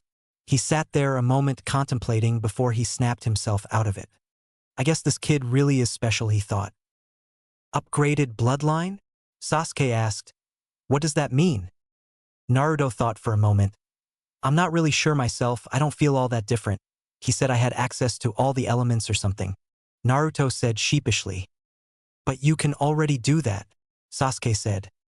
I know, but he said I can do combinations or something? Naruto shrugged. That caught Sasuke's attention. He knew there were some bloodlines that used combination of elements to create new ones, but they were unique to the blood. Impossible. Those are bloodlines, Sasuke said. Naruto just looked at him confused. Not entirely. Jin interrupted. The three ninjas turned to him. Combination elements are theoretically possible, but only certain families were born more proficient at it. It only appears to be a bloodline, but anybody potentially could do it. The exception being the Senju wood element that actually is a bloodline. Most of those lines have dwindled and only a handful remain on how to properly execute the combination. How do you know all this? Sasuke asked. Jin sighed. Cat's out of the bag, I guess. I'm sure you all have realized by now that I'm a ninja, but not just any ninja. I'm the son of Ashina Uzumaki, the leader of the Uzumaki clan, back when Konoha was founded. I know a whole lot of things that you youngins couldn't even dream about. He finished. The three ninja were awestruck. This man had seen the villages created and had been around to watch the fall of the Uzumaki. That's so cool, Naruto yelled, jumping up in excitement. Jin chuckled. All right, settle down, kid. He crossed his arms. Back to the point, he continued. That headband is no ordinary piece of clothing. It is a sacred artifact, passed down in the clan. Only those my father's spirit had deemed worthy could don it and receive its power. He paused. There are 3 other artifacts, one for each of the forming clans of Konoha, he said, lifting 3 fingers. The first, he held up his index finger, belonged to the Senju clan. Unfortunately, that one has been destroyed. It's why the clan is no longer able to use the wood element even though the clan still has a living member. The wood element is special to the clan. It's their upgraded version, if you will. The Senju clan have innate healing abilities, a life force so to speak. The stronger version of their bloodline is to imbue their life force into the wood. The 3 ninja hung onto his words, listening intently until Sasuke piped up. So if an artifact is destroyed, the clan loses their bloodline? How does that make sense? Sasuke asked. Jin sighed. Don't interrupt, kid. I didn't say they lost the bloodline, but they aren't able to get to the next step, he said. Sasuke clamped shut. Jin raised a second finger. The second belongs to the Hyuga clan. Hinata's eyes widened, but she listened. I don't know exactly what the item is. If the old scrolls are to be believed, it's a necklace of some kind. The details of its whereabouts are vague, but there is mention of a temple somewhere in the north. A land where the snow falls, those that reside live on a blade's edge. Sounds like cryptic nonsense if you ask me. He huffed. Hinata thought about it for a moment. Blade's edge? She thought it had nothing to do with how the Hyuga fought. It didn't make sense. Jin raised a third finger. The final artifact was possessed by the Uchiha clan. he said. Sasuke's eyes lit up, but he said nothing. This one has even less information, unfortunately. I know it exists because there's mention of it, but I can't find any more information than that, he finished, shrugging. Mention of it where? Sasuke asked. Jin pulled a scroll out of his bag. It was old, very old, the color had long since faded from it. This was brought here from the first Hokage, as a sign of trust in the Uzumaki clan. It has all the information I just told you, he said. He walked up to Naruto and handed him the scroll. You are the rightful owner of this information. After all, you've been deemed the successor of the clan, he said. Naruto looked up at him, grasping the scroll. I'll make you proud, Jisen, Naruto said with a fierce look on his face. Jin smiled. I know you will, kid, he said, patting him on the shoulder. Everyone sat there a moment before Naruto's stomach started to growl. Heh, I guess I'm a little hungry, he said, rubbing the back of his head. Jin burst out laughing. I guess so. Wait here a moment. Jin jumped up and over the temple. He returned a moment later with a large bag. I figured something like this might happen, so I got you guys some supplies and changes of clothes, he said with a grin. Why are you doing this all for us? Sasuke asked apprehensively. You still don't trust me? Jin said, sighing. Let's just say, Naruto here has restored my faith. He's done the impossible and been accepted, and besides, if Kakashi is looking for you, and from what I can see you guys don't have your headbands, then you left the village. You are going to need all the help you can get. Sasuke couldn't say anything in reply. The man was right. If Kakashi was looking for them, then he wouldn't be far behind. Thanks, Sasuke said slowly. Jin nodded. Good. Now that that's out of the way, I brought some fish and other dried supplies, soldier pills and the like. New clothes for you all as well. You might want to ditch those old ones, he said, eyeing Naruto, whose orange jacket was torn up pretty badly. I guess so, Naruto said. You bring anything in orange? He asked brightly. Jin's sweat dropped. No, kid. What kind of a ninja wears orange anyway? He asked. Hey, I like orange. He began to yell. Hinata giggled at his enthusiasm and Sasuke simply rolled his eyes. I'll get a fire going in that building over there, Jin said, pointing. You guys go get changed. He walked off towards a small building while Naruto, Hinata, and Sasuke grabbed some clothes from the bag. The trio had all gotten changed into their new attire and entered the hut where Jin was sitting by a fire. Naruto was wearing an open black jacket, with red stripes down the sleeves, over a white shirt. The jacket was long-sleeved and went down past his waist, the Uzumaki clan symbol in red on the back. He wore black standard ninja pants. Hinata had picked out a lavender tank top that showed off some of her midriff. She covered the ensemble with a white short-sleeved jacket that she kept open. She wore the standard dark blue ninja pants with a purple skirt over top. She felt slightly uncomfortable wearing the outfit as it was showing more skin than she was used to. Sasuke had found some standard black shinobi pants and a short-sleeve zippered-up shirt that he had done up to his collarbone. He tied it together at his waist with a black belt he had found. The shirt went down below his waistline and the collar went above his cheeks, which he left open. He had 2 wristbands, one on each arm. Looks like the clothes all fit okay. I didn't know your sizes, so I had to guess, Jin said. Mine's a bit tight, Hinata said, gesturing to the shirt. Well, you are a bit bustier for someone of your age, Jin said with a shrug. Hinata blushed and closed the jacket over as she noticed Naruto take a quick peek out of the corner of her eye. So what now? Naruto asked. Jin remained silent for a moment. You probably shouldn't linger here too long. There isn't much around, and who knows how long it will take that teacher of yours to figure out where you are. Where should we go? Hinata spoke up. Jin just shrugged. I don't really know, it would be up to you guys. But I'd reckon if you want to find those artifacts, I'd suggest heading north. Maybe you can find some answers. Well, it's a start. At least we have a direction for the Hyuga artifact. The Uchiha one is a complete mystery, Sasuke added. And I need to find my brother, he thought. Jin nodded. You guys should rest. Take a few days to recuperate. I have to head back to the village. They might be wondering where I went, Jin said as he got up, dusting himself off. You can't stay with us? Naruto asked. I'm afraid not, kid. I'm getting old. I've got a decent life here, although I had to burn my boat to keep that pesky Kakashi of your tracks. He said with an annoyed look. Oh well, what's done is done. This will probably be the last time we meet. Take care of yourselves, kids. Naruto ran up to him and gave him a hug. Thank you, Ji-san, he said. The man, unsure of how to answer this, simply put a hand on his head. Make me proud, kiddo, he said, pushing Naruto away. And take care of that girlfriend of yours, he said with a wink, to which Naruto blushed and nodded. Later, he said with a smile, as he walked out of the small building and disappeared into the darkness. 10 dark figures could be seen, standing in a circle. The cave was dark. Barely any light was visible. The figures all stood in silence for a moment before one of them started to speak. It was a male voice, deep and slightly distorted. Has everyone arrived? The voice said. He got silence as a response, but he knew they were all in attendance. It is time that we put our plans in motion, he spoke. We must recover the tailed beasts. Silence again in response. Sasori, report on Orochimaru's movements, he said. A hunched-over figure responded in a deep, raspy voice. He is planning an invasion of Konoha, along with Suna. He is using the Chunin exams as a front to invade, he answered. The first figure nodded.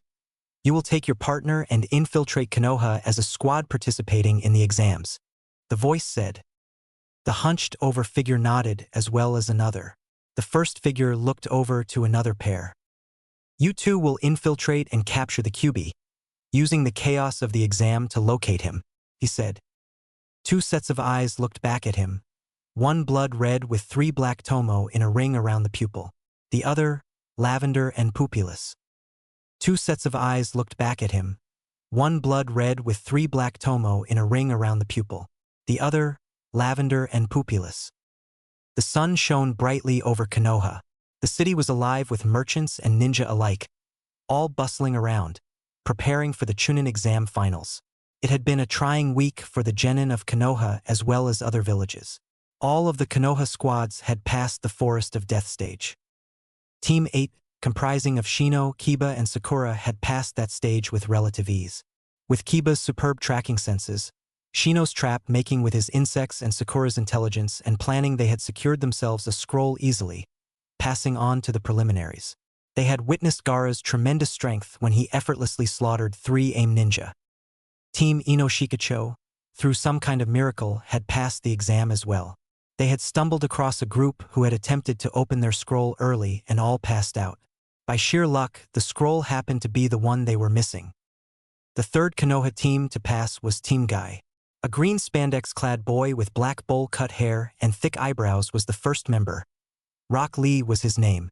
He had suffered minor injuries while trying to fight off some sound ninja who were harassing Sakura at some point.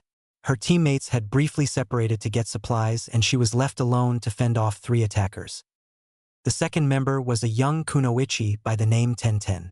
She wore a pink Chinese-style shirt and standard blue ninja pants. Her hair was done up in 2 buns on top of her head. She was a weapons master and excelled at using thrown as well as close-range ninja tools. The final member of the team was another kunoichi. There had been a large number of kunoichi that year, so their team had 2. She wore standard black ninja shorts with a black t-shirt. On the back of the shirt was the unmistakable red and white fan of the Uchiha clan. This was Akane Uchiha, cousin of Sasuke and Itachi. She was a very strong genin, top of the class as an Uchiha should be. She excelled at taijutsu and had fully awakened her Sharingan. This was unusual for someone so young. The Sharingan did not fully mature easily. She had long, silky raven hair, framing a gentle face. She was a kind girl, always helping others. She knew she was strong, and she always wanted to help others using her strength. She pitted her clan. They were so caught up in their elitism they couldn't see how much good they could do for others. She had spent a lot of time with Sasuke and Itachi as a child. It had saddened her greatly when Itachi disappeared, and more so when Sasuke had left. She was close in age to Sasuke and thought of him fondly. Sure, he was arrogant, but he had the skills to back it up, and deep down she knew that he cared for others. It was not uncommon for the Uchiha clan to marry in the clan, even cousins, to preserve the bloodline. She knew this and had developed a small crush on the boy. That was in the past now, though. He had deserted the village and his clan. She had faced off against a strange boy from IWA during the preliminary rounds. They had been held as too many teams had passed. He didn't put up much of a fight and went down easily. She didn't even need to use her Sharingan. The rest of her team unfortunately had not passed this stage, with Lee almost getting killed by Gaara, a terrifying boy from Suna. Sadly for her other teammate Tenten, she too had gone up against a Suna ninja, Temari, and lost, suffering heavy injuries. Her fellow Konoha ninja hadn't fared all that well either. Only Shino had passed from Team 8, defeating Zaku, a sound nin. Kiba had lost to another IWA ninja, Daigo. It was a battle of taijutsu that just seemed on a higher level than Kiba could have kept up with. Sakura had unfortunately done a double knockout with Ino. It was probably the best matchup for both of them. Any other opponent could have potentially been too much for either girl. Shikamaru's team was a mess. He was the only one to pass as well, defeating another sound ninja, a girl, Kin. He was a bit lazy and lacked refinement, but she had admired his resourcefulness. Chuji had been soundly defeated by Dosu, the final sound ninja, a mummy of a man with only one eye showing. With the preliminaries finally over, she had been training up with Fugaku, her uncle, until the day would come. He had been training her hard, pushing her to the absolute limit. Fugaku had not paid much attention to her as a child, due to his own son surpassing her, but due to recent events he had begun training her in the art of running the clan. He still thought his sons would someday return, but he wanted a contingency plan in the event that they did not. Enough, Fugaku said calmly to a panting Akane, deactivating their Sharingans. You have done well, he said coldly. However, that attitude of yours is not fit for an Uchiha. Akane winced. She didn't like how her clansmen acted. She had tried to be different, nicer to people. Why are we bringing this up again? She asked, panting. Because you are stubborn. It is unseemly for an Uchiha to be seen fraternizing with commoners. We are the elite of Konoha, you should act as such, he said. How are we so different from them? Akane asked, although she knew what the answer was before Fugaku even spoke. We have the Sharingan. Since the Hyuga are no more, we are the absolute strongest clan in the village, bar none. If it weren't for your cousin, we would be ruling it right now. We are what make Konoha great, he replied, arrogance filling his voice. Akane looked down with sad eyes. Why did it have to be this way? You will fight in your match in a manner befitting the Uchiha clan, and you will win, he said, eyeing her. Hi, Fugaku-sama, she replied, resigning to her uncle. There was a small hotel room. A young man with long blonde hair sat. He was wearing the standard IWA attire, red and brown clothing, with his one arm sleeve going all the way down. He had a bag sitting in his lap, one hand inside. He pulled his hand out and opened his palm to reveal a mouth on his hand. It slowly spit out a ball of clay. The man smiled wickedly as he replaced the ball into the bag. How long do we have to wait, Deidara? I don't like being kept waiting, a red-haired man said from across the room. He too was wearing an IWA outfit. Don't worry, Sasori no Dana, the matches will be tomorrow. The snake bastard is likely to strike then, HN. He replied. Tisich, Sasori replied, lying back down. It had been entirely too easy to infiltrate as a team from IWA. He himself was one of the fighters, nobody was likely to recognize him. Deidara was posing as the Jounin instructor with two of his clay clones as his teammates. Well, one of them had lost in the preliminaries, but it was a sacrifice they needed to make to ensure the Sharingan user didn't notice it was a bomb. Besides, maybe we can take out Orochimaru while we're at it, Deidara said with an evil smile on his face. Do you think the new recruit can handle his end? Sasori asked, bored. The creepy, white-eyed guy? Deidara thought for a moment, then shrugged nonchalantly. Leader Sama wouldn't have sent him if he didn't think he could do it, and besides, he's been the only one to beat that bastard Itachi. Deidara finished, with an angry look in his eyes. The third Hokage sat within his box, with the veiled Kazekage at his side. They both had a few bodyguards near them. He was smoking gently on his pipe, contemplating recent events. It had been a few weeks now since Team 7 had left. Kakashi was still keeping tabs on them, but he lost their trail on the eastern border of the Fire Country, at a port town. I hope Kakashi can find them soon. I hope they are all right. He suddenly got a strange sensation. Could they have gone to Yuzu Island? He thought. A smile started to grow on his face. I wonder how you'll do, Naruto? He thought. Something interesting, Hokage Dano? The Kazekage spoke up. The Hokage simply smiled at him. Oh, just reminiscing on some old friends. He replied.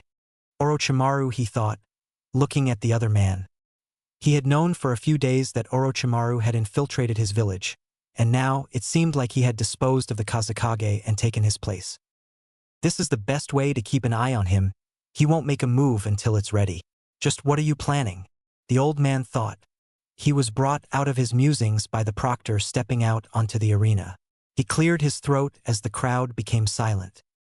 Welcome to the Chunin exam finals. My name is Ganma. I'm going to be your proctor for the events, he said. Before we get underway, I'd just like to thank the Kazekage-sama for coming all the way out to Konoha for these events, he said, gesturing to the Hokage booth. The Kazekage waved at the crowd to them cheering. Unfortunately, there has been a slight schedule change. One of the combatants has withdrawn and will not be participating. The crowd was buzzing with murmurs. The boy's body had been found the night before, crushed to death. Who was it? What happened? Was he killed? Individuals could be heard. We regretfully inform that Dosu of Odo will not be participating, Genma announced. The crowd continued to murmur but was otherwise quiet. All participants, please step forward. The crowd began cheering as 8 genin walked out from the entrance and all stood in the center of the arena. These fights will be the same as the preliminaries. You will fight until one of you is no longer able to continue, gives up, or is rendered unconscious. Please try not to kill your opponent. Accidents happen, but we want to avoid fatalities, okay?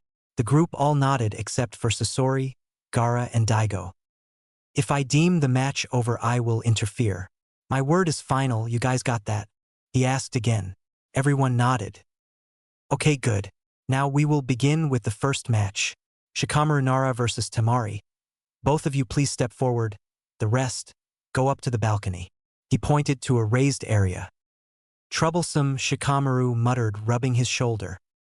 You got something to say? Temari shot back at him angrily. Not to you, he mumbled again. He had just met this woman during the exams and she was being a pain in his ass. I don't stand a chance against a long-range type like that, he thought. Both combatants ready? Genma asked, looking between them. Tarami pulled out her giant fan and set it in front of her. Still closed. Shikamaru just placed his hands in his pockets, although he looked more serious now. Hajime, he called out, jumping back. Temari wasted no time.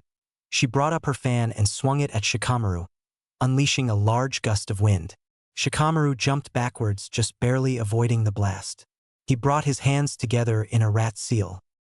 Kagemain no Jutsu, shadow mimic technique, Shikamaru called out. His shadow stretched and elongated, heading towards Temari. She jumped backwards several times, avoiding the shadow before she noticed it had stopped and couldn't progress further. She made a mark on the ground with her fan. Your shadow can only go this far. Seems like you can control it at will, but you can't make it bigger, she said with a smirk. TCH, Shikamaru said, before releasing his jutsu. He was knelt down, looking up at the sky now. He looked back, then slowly placed his hands upside down in a circle and closed his eyes. What hand seal is that? Temari thought, eyeing him suspiciously. Shikamaru's eyes flew open and he gave a smirk. Temari, got a vein bulge in your head. What are you smirking at? She yelled at him. She brought up her fan and swung another giant gust of wind at him.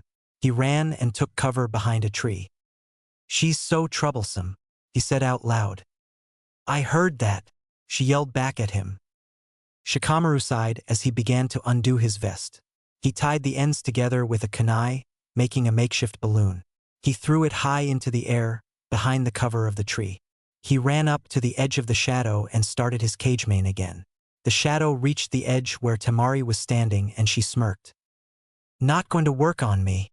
she called out, when suddenly she noticed a small shadow starting to appear along his line. She looked up to see his shirt, coming downwards, creating a shadow on the ground, allowing his technique to go further. She quickly jumped backwards, avoiding it again. Just as she felt like the had reached the limit of the technique, she felt a presence behind her. She turned just in time to block a punch aimed at her from Shikamaru with her fan. As they pulled apart, she noticed that she couldn't move. Shadow mimic, complete, Shikamaru said with a smirk. Temari looked down to see their shadows connected. TCH, she said. Shikamaru slowly released his hand, forcing her to drop her fan. He then walked them both towards the proctor. He got a fun idea in his head, just wanting to mess with her a bit. He grabbed the bottom hem of his shirt, making her mimic his movements. He started to pull up slightly. "What the hell are you doing?" she yelled angrily, face turning red. "I'm just kidding," he said with a smirk, letting go of his shirt. He raised his arm, causing her to do the same. "I forfeit," he said. She looked at him in shock as a collective gasp could be heard from the audience. "What? Why?" Temari asked in disbelief. "I don't have any chakra left. I only had another 10 seconds or so. You would have beaten me after that. See, look," he said as the shadows started to separate and Temari could once again move her body. "Winner," Temari, Gunma called out with a smirk on his face. "Interesting," the Kazekage said. The Hokage just sighed. "I suspected something like that would happen. The Naras have always been a bit lazy," he said. "Not just that, Hokage-dano. He knew his limits and performed them well. It's no good if the mission is successful but the whole squad dies." The Kazekage responded. "You really are playing this well, Orochimaru," he thought. Shikamaru returned to the balcony. "Lazy," Akane teased. "Whatever," Shikamaru retorted as he started to lay down. Maybe he could have a nap now. Next match, Kankuro versus Shino Aburame, Genma called out. "TCH, I can't reveal my secrets just yet," Kankuro thought. "I forfeit," he said to Genma. Sasori eyed him suspiciously. "Is that the Karasu model on his back? The young ones do have an appreciation for true art," he thought. "Okay," Gunma said. "The winner is Shino Aburame," he called out, much to the crowd's annoyance. "Right, so then, next up is Akane Uchiha versus Daigo. Please step forward." The crowd started cheering at the mention of an Uchiha. Deidara was sitting amongst the crowd in his IWA outfit. About time, he thought. He got an evil grin on his face. "I may not be able to beat Itachi, but maybe I can settle for another Uchiha." Akane entered the ring. Standing in front of her was a boy, about her age. He wore the standard IWA outfit. He had short blonde hair.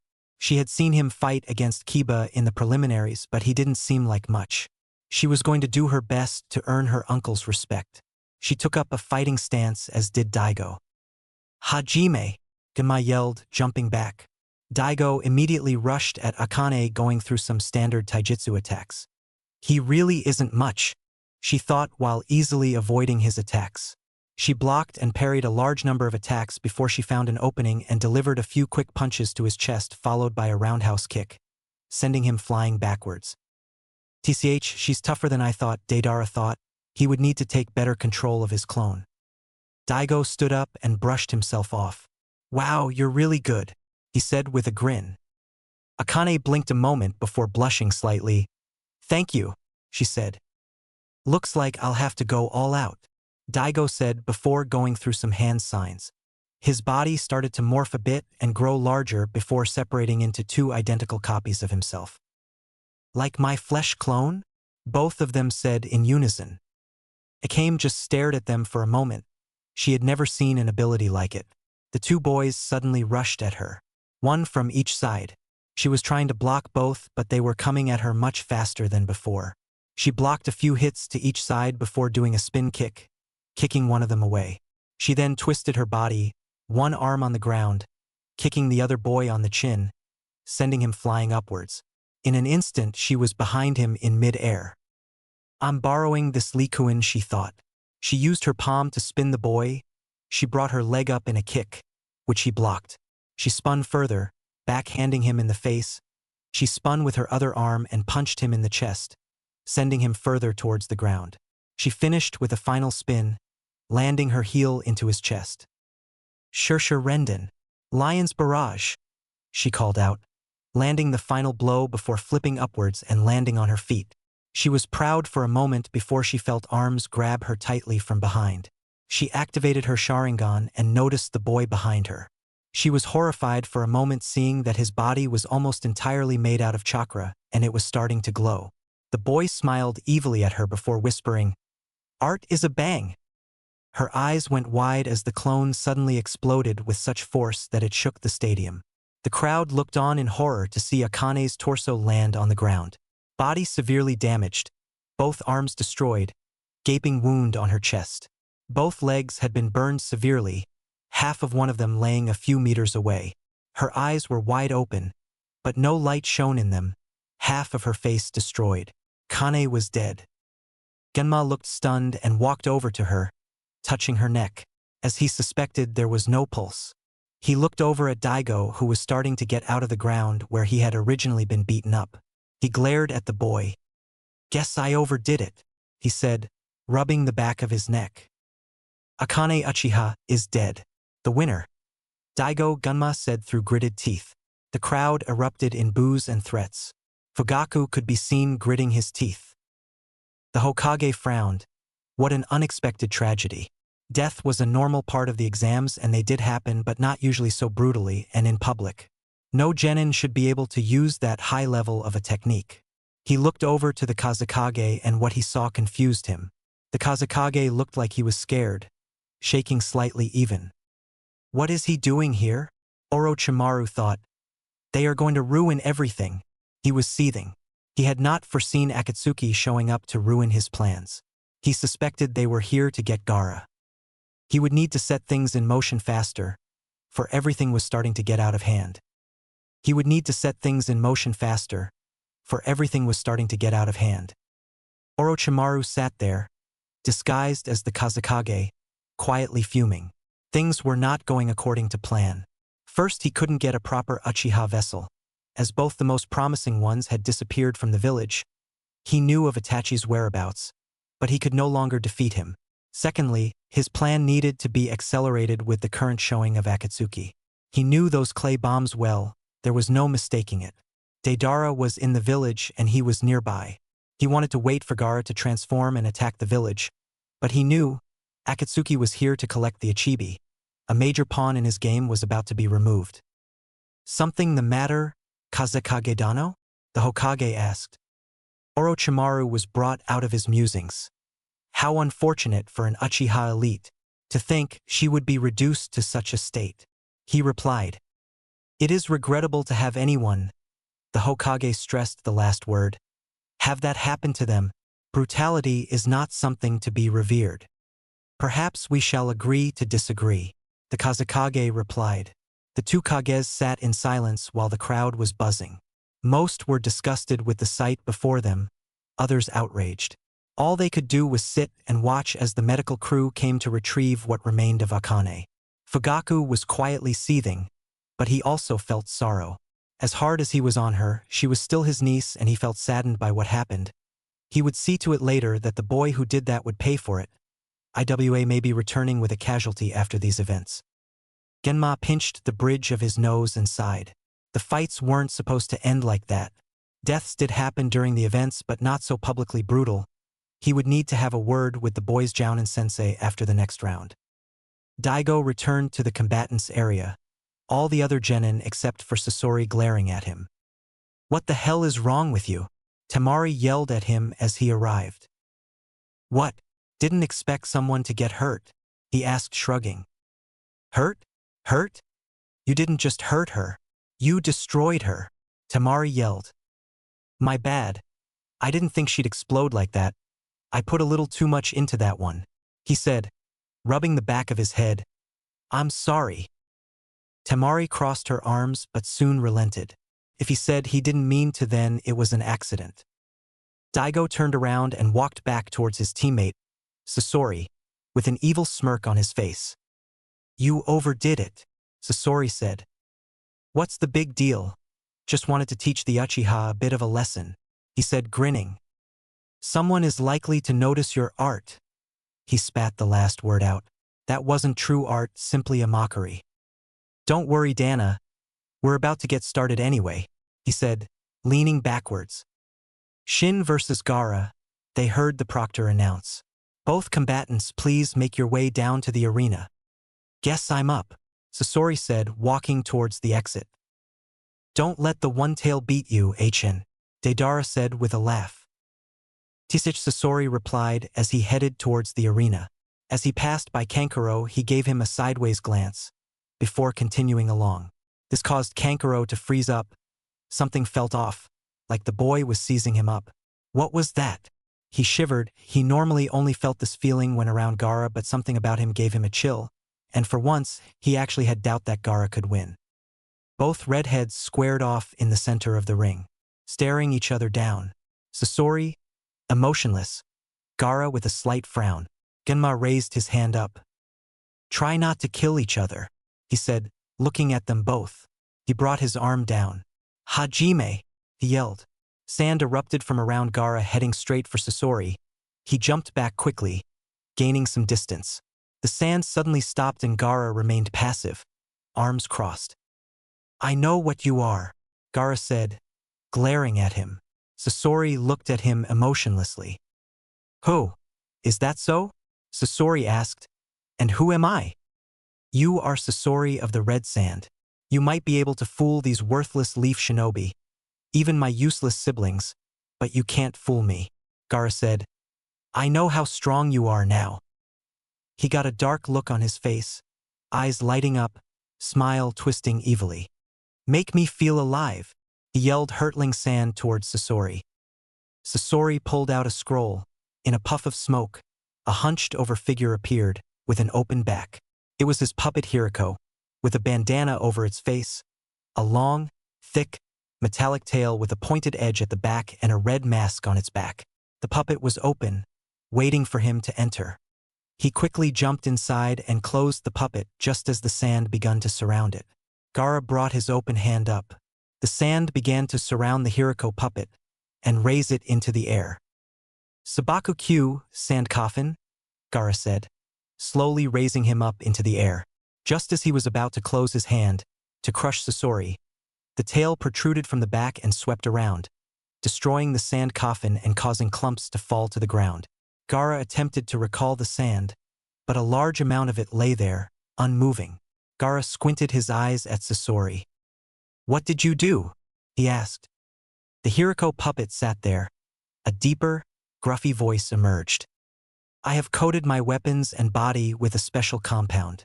I knew regular poisons, no matter how effective, would not work on your body if I can't reach it. This compound, an acid if you will, that dissolves your sand. My weapons are made of a special material that is resistant to it, he said, lifting his tail in front of his face, a green substance dripping from it. Kankuro's jaw dropped. A puppet user, and he escaped the sand coffin? Who is that kid? He thought, sweat dripping from his face. This person was scary. There wasn't many puppet users out there.